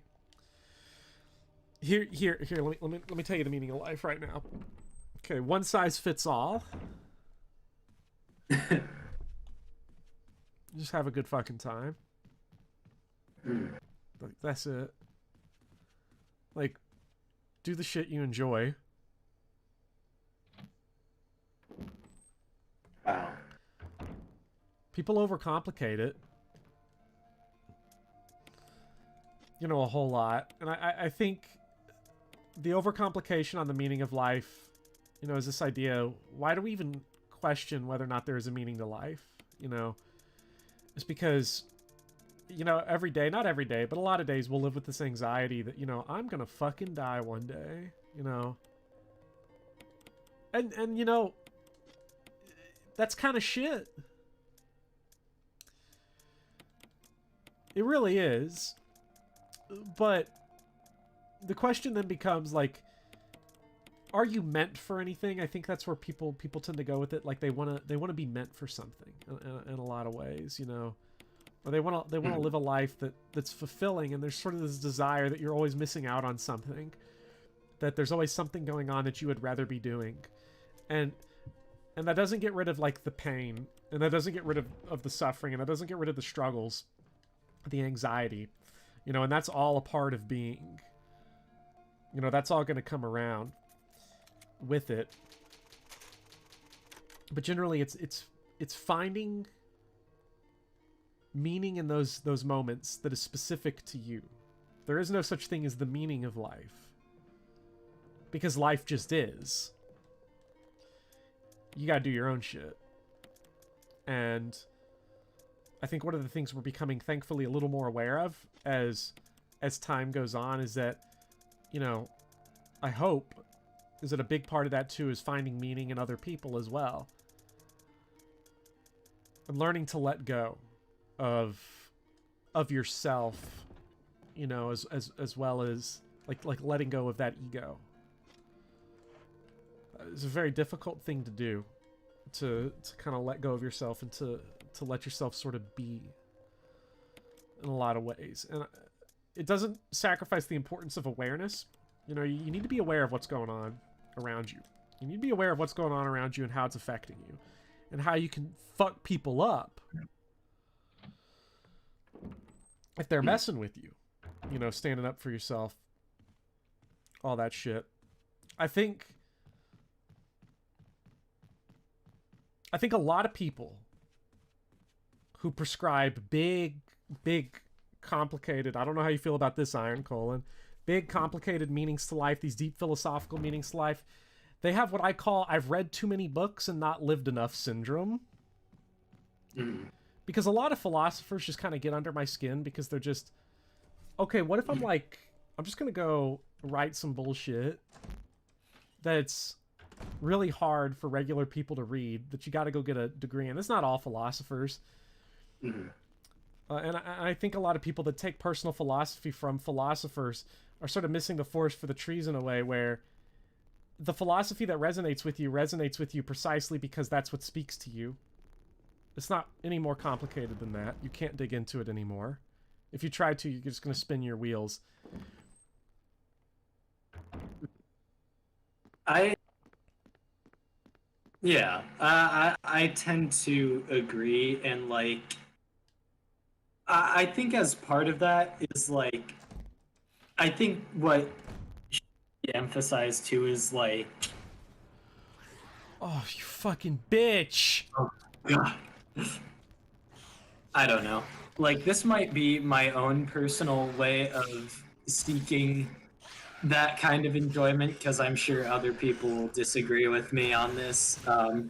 But for me personally, it's a lot of finding what you enjoy should be done from, you know, you got to try new things to enjoy that. You got to try new things.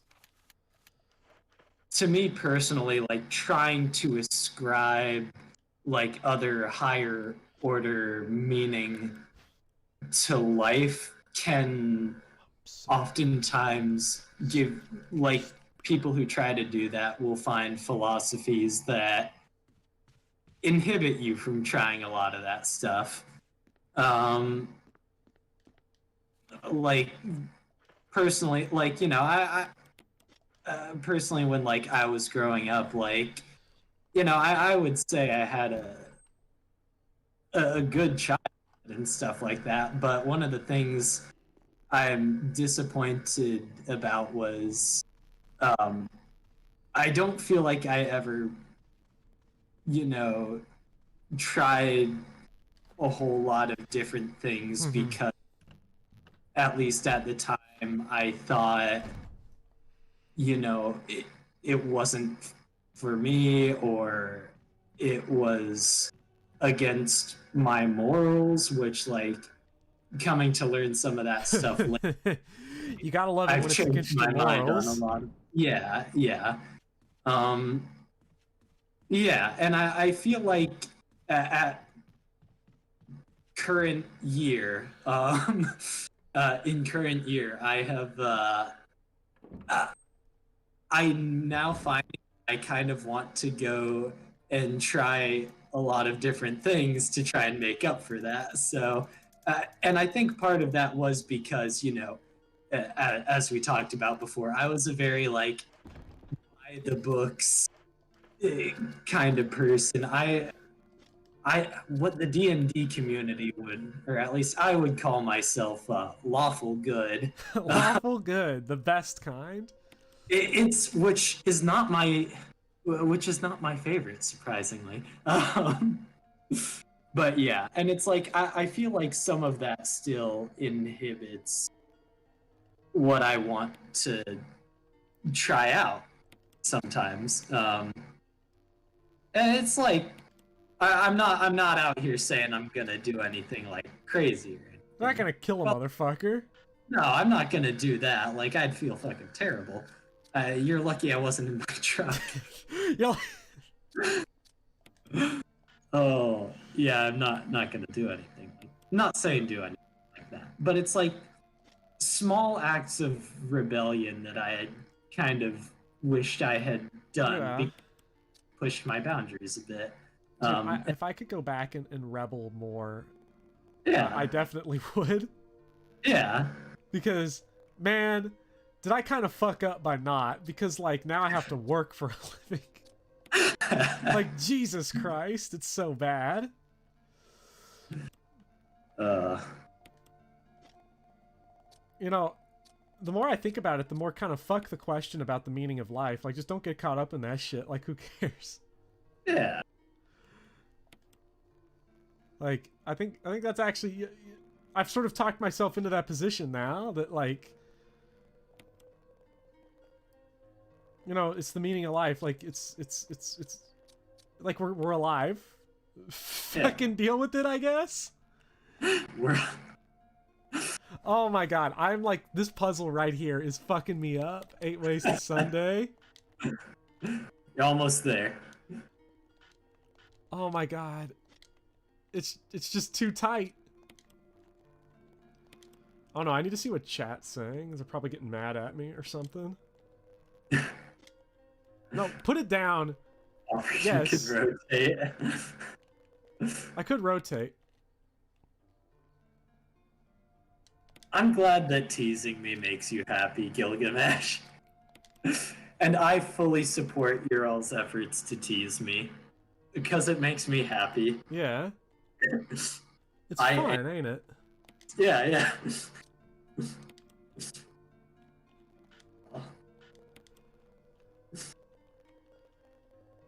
Oh, there we go. Hell yeah. I just sort of fumbled around with the buttons and it worked out.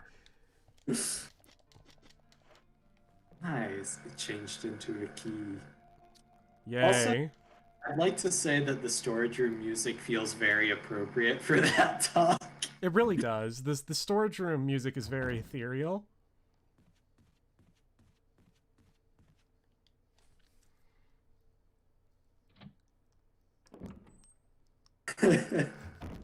I want to try new things. Never killed a man. Thinking about it.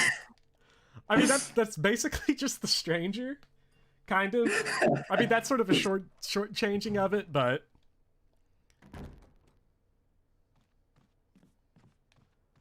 just killed a man. It's too dark to see anything. But Fuck you, I can see against everything. his head. Pulled my The trigger, now he's dead. Nice. Having a good time. Having a good Having a time. good time. You know, I just try to, like, every day, I'm just over here, like... It's so tough because you gotta center your needs, you know? You gotta, like... Find a way to live. You gotta find a way to live. You gotta fucking deal with this shit. Oh, man, what am I looking for? I'm looking for the lighter. They just put these here just so that Chris doesn't feel so bad for being a dumbass in his portion of the game. Okay, when are we gonna whip out the Magnum? We gotta do it eventually. Wesker. Wesker. Yeah. Wesker, you're insane. Oh, God. We're gonna get copyright strike for singing Queen now. We're gonna get DCMA. We're gonna get taken down. Well, we might as well sing the best Queen song as Jolly Lawrence. I want to ride my bicycle. I want to ride my bike. Wait, where's the lamp? Oh, I went back for the lighter because I just assumed I needed it. I just turned the light on. Nice. Oh, big L's all around. Is that But everything? No, there's something else in here. Later, so We need to just sit down and wax philosophy. I'm not much of a philosopher, but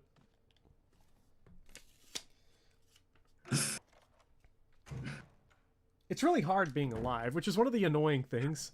If we could go back and tell, like, those slithering amphibious ancestors to get the fuck back in the water, we might have to make that call. you Hey, know, what's up, Shima?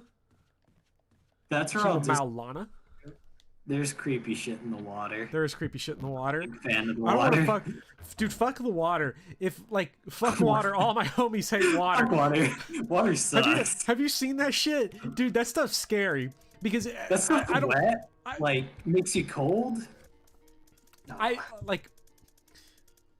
don't know about the... you sure about it being wet? Pretty wet. It's pretty wet. Water is wet. Water. Fight me. Water. Water. Splash on your bitch with the water. Feel like I'm 21 Savage. The Ugly God Water is one of the best music videos in history because he's just wearing a shirt that says hentai. He doesn't mess around. You know that this dude is doing what he enjoys. Every Resident Evil stream ends like this. Oh, it was much worse earlier, Zach. It was significantly worse earlier because I was like losing my fucking mind. I actually, you know, bringing a weapon would be nice. Especially one that's powerful against living things. Give me shoddy. Is it shoddy? Yeah. Hey, shoddy. Yeah, I'm pretty sure I've heard that too, Jeffrey, that we know less about water than we do about the surface of the moon, or like deep undersea. But water, because drowning has to be the most terrifying thing I can imagine that you can do on Earth. Yeah. Like drowning... Drowning is terrifying. Those underwater fish monsters are... The Gloucester Glob. so awful. You know, Yeah. they put fucking... Who the hell decided to install a light bulb in a fish? Like, why would you do... You don't even need that. Like, that fish is probably blind anyway. I don't know why he needs that shit. Like, what's it for? Like, everyone else is like... Besides, that's just given... Unless, wait, is everybody else blind down there? And then, like, the anglerfish is the only one, like, so he's getting kind of like a leg up? Because, see, he brought a light when everybody else was, like, just trying to roll blind? Like, I don't know what's going on down there. Like, ask evolution. Sure, it's a lure. Yeah, but evolution's not real. I learned that in science class. We had to learn classic... What? Please no. Classic... Wait, what the fuck is happening here? Classic Kentucky, it's not necessary to use it now. What do you mean? There's something about that other indentation.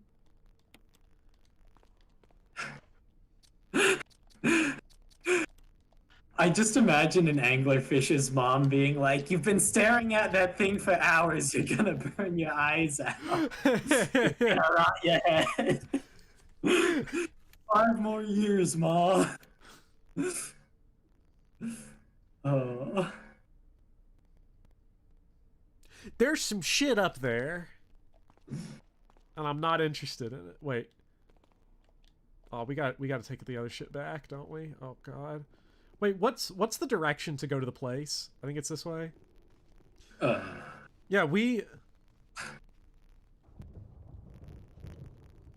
yeah, because like, I don't know. Okay, if you. Okay, weird morbid question, but we're playing the zombie games right now. Okay, you're dead. Let's just pretend. You die. Okay. Easy enough. Yeah, that's it. That's all there is. No, you die. How you getting buried? You getting buried? You getting cremated? Creamy me up, Daddy. Really, you getting cremated? I don't want to be buried. Currently I'd consider donating my body to science, or I feel cremated. Honestly, I don't like. I read. All right, I'll talk to you about stiff afterwards. But cremated, if we're going between burial and cremation, I'd be cremated. See, I don't know. See, here's my problem about cremation, is that like Smoke too fried in a way. like once they cook your ass up like that, kind of a wrap a little bit. In what? You know what I'm saying? Like if you're like a body, okay, and you're just kind of like there hanging out. Mm-hmm. It's like a dead ass body. Yeah. You know, there's there's a chance you might come back someday. You know, because yeah, like because you got a lot of other things going on. You got zombies coming back. You know, maybe they discover some weird brain tech. You know, they can install like your new a brain. And I feel really bad. Like if everybody, gets cremated, this. All right. You're sort of done. Like that, you're done. All right. Your proposal. So my proposal is that just get buried, preferably frozen, but get buried. Like go jump into actually there's gonna be no place to get frozen, before too long, and then maybe they can bring some shit back. You never know. All right. So very vivicentric view of things. I have a vivicentric view. You have a very vivicentric view. Because if you're fucking cremated, you won't know that they're bringing people fucking back to life. So you're not really missing out. You wouldn't feel bad. Wait, but I'm back. I'm alive again. What's there to feel bad about? No. But okay. Here's the thing, though. I'm just more mad that suckers like you you can't come back. I'm gonna be 370 years old. Yes. Okay. All right. Here's the thing, though. If what you're saying is a thing, it requires an intact body from what you're saying. We're assuming it requires an intact body. That fucker's gonna decay so fast. Not really, though. Not that fast. If you ever watched some plants or shit decay in your garden, it takes a long time. But it to decay completely, sure, but you're not gonna be in working order. Yeah, but are you trying to tell me that you're but in my telling situation, me... okay, but if they can put your brain, okay, but if they can do a brain transplant and move a new brain into your body, like do that. They can build your That muscles back too. body. Like they can, like I tried. Like Dr. It won't Johnson, be the your reanimated, the brain. reanimated Dr. Johnson's gonna be able to put some new kidneys back in. Like, Hi, Carol. You're Hello. coming in at a fun topic. You're 'cause coming- we- yeah, we're getting into whether or not they can bring bodies back to life, because I'm banking on it a little bit. Like I'm not like banking on it, because if they never do it, I'm not gonna know. Okay. All right. Like, So even Jolly Lawless is over here, like, saying it. Would someone want? Like, I'm not saying it's not even about whether or not like. Okay, here's the thing: if they can successfully build a synthetic brain and put it into your body, you know, you're like a different person, okay? But like, you've got consciousness back, and if we can like do that, and then you start living for eternity, you know. Because I assume you can get to the point where you just don't make the sun grow any bigger. Probably you can probably have some like sun tech that's pretty advanced that stops that shit from happening. Like then you're talking about eventually you're just going to become the same person again. You know, because you're gonna experience the same stuff. You know, if you have an eternity to live, it's kind of like monkeys on typewriters. You know, it's just like, but like humans with being alive forever, you just eventually you're just gonna kind of get there at some point. You know, is that really you though?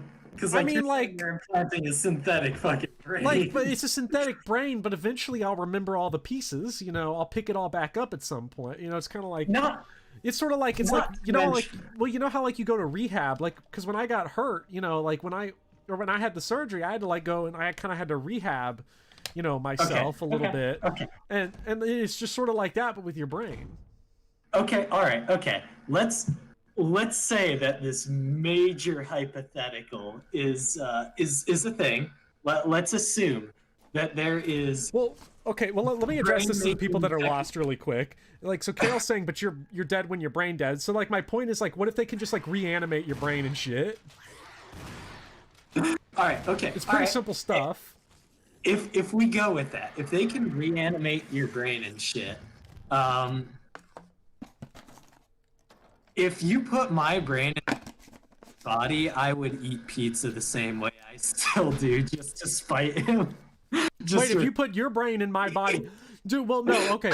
Wait. Okay, but what if it was like your brain in my body, but my brain was also still in my body? Okay. All right. We're not talking about this right now. We're talking. Okay. Synthetic brain. They can make a synthetic brain, with your memories and stuff. At that point, if they can resurrect your mind, does it even matter that you would have your original body? Like, if the technology gets that far, they can probably do something else. Like, if they could give me like some, if they could give me some like Hercules looking shit, like I'm not gonna complain. Like I'm not gonna have a problem with that. Like it's gonna become fat rolls anyway after a while. So you could get cremated and it wouldn't matter. Like, what do you mean it would but they're not putting a brain inside like some dust. Somebody. They like your brain. Okay, but you can't put a brain in ashes. Like you're not coming back, bro, if you cremate yourself. Yeah, but if you have brain fucking building technology, you have body building technology. That is true. Like if you have wait. So if humans are alive for an eternity, does that mean we have an eternity to watch an infinite number of Body by Jake videos? How many times, if you have an eternity, how many times can you do disco abs? I could do disco abs all day, every day. God, I love these hypotheticals that are getting put in. Would the new synthetic brain be smooth? Could they make furries real or put a brain in a dog? God, this is making me think of like the Soviet head transplant experiments with the dogs. Like people are getting mad at me saying like this stuff isn't possible, but like just think for a second. Okay, you all are like, I can tell why these people don't believe the brain isn't real, because they're clearly not using theirs in these comments. like just imagine for a second. Just imagine for a second. Okay, like you die. Okay, like you're dead. Your brain is I'm dead. done now. Your brain is dead. Okay, but then it just stops being dead. And it stops being dead because I don't know what the science would look like. They put some electrodes or some shit in there, some kind of like chemical or whatever, like that rebuilds the shit. Or they pull your body out and they put like a synthetic kind of like, you know, like brain in there. Like that's all you like just imagine it. And it makes perfect sense when you just kind of imagine it like the way I said it, you know? So you're talking about, I saw somebody make this comparison earlier, the Mass Effect 2 project where they literally reconstruct Shepard from his burned up fucking corpse. I have no idea. I've never played Mass Effect, but all I know, look, all I'm saying. Okay, alright, but you would have at most a year's top before your brain goes the way of my cremation. I would. It's not the Star Trek teleporter argument. It's the electrode to the brain argument. It's very different. The argument is like, okay, if we have like if we have time, okay, we have a lot of time. We got a lot of science. You ever seen those graphs where they talk about how the more science you do, the more science you get? So like, the more people have done science, the better the science has become. So like, what I'm saying is like that if you have a lot of science, that opens up more science, and the more science we have, the more quickly we get more science. So eventually, eventually, like the brain, because people are asking here, they're asking some good questions. Like, it's okay, but if you lose the brain, you lose the organs. Okay, you lose the brain, you lose the blood flow. How do you get the blood flow back to the brain? But we already rebuilt a brain. Like, if we can build a brain, like we've probably got the brain workshop. Yeah, we've built a brain workshop.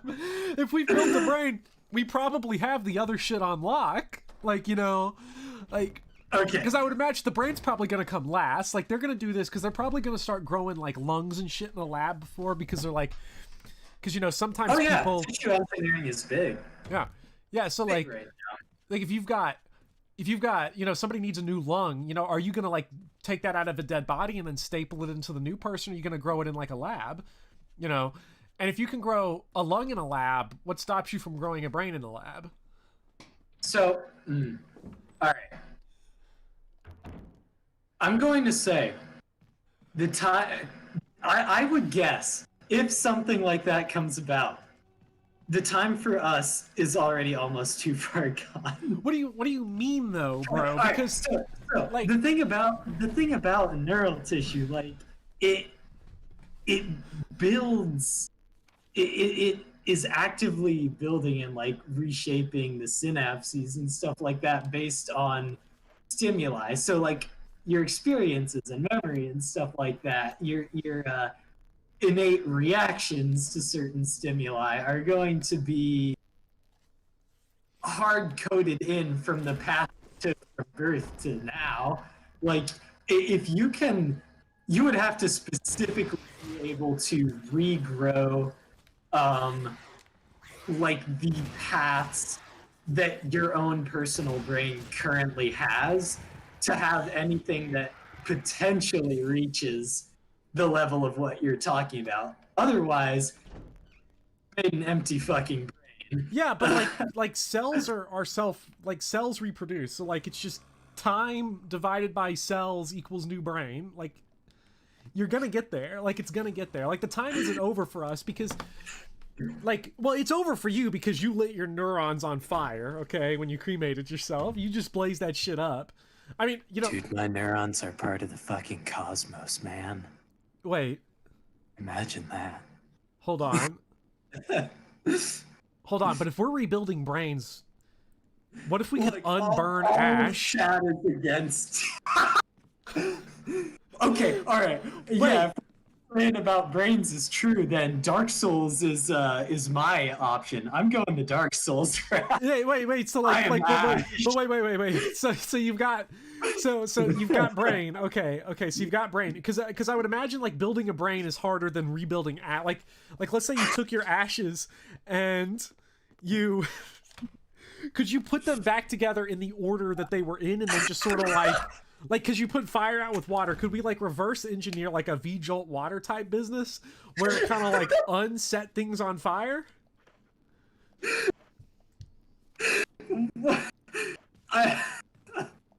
This has to be the stupidest fucking argument that has been. It's not an argument, bro. It's hypothetical. Sorry, discussion. Hypothetical. Oh fuck! Crimson Head. Dude, Crimson Head came back. Look at how that. Imagine that we can reanimate a person with their complete consciousness from before their death. Then that would mean we could reanimate people with their consciousness from before their, like. All right. Okay. I'm not going to say that this isn't something. At worst, this is a really fun hypothetical to talk about. No, I'm kind of buying into my own argument now a little bit. Like, like I said it at first as like a joke, but like I think I might have a point. Now that I think about it. All right. Personally, I don't think you have a point, at least as of modern day technology. You all just don't have imagination, bro. Get in the fucking box. Get in the imagination box. You'll see where I'm coming from. See, I have to live in a very careful zone where I need to be grounded in what we know. I need to be creative, and I need to also be grounded in what I know, and I have to try to bridge the gap between those two. So I've got to be reasonable with the current technology at the time. Otherwise, I'll go and say some stupid shit like I've invented cold fusion, and I'll be kicked out of the scientific community almost immediately. Bro, okay, just get your crack. Okay, we're gonna get a crack team of scientists together. Okay, like just the best of the best. The best of the best, and we're the best, and we're better than the rest. Okay, so we're gonna get them together. Okay, we're gonna bring them my idea. How long before you think they make it real? You're gonna be waiting a long fucking time. Well, I've got time because we've just discovered immortal life. Oh god.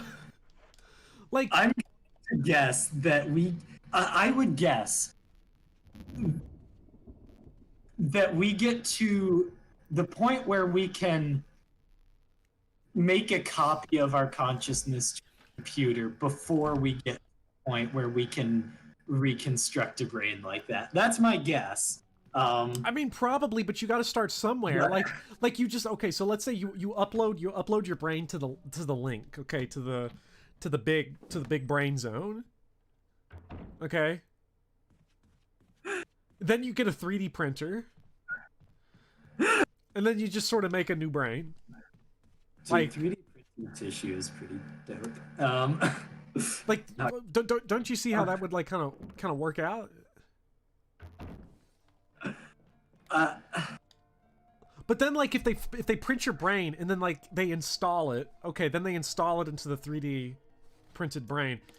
All right. Okay. What happens at that point? Are you conscious at two different places at the same time? See, that now we're getting into the teleporter question. If you construct another you, or like if you construct another you, or the current you gets dismantled and completely rebuilt part for part elsewhere, are you still you? I mean, yeah, because I probably still want a hot pocket. Like, it's not going to be that big of a deal.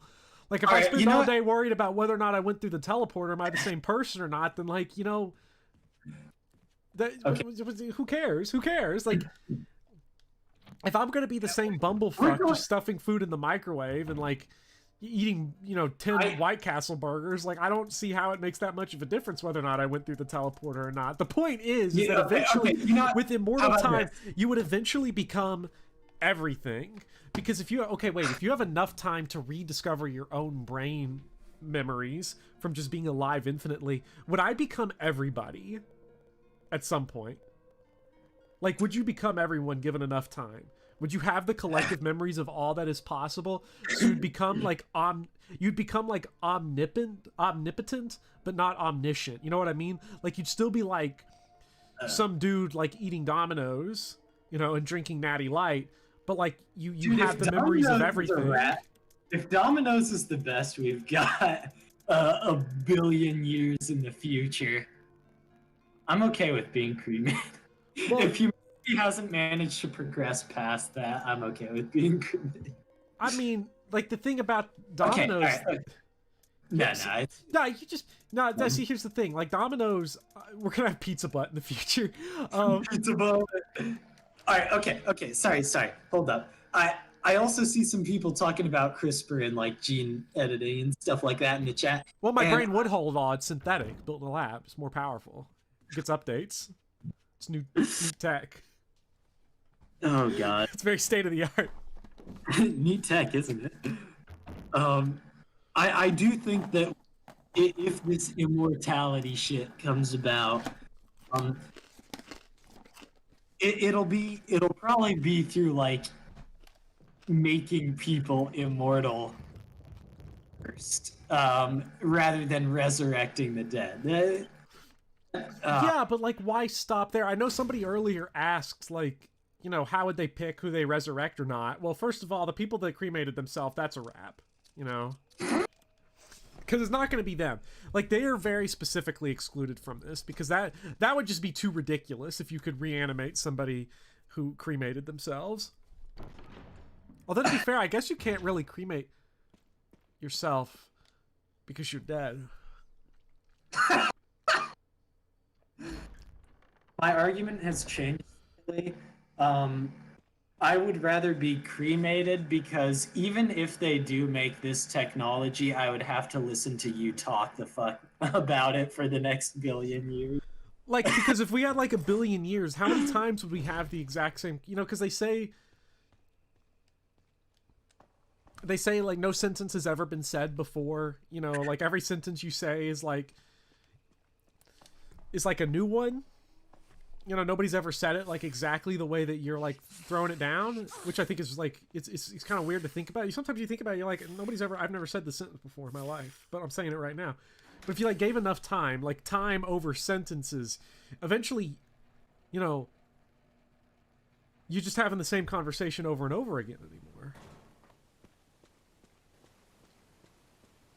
Like you know what I mean? It's like eventually maybe I wouldn't want to live forever because I just get bored after a while.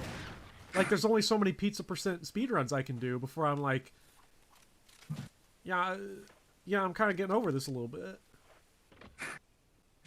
Also, you know, if you do live long enough to become every person and live every experience, then wouldn't the experience I would have lived been part of your experience, and therefore it will have been experienced by me?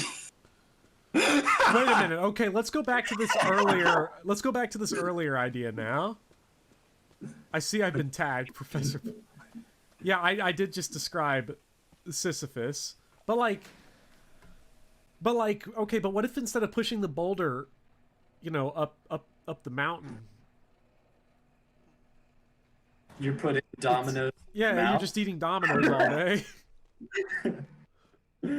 Oh, congrats, Charm. Like, because see, like Sisyphus's problem was that he found too monotonous of a task to be doing over and over again. And that was his mistake.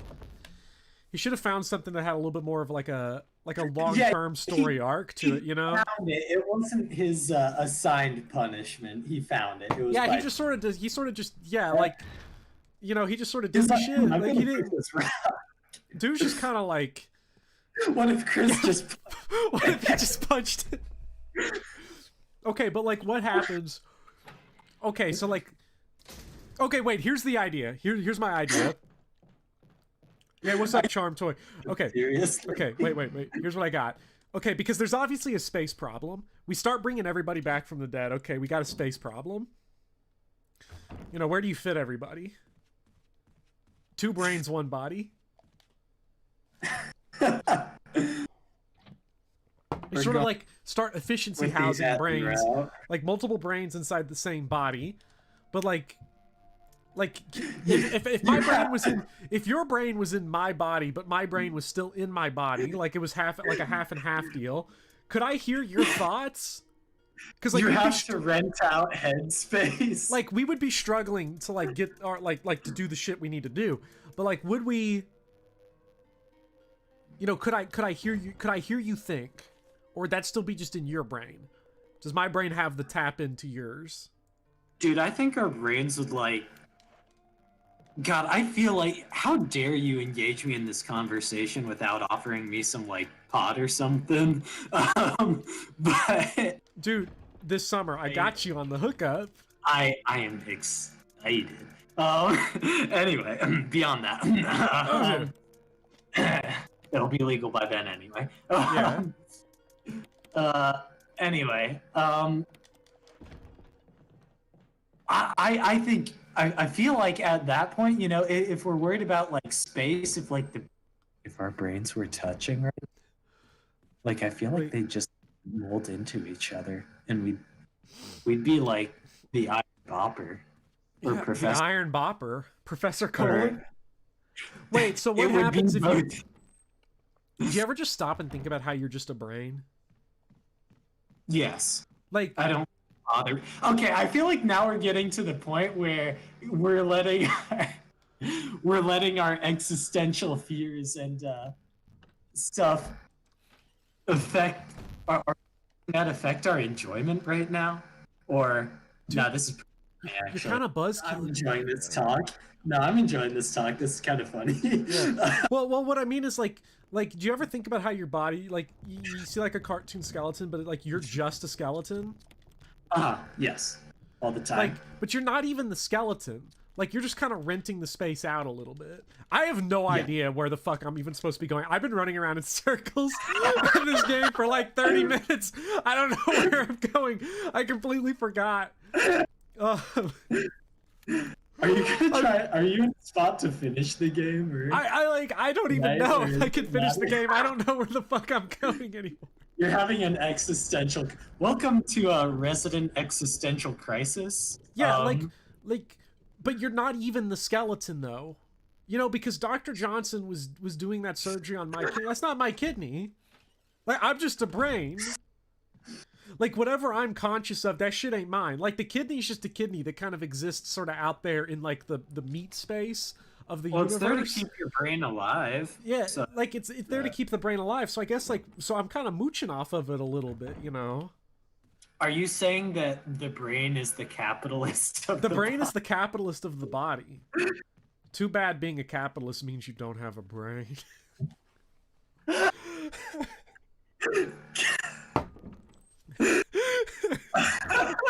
Yeah, so you're sort of in like that whole kind of that general area, you know.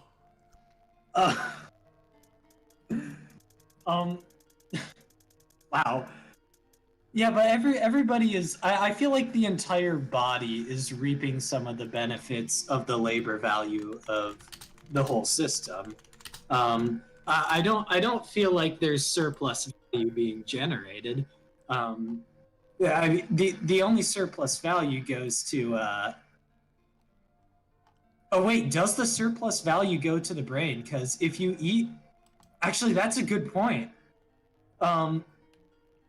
Because like anthropologists are like, it was around when we started like cooking food and started being able to absorb more of the nutrients that was that's when we started to develop some like higher order thinking and stuff like that. We see like more tools being developed and stuff like that. So maybe that surplus value is going to the brain. Wait, so what you're saying is, hold on now. Hold on now. This is starting to... Your liver didn't grow after we started. By the way, I did not consult IGN just now. I had the right idea. I was in the right fucking area the whole time, but I was too stupid to remember what I was supposed to actually do when I got there. Okay, so... Wait, so So what you're saying is like my mouth is actually a moocher off of my brain because my mouth can't decide on its own to eat. It needs my brain, and my brain is me. The only thing I am is my brain. It's not even my mouth. The mouth that is on whatever the body is, the mouth that is on this body is mooching off of the brain and is stealing its labor to eat Takis. Oh, I gotta fucking eat some more Takis. That'll help. Brain food. What's up, Bubble Odyssey and Taruma? Well, Pinky Better, you came just in time for the best part of the stream when the mouth is just a mouth. Like, you ever seen the movie Scanners? Yes, but also Biff Whittle is right. Fungi are the communist organisms. So what you're saying is fungi are kind of based, like, based fungi. Well, see, but your mouth isn't saying, you know, the food's hot. That's your brain receptors, because like it all comes back to the brain. Like your brain knows how to interpret the heat. You know. Yeah, yeah.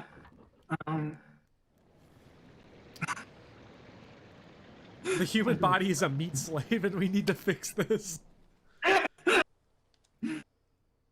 I think that every organ needs a brain. Dude, wait.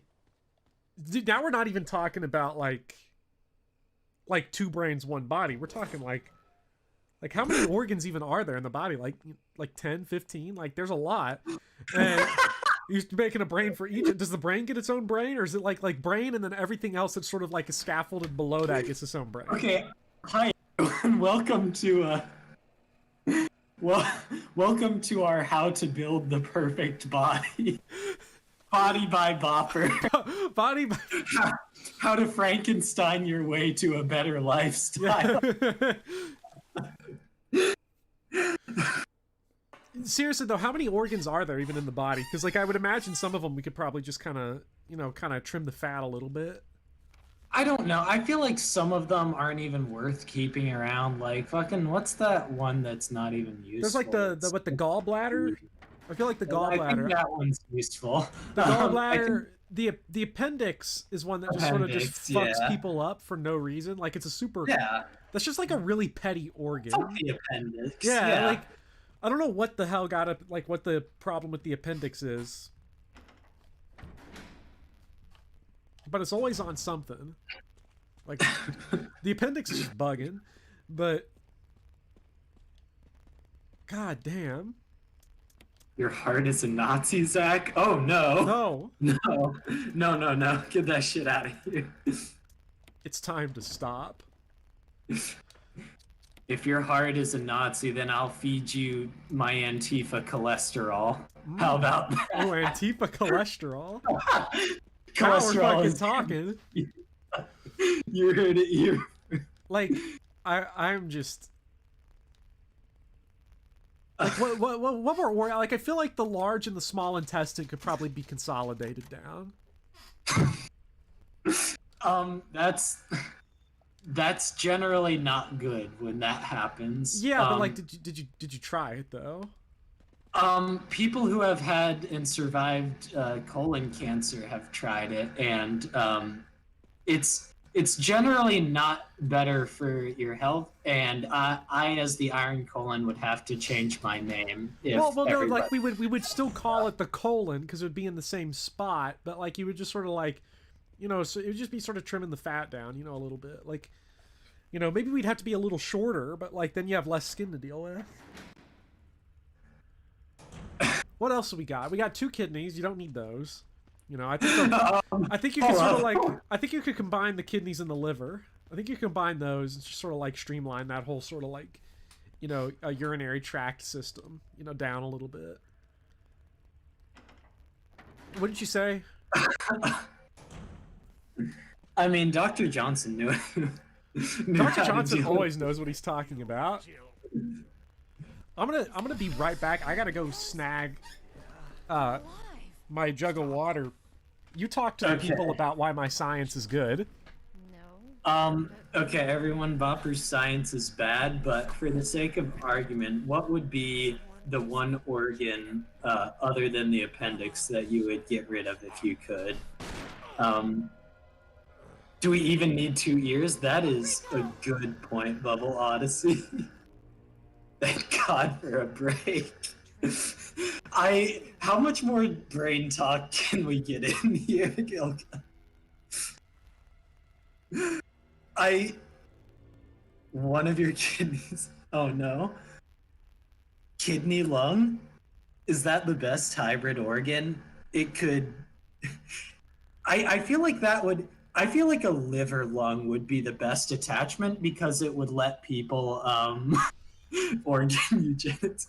A liver lung would be a great combination because it would help you with vaping alcohol, which was definitely a thing that happened for like a couple months as like a fad, and it stopped being a thing because it's fucking dumb and dangerous. um, but like that would, I don't know. That sounds like some fun. I have no idea what you're talking about. But I've moved on to what two organs would you mash together to create the best organ? wait, to create like a supreme organ. Okay. Yeah. Oh. I just dodged past him because I'm a genius. You're now breathing manually. Can you imagine that? Imagine if you had to like consciously control all your like breathing and heartbeats and shit. Because like, all it would take is like going to sleep once and you're just done. Yeah. Absolutely. Dude, imagine like if you were conscious while you slept, but it was like the same experience otherwise. Isn't that like what's it called? Lucid dreaming, kind of. Yeah, no, but I mean you're conscious of the fact that you're just sitting in a single place for 8 hours. Oh, and that would be terrible. I'm guessing that there's a condition like that, if I had to guess. Okay, Kelly brings up a good point about breathing manually. That sort of makes me think about, like, you ever, like, think about breathing and then it becomes hard to breathe? You ever do that? A little bit. Like, it takes a hot second for you to go back to autonomic breathing. Yeah, is they call it autonomic? I think it's autonomic processes are things that happen without your conscious... well, like your heart beating, I believe, is considered autonomic. Like breathing is generally autonomic. I'm pretty sure that's the term. Let me look it up real quick so that... I don't know, that just seems kind of excessive. Like, you're just making up words at that point. Autonomic, involuntary, or unconscious relating to the autonomic nervous system. Okay. Okay. Something I mean, like I guess it's sleep paralysis, but I mean, like... But, like, it's just, like, normal. It's just, like, every night you're, like... Okay, if you had to do that, would you be, like, taking big-ass sleeps? You'd be, like, spacing it out with, like, mini naps all the time? If what? Sorry. Like, if you were conscious if you were conscious during your sleep, like, just of the fact that you're just sitting there, would you, like, space it out with some naps throughout the day? Biff Whittle says sitting in the same place for 8 hours sounds like an accurate description of his day. You know, actually, wait, you know, now that I think about it, it might not even be that bad, because, like... You could just sit there and think. You'd get some quiet time. You'd get some quiet time. I put on some fucking tunes. Wait, you could throw on, like, a... Haircuts for Men. You could throw on some haircuts for men. That's extra study time if I was feeling, like, real stressed before an exam, but fuck that, actually. Yeah, like... But also, like, I've wondered what, like, lucid dreaming would be like. That sounds like a hell of a lot of fun. Yeah, I've always wanted to have a lucid dream just once in my life. I assume if I haven't had one now, I'm never gonna have one, but... Yeah. You know, the way... Like, you could throw like, some movies on or something, you know? Get, like, your playlist going, and then, like... But you couldn't watch them? Like, wait, would you be conscious? But, like, okay, if you're conscious of the fact that you're... Peak podcast time. It really would be. See, you're conscious of being awake, but you're asleep. So you're not awake, but you're asleep. Bruh. But wait, but then you can't even move your body and shit. Like, probably.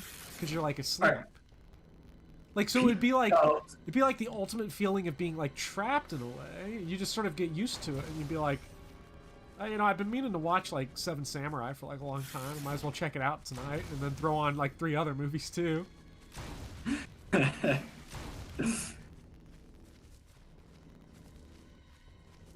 Oh, Donut Striker, I did try that for a bit. Like, right, apparently, like, if you want to try lucid dreaming, like, you gotta get good about writing down your dreams. And I did try that for a bit. Like,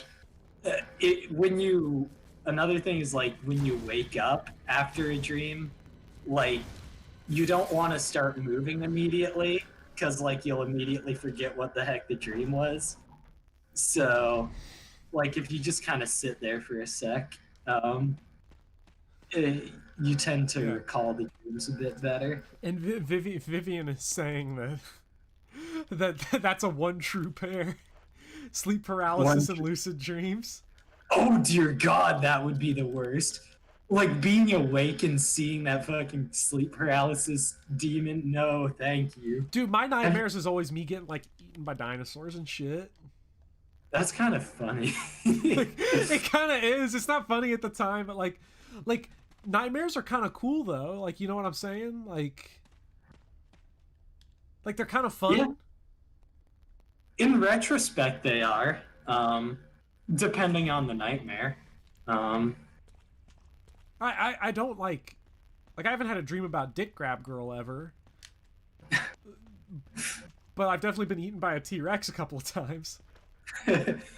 Fuck! I have to go get the fucking crank back?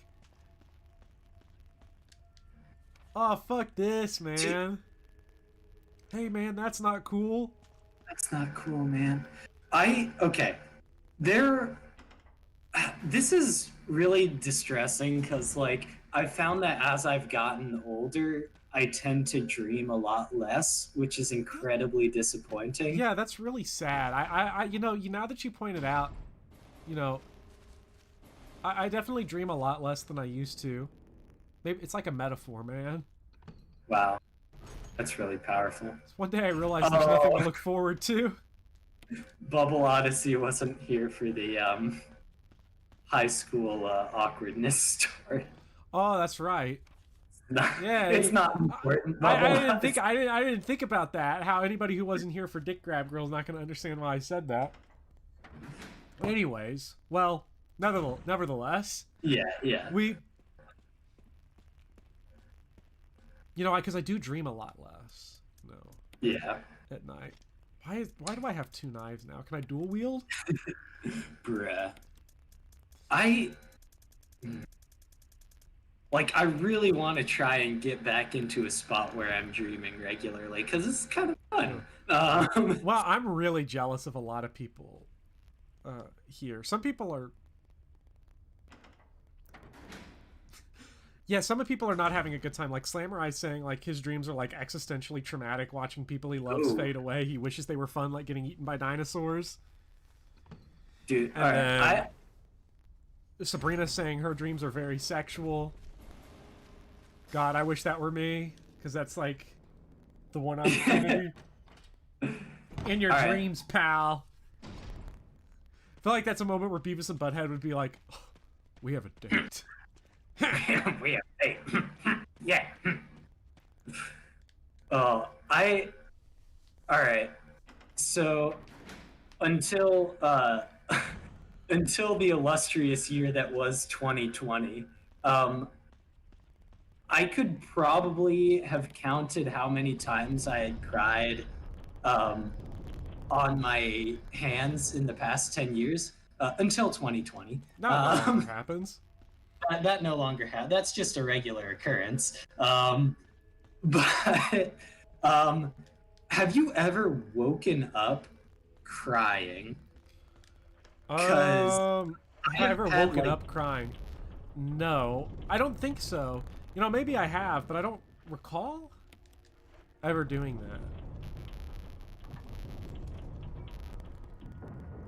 It's like, it's really weird. I was worried that it might have been like some like health thing, but I recall having like like I had like a really upsetting dream about something similar to what someone was saying in the chat, where it was like, I had a dream that my dad had died, and Ooh.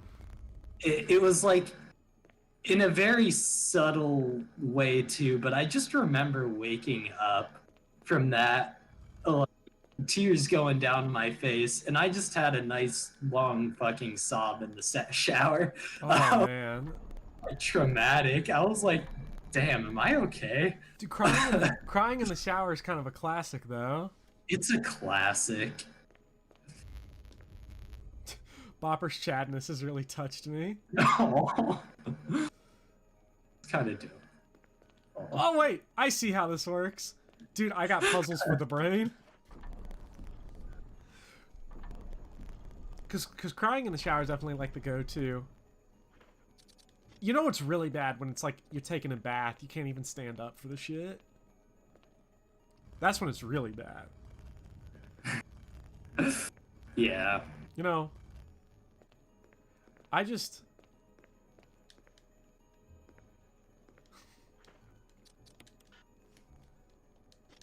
You know, I guess being immortal wouldn't be worth it. It's only good theory crafted. Yeah. Because if there was nothing to cry about, that would be kind of sad, wouldn't it? Yeah. Because you don't care about anything at that point, you know? Yeah. Because, like, I'd like to care about some shit, you know? It's sort of like that song by Jason Isbell. Don't. If we were vampires, I'll plug some country here where they're like, you know, hey, I'd be like, you know, like you're gonna be dead one day. And it's like, yeah? And they're like, that really sucks. But if you were like not gonna die, and I wasn't gonna die, we wouldn't even like each other probably. There wouldn't be a point. You wouldn't like anything. And I'm like, that's really sad, but it's also like really, wow, that's really powerful. Dang. Yeah. So like actually like kind of, you know, kind of a good thing maybe a little bit. Like, yeah. Unless I'm just trying to justify sadness. I don't know. That's like kind of tough, you know. Sort of like a question you got to think about, you know. Mm-hmm. Okay, so we've got the cylinder and the shaft. So we put the cylinder on the shaft. Mm-hmm. You've got yourself if you'd rather feel pain or nothing at all. Yeah. I would rather feel pain than nothing at all, you know. Yeah, the stream is somehow still going, Fred, because I'm just vibing playing Resident Evil talking about brains in jars. Like... Oh, wait, what's this? What's this, like... Wow, that's really powerful. Oh.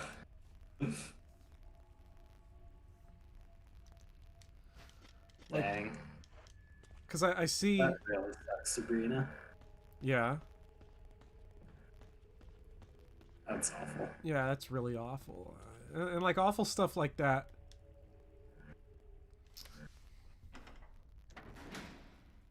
You know, I've never had to deal with that. Like every death that I've dealt with has been sudden. You know, I've never like gone through like a prolonged mourning while they're alive process. You know, like, and it sort of makes you think about like, you know, it's sort of like weird because I know like my great grandfather, I know like it was coming for a long time, but I didn't know him like super well, so like I didn't, you know, as he's died before I can even like remember the shit, and so it's like, you know, you sort of, I don't know, like what's the reaction, you know, that someone would have to that, like, because you know a lot of people saying they don't cry for that kind of thing. Is it almost like, I don't want to say like a relief, but is it like, because if you know it's coming for that long, it's kind of like someone's in super pain. So it's like, it's kind of like you know, that the almost like the worst is over in like a weird way, you know. So I sometimes think about like how would I want to go out? Like, do I want to see it coming or not? I felt like I saw it coming actually once, you know, because I've never had like a near-death experience that was like legit. But like your body doesn't know how to handle it. Like there are things that we know are dangerous that could kill you, and you know, because like the famous bopper crash, you know, you're lucky I wasn't in my truck. You know, I saw the shit coming. Okay, like I see him pull out and start driving on the left side of the road. Dude, I think there was about 2 seconds between, you know, him coming out and the collision. Maybe even less than that. It felt like 15 seconds. Like, I felt every moment. I felt every fucking particle of air in that car. Like, I could feel myself in slow-mo just being whiplashed around. Like, it's crazy. Nothing happened. What the fuck do you... What do you mean nothing happened?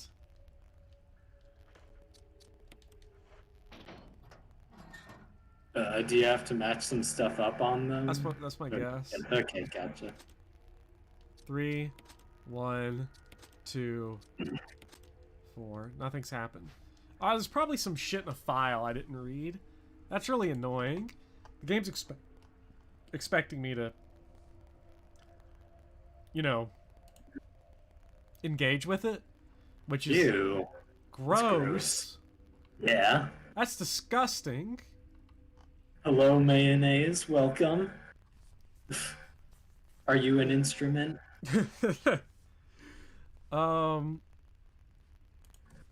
Let's try it one more time again.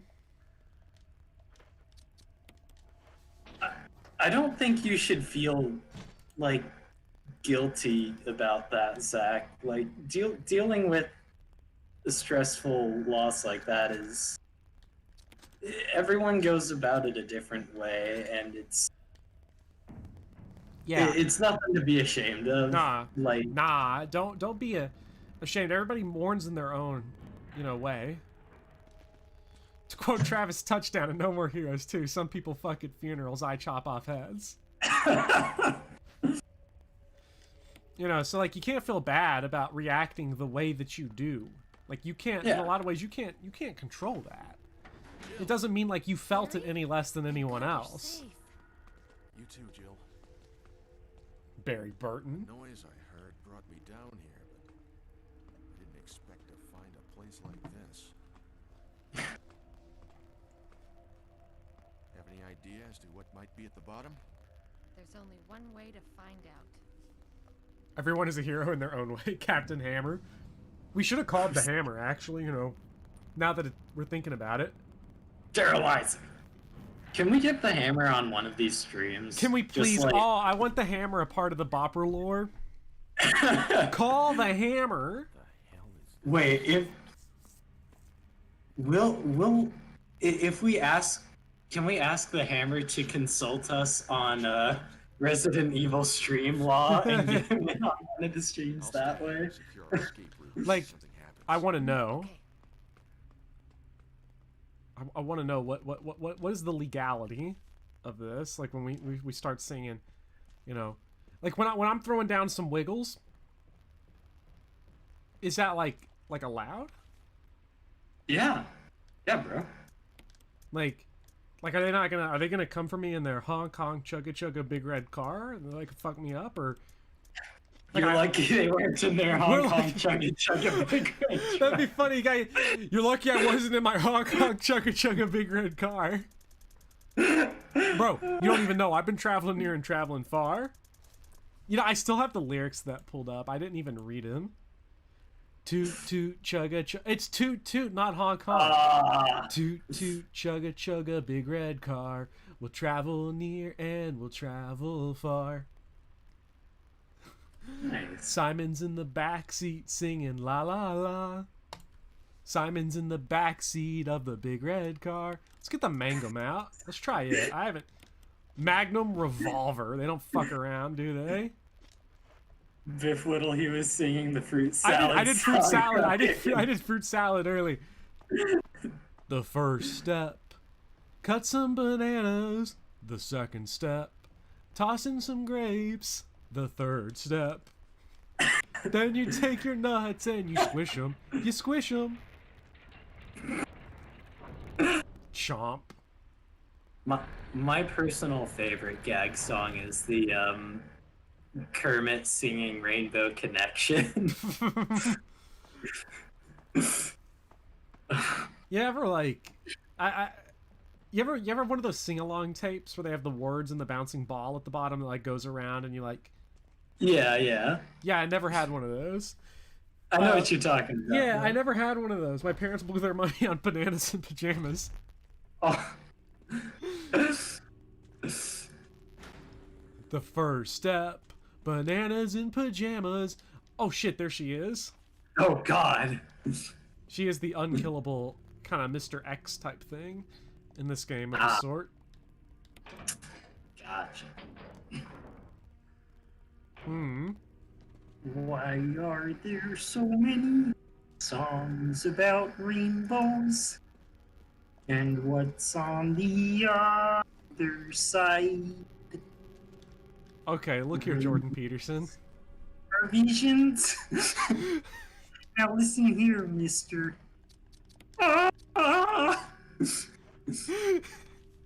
Wait, Plenty of Magos knows what I'm on about. They love bananas in pajamas.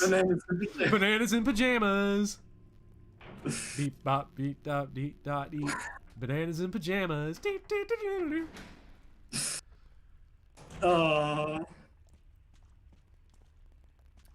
God, bananas in pajamas, dude. What a banger! Holy shit! Dude, I gotta look this shit up. Can somebody? Wait, you're a mod, right? Yeah. You're a mod, dude. Can you post a link in the chat to bananas? Like, just look up bananas in pajamas and just post a link in there. Like a YouTube link or like your YouTube link, like to one of them doing the shit, maybe. Was it like a bunch of people dressed up, or is it what is this? Like, so listen to it. What do they mean the material has to be placed correctly? The material is placed correctly.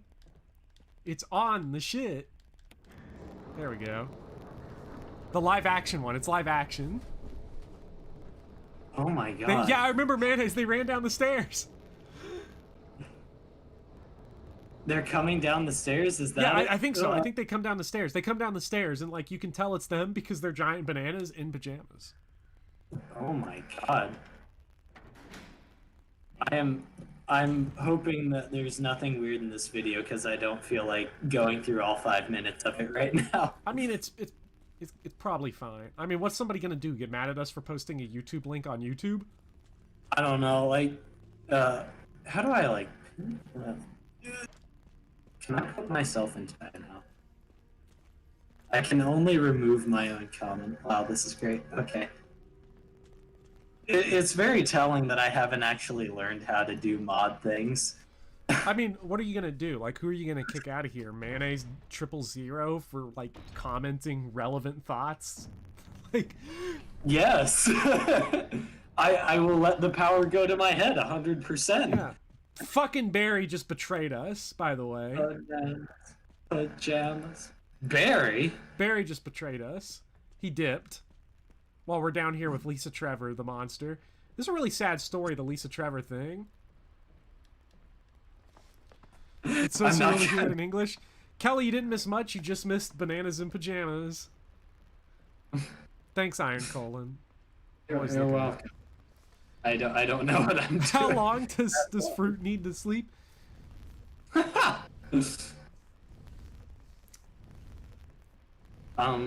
Okay, so like, what are other weird ass like kid shows? Like Mr. Bucket's got to be the weirdest of them all. Not a show, Like but there how should are we be. talking about kids shows? Like what age group we talking? Because I'm thinking like Cartoon Network stuff, like Grim Adventure of Billy Mandy, Yeah. that kind of stuff.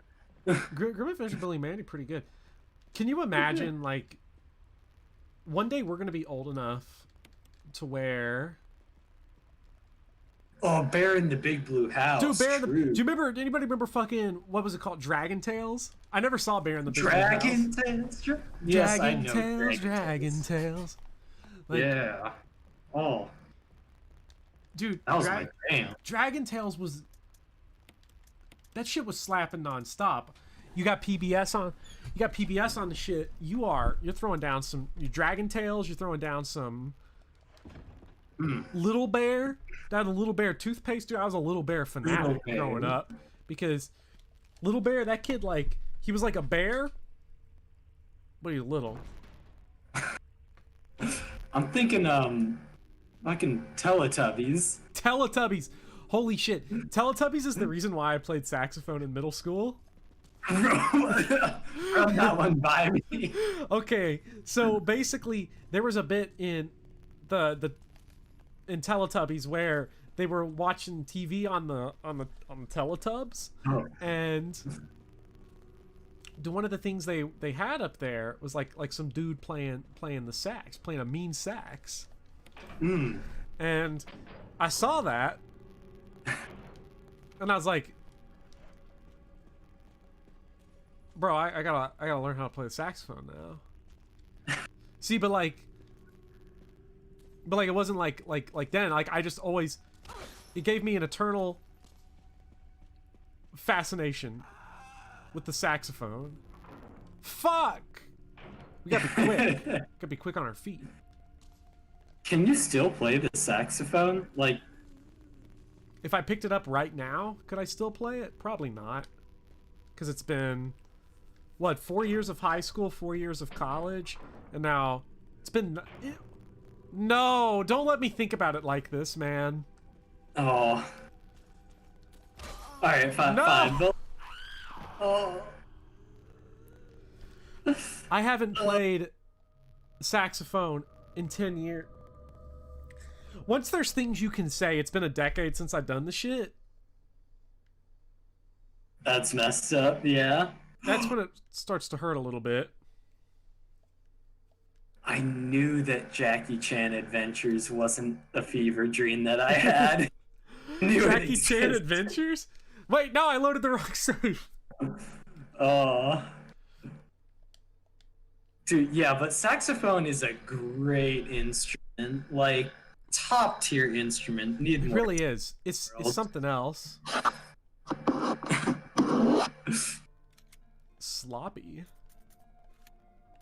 Like, probably a lot of my appreciation for that stems from Billy Joel being like my first big musical interest. So, Do you like music other than Billy Joel? I always mean to rip on you for this during the streams, but it never comes up because okay, one of the things I've always wanted to make fun of you for, but I always forget to do it. I'll always think about it. You ever think, you know, when you think to say something, but it's way after the fact and drives you crazy? I've always felt the need to rip on you for this, but only ever think about it when I'm not near you. But like, do you listen to music that's not Billy Joel? I deserve to be ripped on for that. I still like Billy Joel, but my music interests have widely diversified, as you probably know from our private Discord when you pop in. Yeah, yeah, because now you listen to Billy Joel. You used to listen to Billy Joel. Now you listen to Billy Joel and I Bus Seat Rest for Men or whatever it's called. That's bus seat or car seat headrest, and that's Midnight Cowboys thing. He played he was playing some bus seat armrest for me recently, and I was like, and by recently this was like last July, and I was like, or car seat head. What's it? Hamilton Beach. Thanks, man.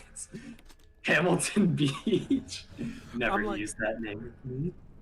Yeah, I'm listening to like bus seat head. I'm like, I just feel the need now to like find the closest person that I can, and just cry into them, and then hopefully they'll also give me a kiss.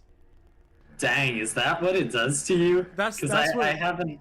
that's what bus seat headrest does to a motherfucker. Dang. Wow. No, but like I'll listen to I listen to jazz. I listen to a lot of different EDM. You don't strike me as the ADM type. You strike me as the type that listens to ADM, but instead of dancing to it, you just sort of awkwardly sit to it. Oh, electric light orchestras too. No. Whoa. Hold up. Am I You dunking? saying Is I this the can't dance? bro? Have Are you? you challenging me to a dance off? Look. You know I can do a dolphin dive. I did it I for don't- you in the Taco Bell parking lot. Wait, what? Wait a minute. Hold on. When did you do a dolphin dive in a Taco Bell parking lot? I think it was a Taco Bell. It might have been it might have been some burger place. Wait, was I there? It was you and Biff Whittle were there. Wait. We had gotten out of like we were getting like something to eat after board game club that one time, and there was the cop car in the parking lot, and I just like in the middle of this dark parking lot, three of us walking out. I'm just like, fucking want to see a dolphin dive. That's right. I remember this. Yeah, I right? remember this. What the, dude? Yeah, dude, I actually. That's right. Because you actually, you know what? That's the thing. I always forget that you dance. Like you can do individual dance moves that are from the most random ass places, like really weirdly well. Like you could do that thing where like the Russian thing where you like get like really low to the ground, like in a crouch with like your arms crossed, you just start kicking your legs out. Like you do that really well for some reason. I don't have the coordination for that. It was really weird because I was like a catcher in baseball, so you think I could do that shit, but like I can't do that shit. Dude, yeah. Have I ever shown you like you've seen me do the worm, right? Oh, your worm is really worm, creepy. right? You have the creepiest worm I've ever seen because like I just I want can go armless I just want to go to the garage and grab a shovel. Like it's so weird. I'm like, who the fuck put this in my house? Who put this in my house and why doesn't it have a spine? Like I have never seen a human being look so slippery like you do when you're doing the worm. The flesh is willing, but the mind is weak. Okay, people are talking shit about the Beatles, but I'm not going to engage with it because the general rule of thumb is that, like, you trash talk the Beatles to get people who like the Beatles mad. Like, that's what it's there for. So I'm disengaging from chat right now. Let's see what chat's saying. Goodbye. Goodbye. I don't know why you say hello, I say goodbye. Hello. Not gonna lie, I actually kind of like that song. That's a pretty good song. I'm not a huge. I'm a temperamental one. I like Rubber Soul a lot. I like Help. It's like the best of the old style Beatles albums. And then when you start getting into like their stuff that's the more canonical, like these are the greatest albums ever, I'm spotty on them a little bit. Like I can appreciate Sgt. Pepper. My favorite late Beatles album, though, is the White Album. I love how much of just a fucking mess that is and how half the album just sucks. And George Harrison's the best Beatle, and no one can argue me on this. He's like... Because Long, Long, Long might be the most underrated Beatles song. Long, long man. I don't know if I heard Long, Long, Long, actually. It's off of... That song is... It's very sensual.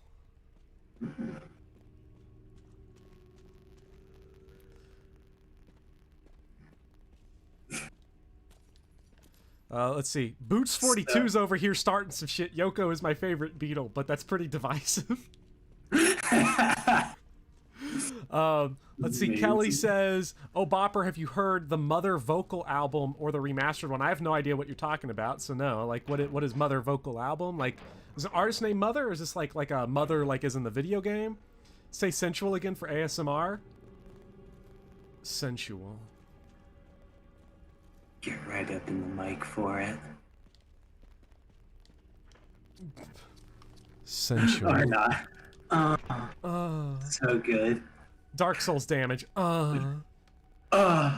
So, but then you start getting into like, you know, the Monkees are kind of a weird band because like they're fake, but like also Last Train to Clarksville is really good, and their movie they did, Head, is also awesome. That movie's a trip, man. The fact that I've never watched that movie High kind of makes me feel like I've missed out a little bit on it. You know, then you start getting into, you know, who's you know, because when I was in middle school, when I went through my first Edge phase, it was like, Metallica! Oh yeah! They sold out, bro! Like, that's an important phase. Yeah, it's an important phase. You got to go through there. I'll have to check that out if they made a music for Mother 1. Your favorite band is the Wiggles. The Wiggles. Got some prog metal, jazz, funk, lo-fi. Lo-fi is good. Prog metal is a genre that I really like prog metal.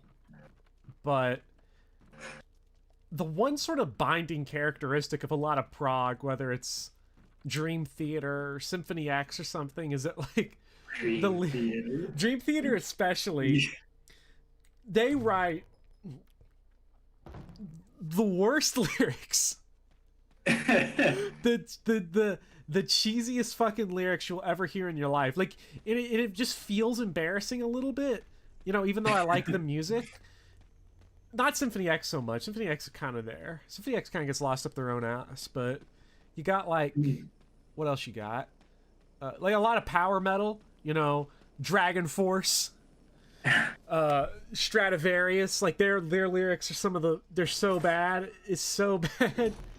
But then you kind of vibing with it because like Through the Fire and Flames is like kind of a big meme, but like it's also kind of, you listen to it and you're like, that's pretty good. It's kind of banger, yeah.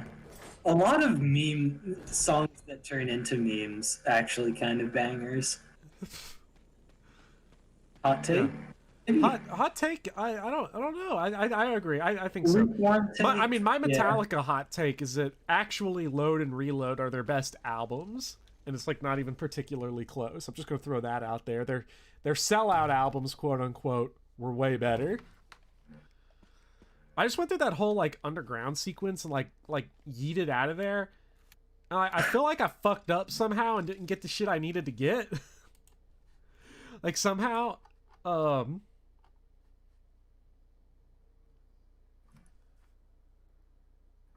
so. Dang. I've forced you to listen to Electro Swing, right? That I think kind so.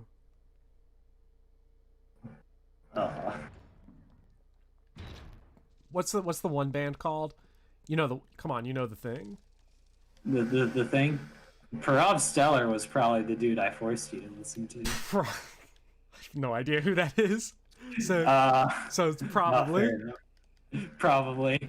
Let's see. Caravan Palace is hit or miss for me. There's Jamie Berry. I like Jamie Berry. Charm Toy, you know every word of the album. Metropolis Part 2. Metropolis Part 2. Dream Theater's lyrics, I think a lot of them are bad when you get to like... Their most recent two albums are really cringy. Especially that one before the last one. Fuck, what's it called? I don't know. I am so sorry, Tom. So what was were you saying Dragon Force was one of the Yeah, Dragon Force is like a power metal band that's... Okay. Power metal is a fun genre. If you like your fantasy dragons and shit, like power metal's where it's at. I think I've listened to a couple random power metal albums, and it's great because you get like the YouTube videos, the background images are just like unicorns and like flaming armor. Yeah, it's And it's just like some random ass adventure, D&D adventure. It's great. yeah. The one that's literally just a musical is Cringy Charm Toy. I don't remember what it is though. I don't know what it's called. I used to be a big Dream Theater fan, but you know, I still remember when they're Biff Whittle. I knew Biff Whittle liked it. You know, Biff Whittle's a metalhead from what I understand. Oh, Biff Whittle's a huge metalhead because like I would be with Powerwolf. Powerwolf is fucking awesome, actually, if I'm thinking of the right thing. Because Powerwolf is... If you've ever seen any Yimfa videos, he uses a lot of Powerwolf, I think? Is that the name? Is Powerwolf the one that has the "In the Name of God"? Yeah, that's it. That's Powerwolf. Because we've never been... Music is something people are super protective over when they're teenagers. Because you want to start a fight. You want to start a fucking fight. You want to beef with someone hard? Tell them their music sucks. They'll take the shit personal. Yimfa is amazing. Sorry. Resurrection by erection. Resurrection by erection. I've heard that one. That sounds like a Spinal Tap song. Resurrect does sound like Spinal Tap.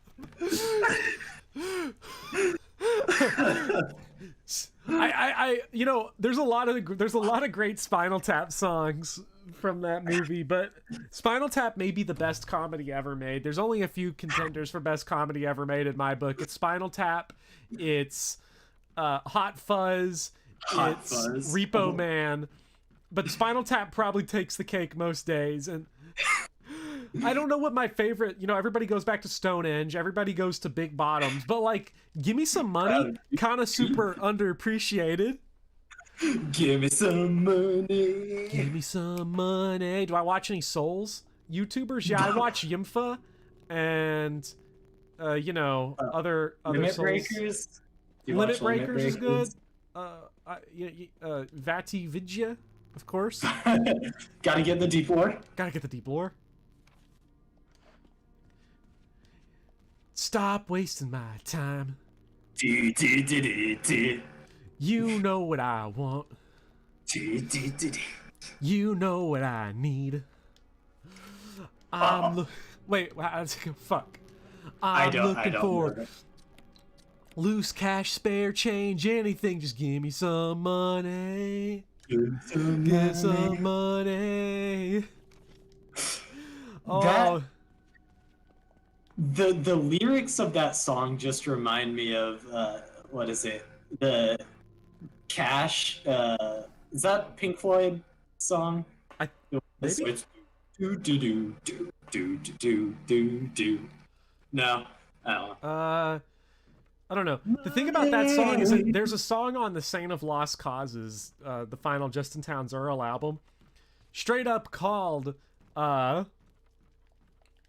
where he straight up says, "Give me some money" in it. Let me get the name of the song because it bothers me every time I see it. That's a good album, but I always have to skip that song because I always want to laugh because I just think of Spinal Tap.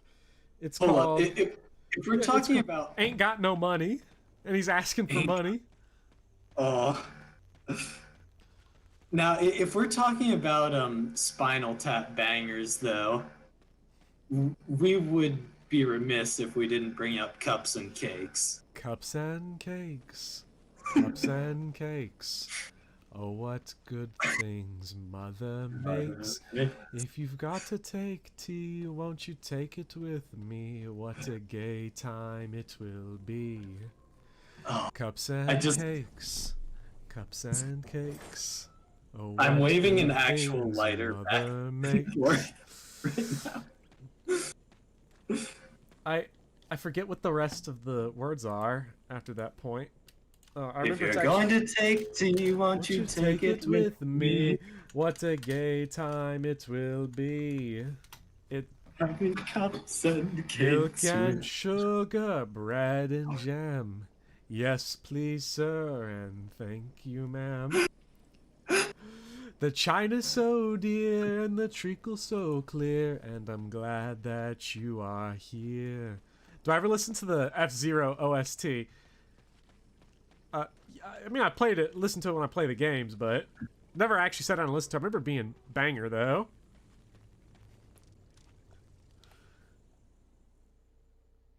Wow, we have a gamut of topics today. We have. I mean, we've been on here for like 1,700 years. Yeah.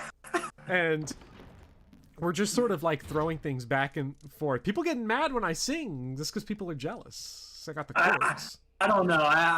Yeah, it's you got the vocal cords. Yeah, I got the vocal cords. Fuck that. I'll just waste the healing so I don't have to make another trip. Nice. Plus, I think if anyone's got a problem with your singing, it's Zach. I keep seeing Zach calling you out here for that. As long as it's not the Wiggles, you're fine. I guess Sabrina missed part of the stream earlier.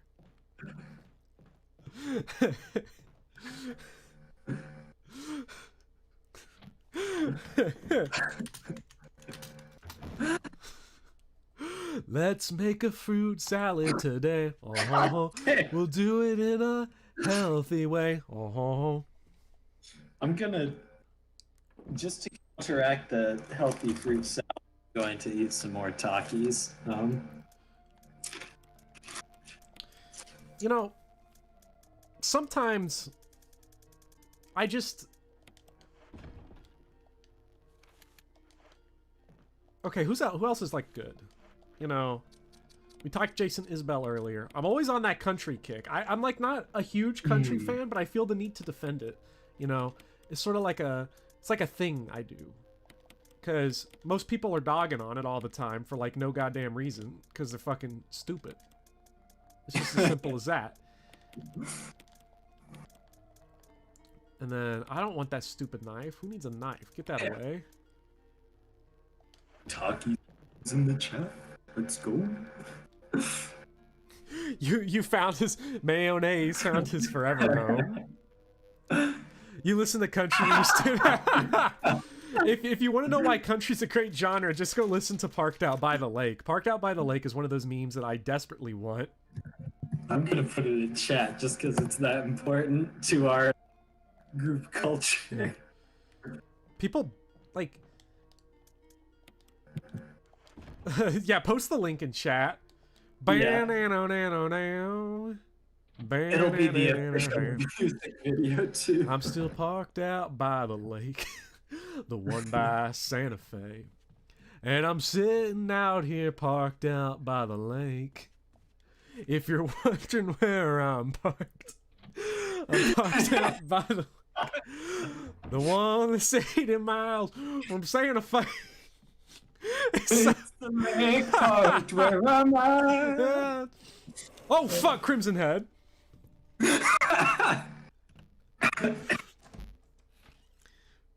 Modern country doesn't do it for you. See, a lot of modern country is just about finding the right stuff, you know, with a lot of it. Because, like, Justin Townes Earle's the one I always recommend, and Jason Isbell. Go listen to Southeastern, and then you'll be vibing with country forever. All right, see you later, Windingism. Hope you have a good sleep and a good night.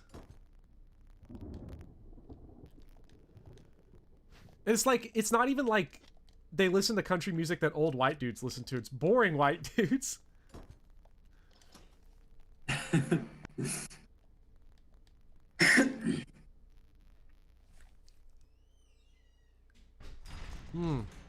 People just hate country because they don't live near big lakes.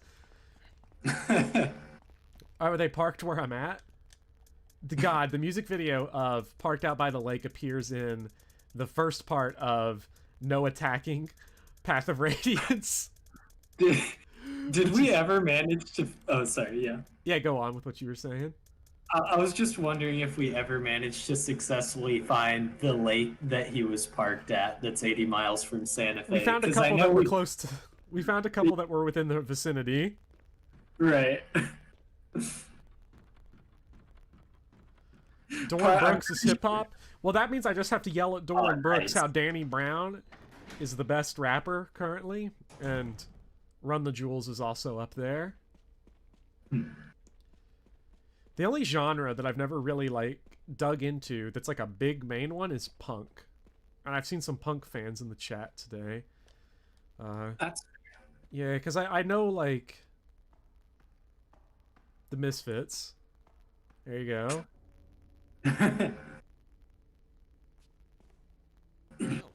I feel like I need to listen to more rap because that's one that I haven't given a Yeah. whole lot of a try. I know I was listening to some. Y'all have made me listen to some Atrocity Exhibition. Oh, Atrocity Exhibition is like the best album ever. Yeah.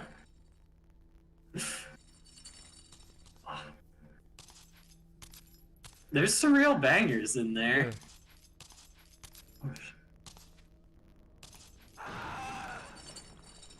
This Lisa Trevor thing is really sad. Is that who the... Yeah, that's who the monster is. Thanks, Jill. Dang. You don't have to give the gun back to Barry, but like, you have to do it for the best ending. Oh, yeah. One of the rules, you know. Shooter!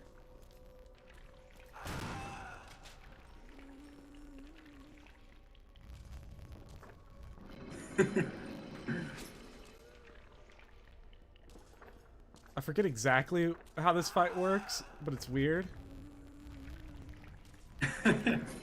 Like, we just sort of run around. Oh, thanks, Barry! No, he knocked her... Yeah, he knocked her closer to me. Shit. Oh, God. Thanks, Good Barry. Good job, Barry. Oh, shit. Dude, I didn't know Lisa Trevor had Nikes.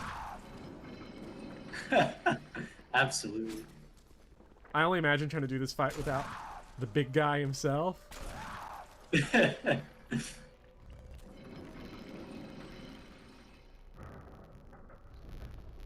Okay. But you know, I like listening to some weird stuff. Were you there when I was playing some sea shanties in the Discord? Yeah, you were playing like old ass sea shanties, Yeah. and yeah, I don't know. What's the? I can't even think of a sea shanty. Yar! Yar! On the sea we be. Silver Darlings. That's a pretty good one. Silver darlings. Words for them. Oh my darling, oh my darling. Come on, you know, hopers, you jokers and rogues. We're just listen to Port Isaacs, like they got all the bangers in MASH. All the bangers in MASH. Oh, are you kidding me? Back Are to you already, kids? What was it? This last week, I just slapped in Spotify. I was like, wonder if they got any of them classic hit Union songs. And I just got nothing like hit Union songs on Spotify. Yeah. And I was just jamming out to those for like an hour. Yar! Like, God, they're so... Yar! the pirate song from Lazy Town. Yar har fiddly dee, being a pirate is alright with me. Oh, You are a pirate. I think that's the Lazy Town one, right? Yeah, yes. Let her go, boy. Let her go, boy. God, they're so good. Yar. Hi, Kings. Hailstorm. Yeah, Dang. I think mango. I would say mangoes. Magos, plenty of. I just say plenty of mangoes. Fuck Say letters. mangoes. Yeah, fair enough. Sorry, plenty of. Can we just call Yeah. you plenty of? Look. Johnny leave. Wait, what am I being thanked for? Johnny leave. I don't know what I'm being thanked for. But why would people thank me? We're all just a bunch of motherfuckers on the internet playing video games at each other and talking about putting brains in other people's bodies. Playing video games. Oh Like, my god. Dude, can you imagine if you had to be like...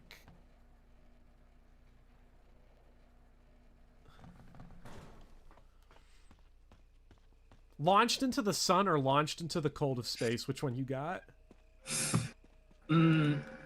Fire kind of scary, but also space kind of scary. Barrett's Privateers. That's a good one. Last up, Barrett's Privateers. Here for the 12 out of 10 discussions. I mean, nobody's here for Resident Evil. Who even cares about Resident Evil anymore? It's pretty good, by the way. It's eye candy while you're just... to go to work. I'm just kidding. You don't have to take it back. I was curious what I was getting thanked for, though, because I didn't think I did anything. Considering you'd probably die before reaching the sun, the difference isn't all that big, I'd imagine. You would like evaporate. You would pick the sun because you want to be cremated. I'll take space because they might find my body floating out there and put a new brain in. Alive. I don't want to be cremated alive. What? You're not even gonna feel it though. Space. Screw that. Okay, like what if when you die, you're just like conscious, but like it's not even like heaven and hell. Like you're just sitting in a box or like an urn. And that's just all you got. I was told we would cruise the seas for America. Can you imagine, dude?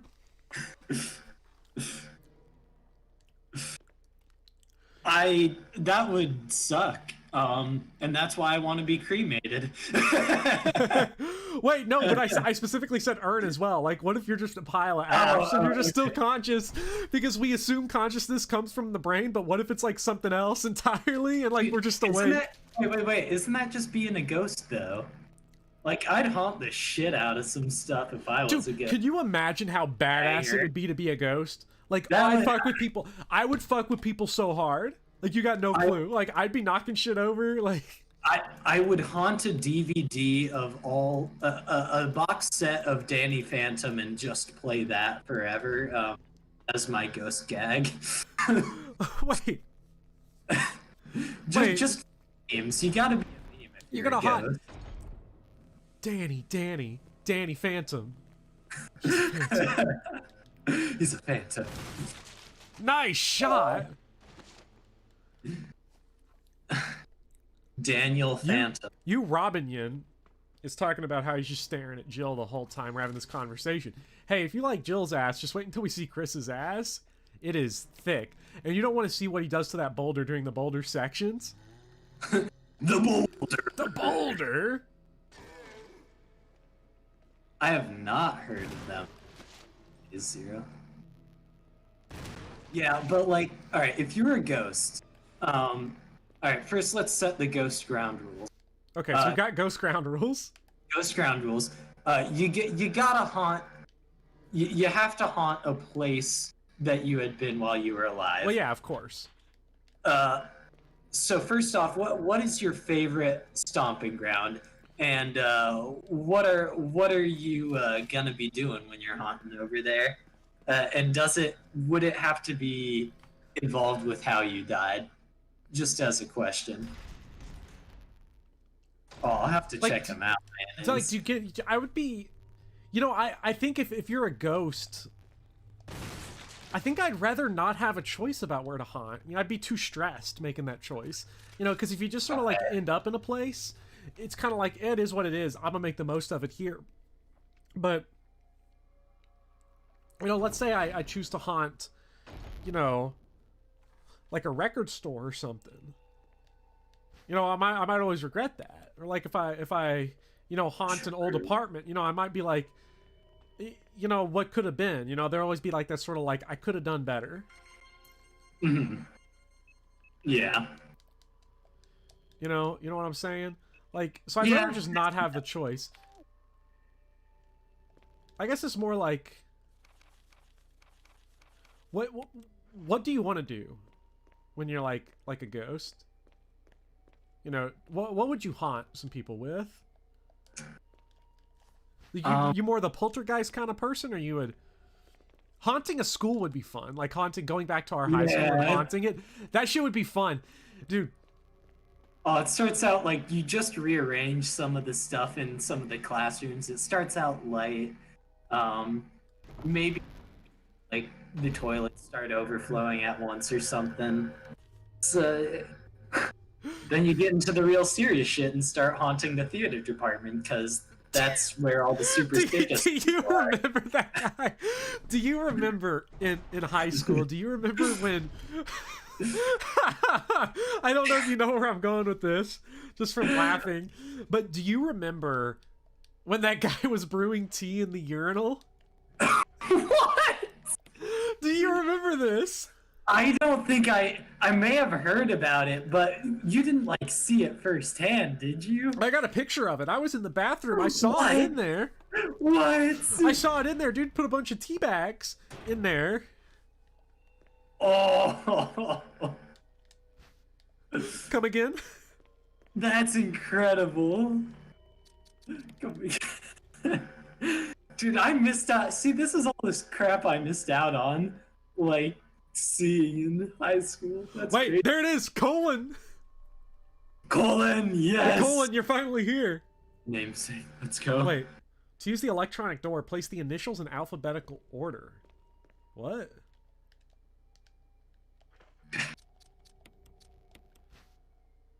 Gail Holland. Like, see, I missed out on like bathroom politics in high school. Because I was too busy running around the theater chasing people with the stick I had. Oh God, that's right. I always like we had this conversation earlier. Okay, so Alex, that guy is in order. Clark David, that's in order. I think. Ed Fisher. Hell yeah, these are in order. But the motherfucker's brewing tea in there. Like, what is that? Dude, like that's how you get the good spicy tea. Like, you know? The colon's glowing red. Yes. Colon, esophagus, liver, lungs. I should write that down probably. Colon. I guess liver, lungs. Yeah. I don't know what any of that means. Are those the initials? Call? I don't think so. John, Ada. Like I don't know. People just vape at school. I like. You ever vape in high school? You ever vape? Period.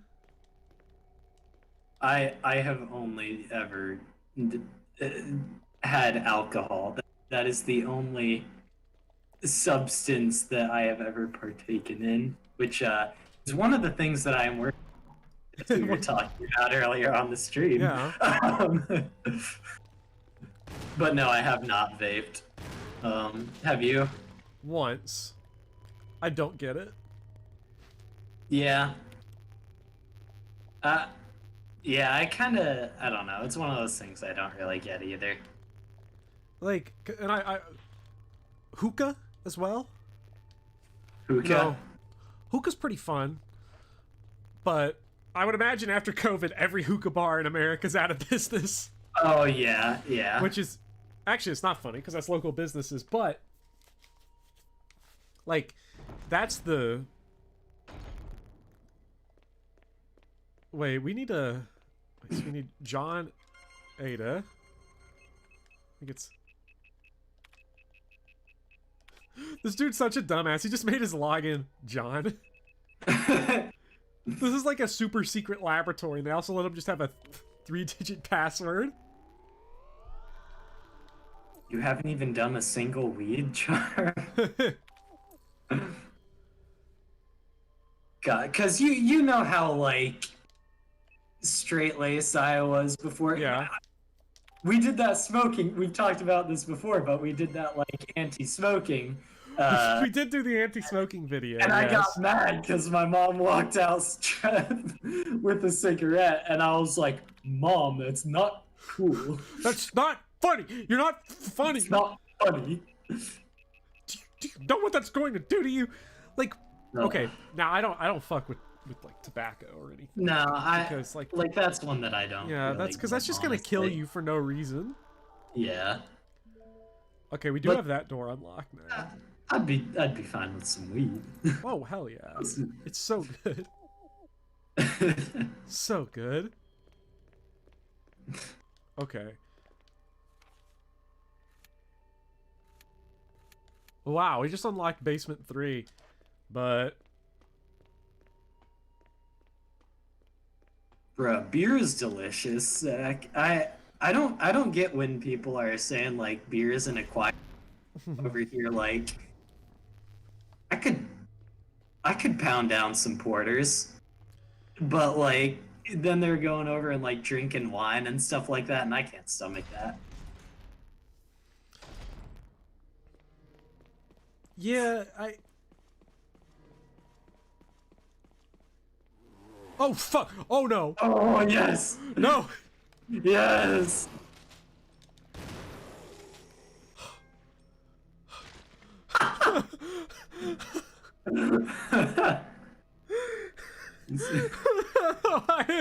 I forgot. This is not okay, man. Hey, man, that's not cool. It's pretty funny for me. Wait, that was B2. We were in B3. Yeah, I prefer cider way over beer. Like, way over, man. I mean, cider's just good, though. Yeah, cider is just really good. Dude, I used to not like wine very much, but then I had this sweet red wine recently, and I drank the entire thing during a session of Drunken out of a shot glass, just pouring it over and over and over and over and over and over and over again. Dude, I don't get wine. Like, pretty sweet. Like, I'm not a fan of red wines for the most part. And if it's not sweet, like, not a huge fan. Mm-hmm. Not. Like, it's got to be sweet. This is where Yeah. This is where Midnight Cowboy would come in and be like, "Oh, sweet wine, you need to have a fine Moscato. A Pinot Noir. Pinot Noir. Zinfandel. Region. These Dry red. Fuel may explode if shaken or jarred. That doesn't sound too good. That is good. Oh, okay. Moscato is like delicious. Okay, I'll give you Moscato or Yeah, something. I think Moscato's good. I don't know these names. It's a sweet white. I think. You need to try a fine port. Moscato.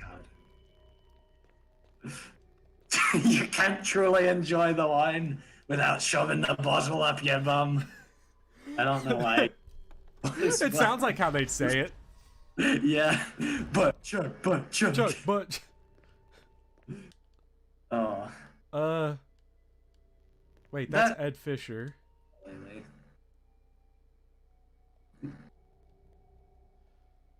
Also, plenty of. I don't really get gin for the most part. There's one thing that I will drink a shit ton of gin on, and that's a gin and tonic, the classic. But I'm not other than a gin person.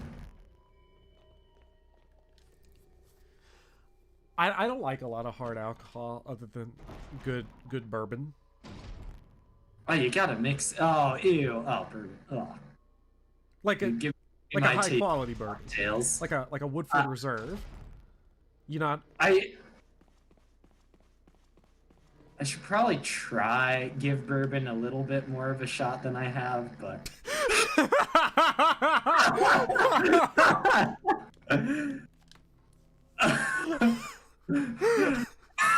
The only alcohol I need is the Lord. that is a lie, and you know it. That is fucking beautiful. That's That how you is know Biff beautiful. Whittle has entered the chat. He's a good Christian boy.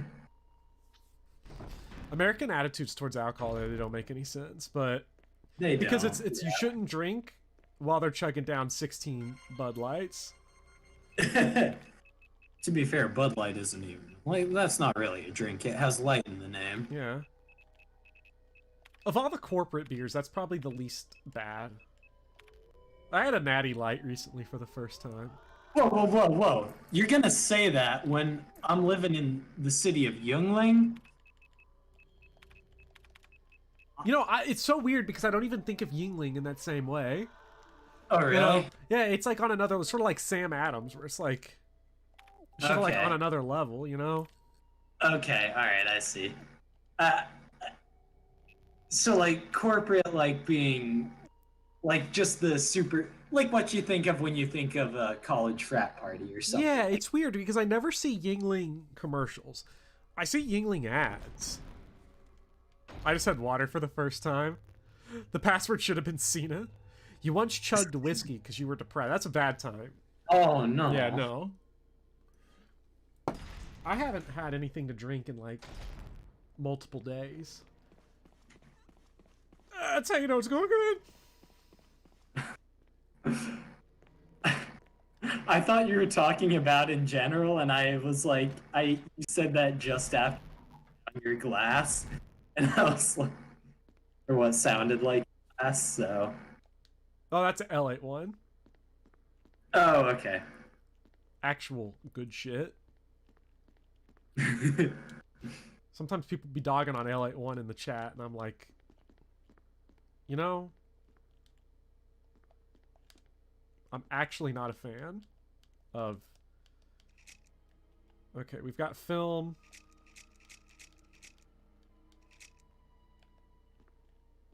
Wait, I think I needed to see that last bit. What the fuck is the button? Oh, there.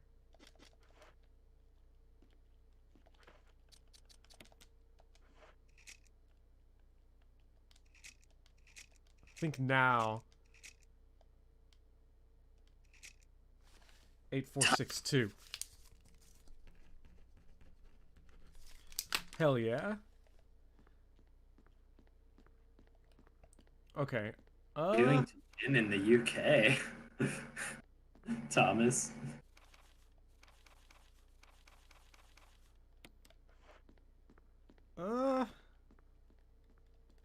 Is there a tyrant in this fight? Yeah, there's a tyrant. What the fuck is going on? I have no idea what I'm trying to do. Don't take the Mo disc yet. I don't understand what's going on. Wait, I do need the Mo disc. I need to go put it in some shit. The Motown. Fuck. Ugh. Oh god. We're so close, but it's not happening. Let's just go ahead and admit it. This is a... I'm running back to the save room and we calling it because I'm gonna die. 6.5 hours. It didn't feel like that. Jeez. Oh my god. That's because we were talking about brain jars and brain implants. Yeah. See, that's the thing is like I'm just playing video games, you know. Like this is what I'd be doing anyway probably, so it doesn't come off as anything. And then just being with chat makes it even more ridiculous. Hell, I know tomorrow's Fire Emblem, but holy shit, maybe not. Maybe it's nothing. We'll find out. I just want to play video games. Just once. Yeah, that's the other problem, is that there is school tomorrow as well. Oh, man.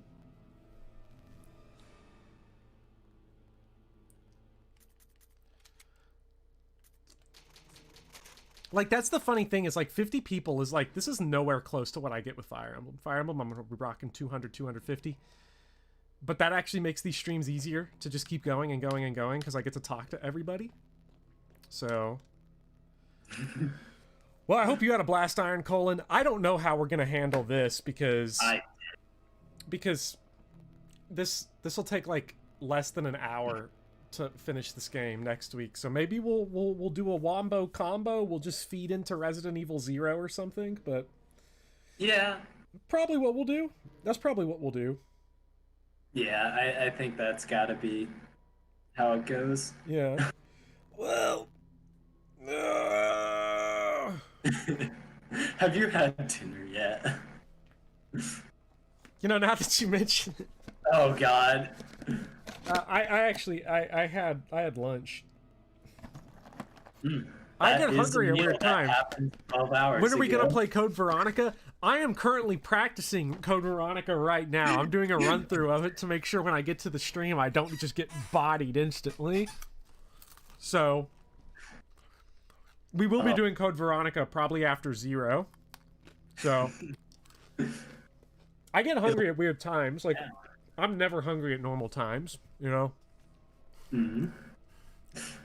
Yeah, I agree, Thomas. It is fun getting to, like, know everybody, getting to talk to everybody, but you all are great. You all are awesome. It was so much fun. Thank you all for stopping by, for being here. For those of you who were here for some of it, for those of you who are here for all 6.5 hours, it's probably just me that's been here for 6.5, but, you know, thank you all for stopping by. You all are a blast. This is a blast. I will see y'all in the next stream. Although apparently I heard that there is some fan art. I want to get my reaction live on here real quick. Oh no. So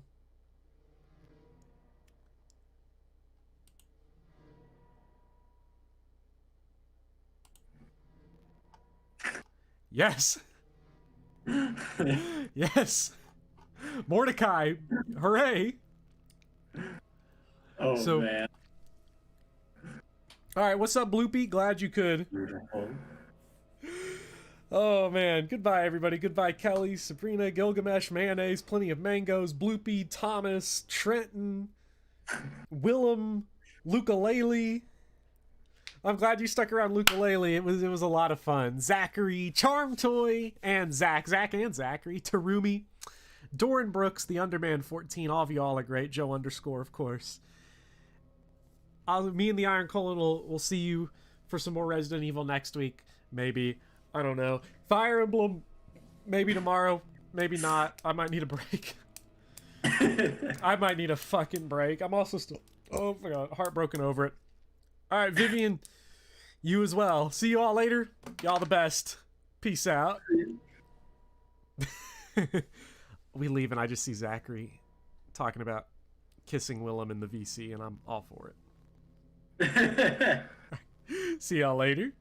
Amazing.